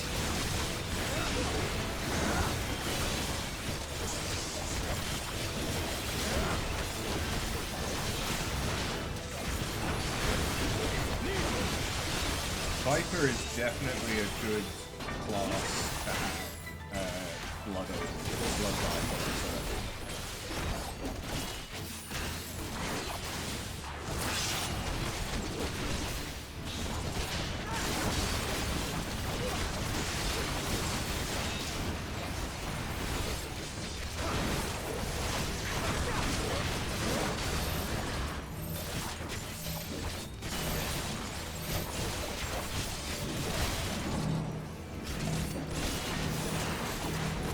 Thanks for parties that I could just stay in here.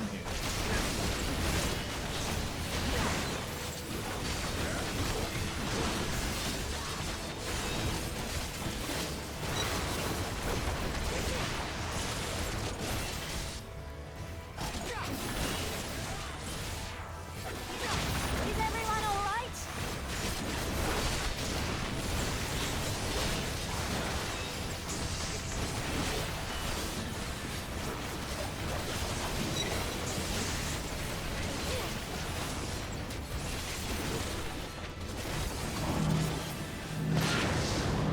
Oh shit.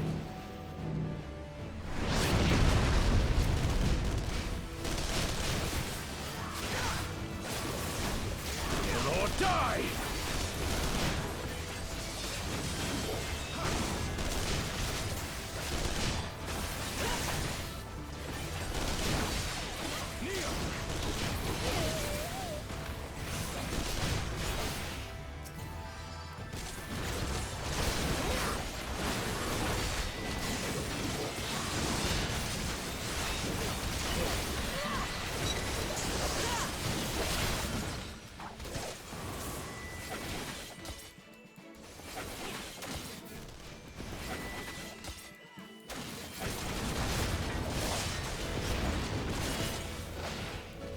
You're a more interesting fight than some of the other Imperials we've taken down.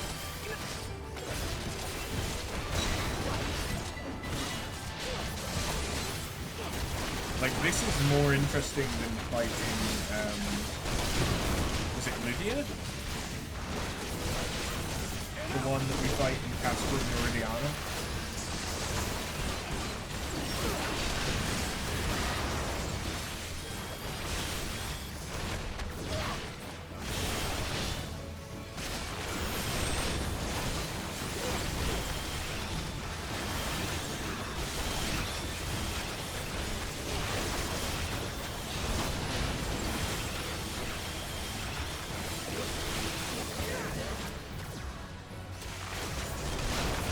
Tremble before the sun!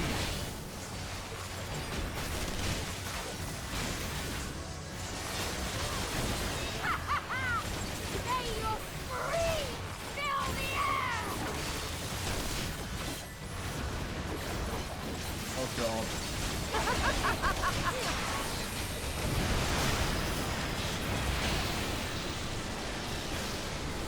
Oh, we did it. Sweet. Yeah, that was a much more interesting fight than a Realm Reborn. Although you'd fucking hope so.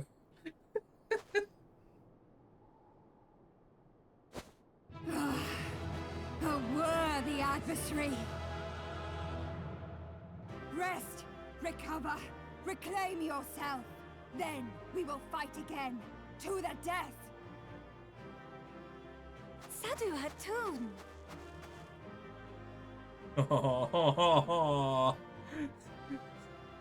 That was the last of them. The day is ours, thanks to your timely arrival. What of the supply caravan?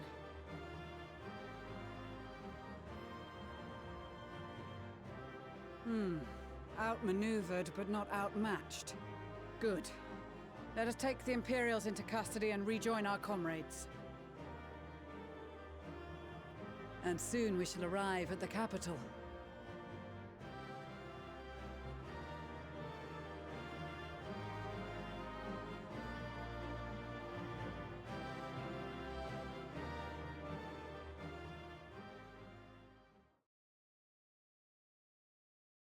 So cold and unforgiving. Thus spoke Emperor Solus as he gazed upon his barren domain. You mean Emmett Selk? 800 years it had been since the Garleans first set foot here. Bested by the Kovosi, after centuries of war and driven from fertile southern pastures into the blasted northern wastes.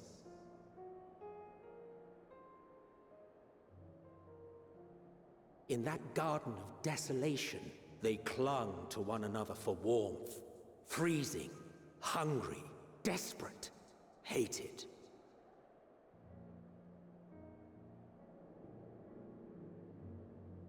Is that an aetheryte?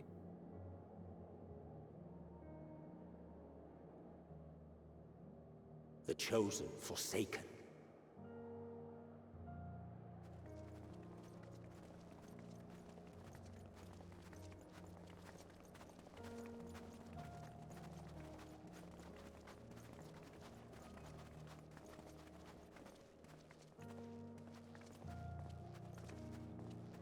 In the year 1513 of the 6th Astral Era, a young legatus named Solus single-handedly sparked the Magitech Revolution.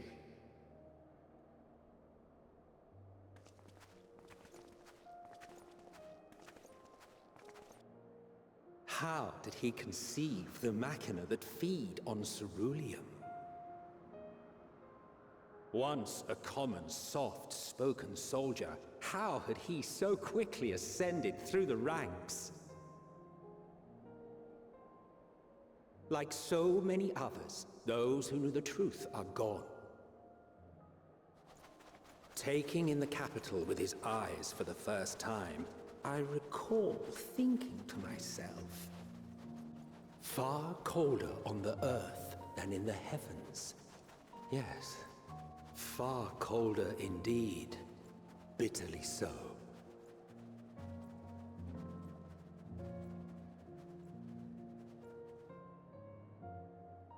That is an incredibly ominous tower.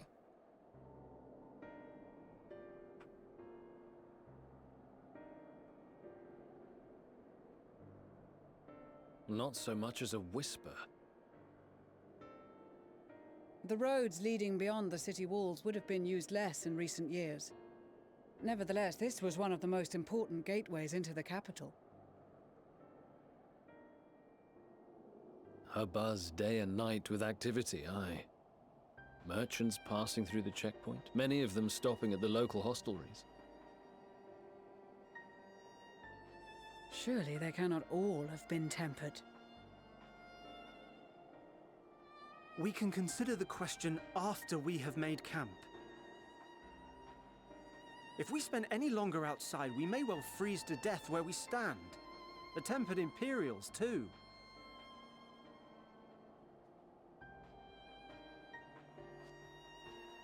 This will be our temporary base of operations. Secure shelter for ourselves and the injured, and dispatch scouts to survey the surrounding area.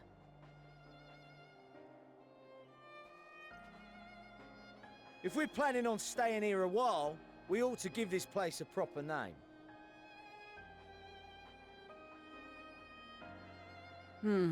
Well, the constant sound of ice cracking underfoot makes me think of broken glass. An apt name, perhaps. But enough of this. To work, everyone! Okay, so is this Camp Broken Glass? Pretty cool name. It is indeed Camp Broken Glass. Okay. And we have our first Aetheryte in Garlemald, which looks funky as fuck. But I suppose that makes sense, because Garlemald, Garleans rather, wouldn't be able to use Aetherites, would they? Because it requires passing ether through it. That was part of what... because Thancred is essentially like a Garlean in that he can't manipulate ether. And he struggles, and that's why he had to mention it for when we went to Thavnir.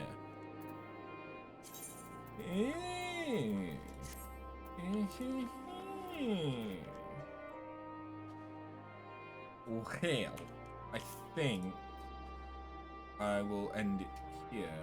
I just want to check how much longer is left of a frosty reception to see if I can finish this quest before I finish up. But if there's loads left, then it looks like it's mainly just talking to people. Okay, we can do that. In spite of the obstacles we've faced, our plan proceeds apace. Just a little farther and we'll reach the capital itself. Still, we mustn't get ahead of ourselves. As soon as the camp's been made fit for purpose, we're to discuss a course of action with Lucia. Would you mind asking Y'shtola and Graha to join us in that building to the northeast of camp? Alizé and I will meet you there.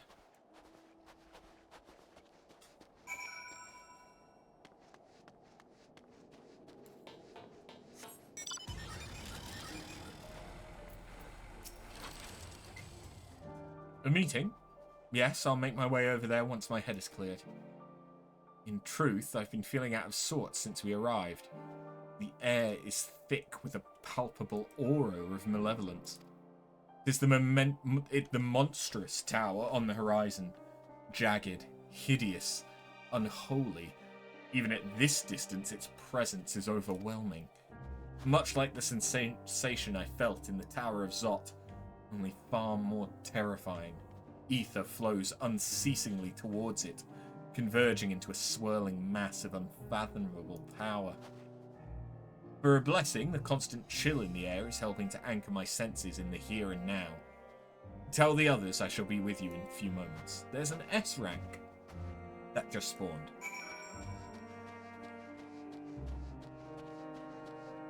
That's what that means.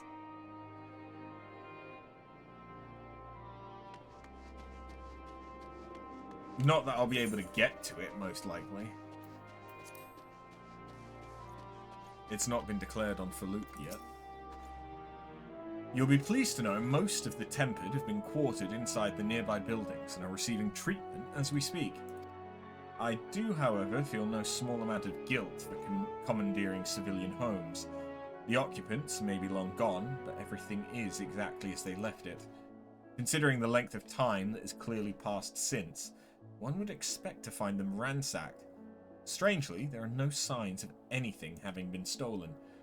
It's possible that everyone fled at the first sign of trouble, though it seems to me they left far too many useful possessions behind. Aye, although there is no conclusive evidence, I strongly suspect they were tempered. Sorry, I was merely thinking aloud. You mentioned a meeting. I'll make my way there.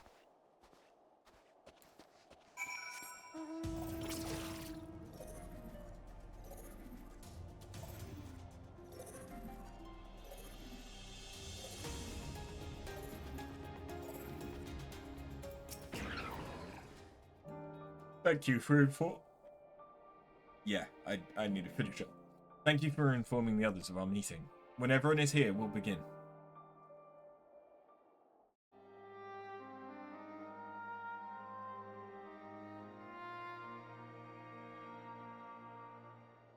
Our present situation is as follows. Efforts to aid the people of Garlemald have begun in earnest. Moreover, having entered into the capital, the Imperial Palace is within our reach. But before we proceed further, we must learn what has befallen this city, for therein lies the key to understanding and combating the Telophoroid's designs. I have a suggestion, if I may. Several of the Imperial soldiers we captured on the Magna Glaciers are members of the Populares and acquaintances of mine. Once we have cured them of their tempering, they should be able to give a reliable account of the events leading to the capital's downfall. A promising idea. I will assist the healers and their ministrations. Of course, I will require a proxy of my own, assuming you can spare one. Would you like a hand? No, I am sure we will manage. Better that you take my place in the field. The noxious ether of this place disagrees with me, and as I shall need to draw on my own for the treatment, 'twill be prudent for me to remain within the camp. Smart. This talk of curing the tempered is all well and good, but I reckon the cold is a more pressing concern. All the houses round here are fitted with cerulean heaters that could keep us warm and toasty. Problem is, the machines seem to have given up the ghost, and if we keep sitting around, freezing our asses off, we'll be next. My smiths reckon that with the right parts, they can have them working again, but it won't be easy. Understood. The machinist will assist them in the repairs.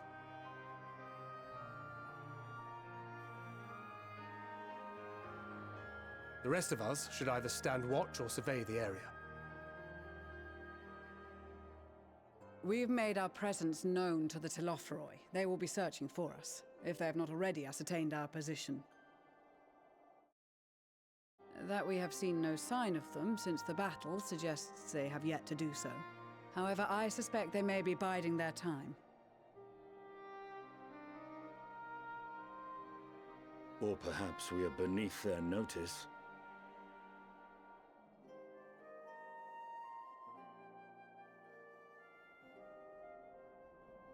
In any event, we'll find no answers standing around here. Urianger, Estinian and myself have visited Garlemald recently, so we'll lead the reconnaissance efforts. Perhaps bolstered by a few Bosnian and Dalmatian scouts from my previous excursion for good measure.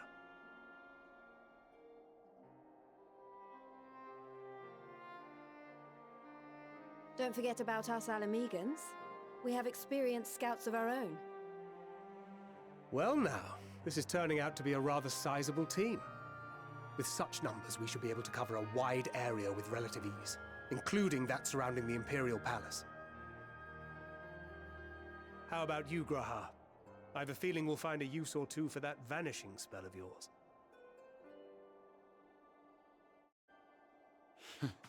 'Twould be my honor to be of service, though I doubt that you of all people need rely on my tricks. That leaves us with guard duty. As a matter of fact, I have something else in mind for the two of you and Alphino. Why did Alphino get Between separated? here and the center of the capital lies the Eblan Rime. I would have you search the area for survivors. Your keen sense of direction, honed in your extensive travels, should prove useful in navigating the ice fields.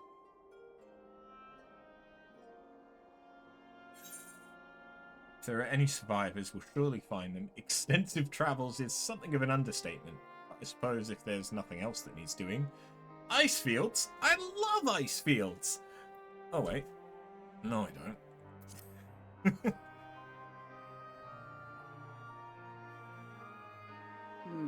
As ever, you do not want for enthusiasm. But given your experience traipsing about through Kurthus, I should be surprised if you let a little inclement weather dampen your redoubtable spirits. And even if that were the case, the promise of hot soup upon your return would surely spur you to action. Soup.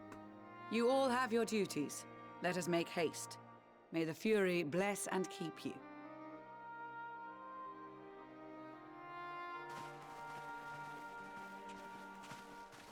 I could go for some soup.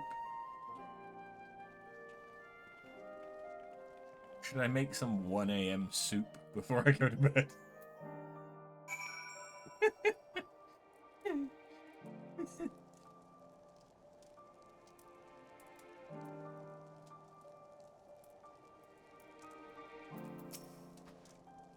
Ought to be good. If it's this cold with Tatara's clothing, dread to think how we'd fare without it. Must remember to thank her when we next meet. Makes me realise too that while the people of Garlemald have spent their whole lives in conditions like these, even they'd be hard-pressed to survive away from the warmth of their homes. If there are any survivors, we must find them, and quickly.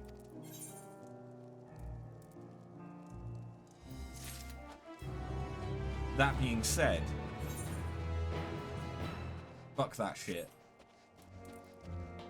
I'm going to bed. But gemstones. It's a wah-wah. The air may be chilly, but I've got some great deals on rare items that are sure to warm the cockles of your heart. Okay.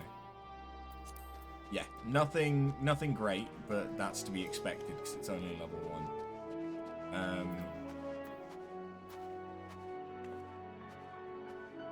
Yeah. But we will be back tomorrow, continuing, and maybe doing a little bit of Bosnia, maybe. I haven't, to be honest, with Bosnia, I probably need to get up to rank 25 before we can do too much else, because we need to unlock the Dalriada. Unless I do just stream me doing a bunch of the fates, but that could wait.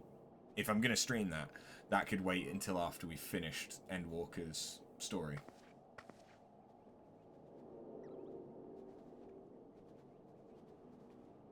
And yeah, right now I'm kind of wanting to get the shared fates done a little bit more.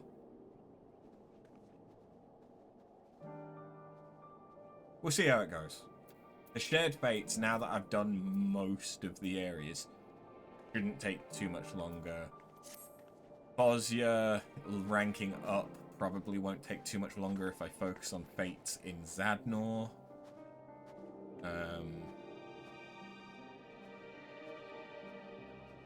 But I might have to do a bunch of raids in order to get the critical engagement resources.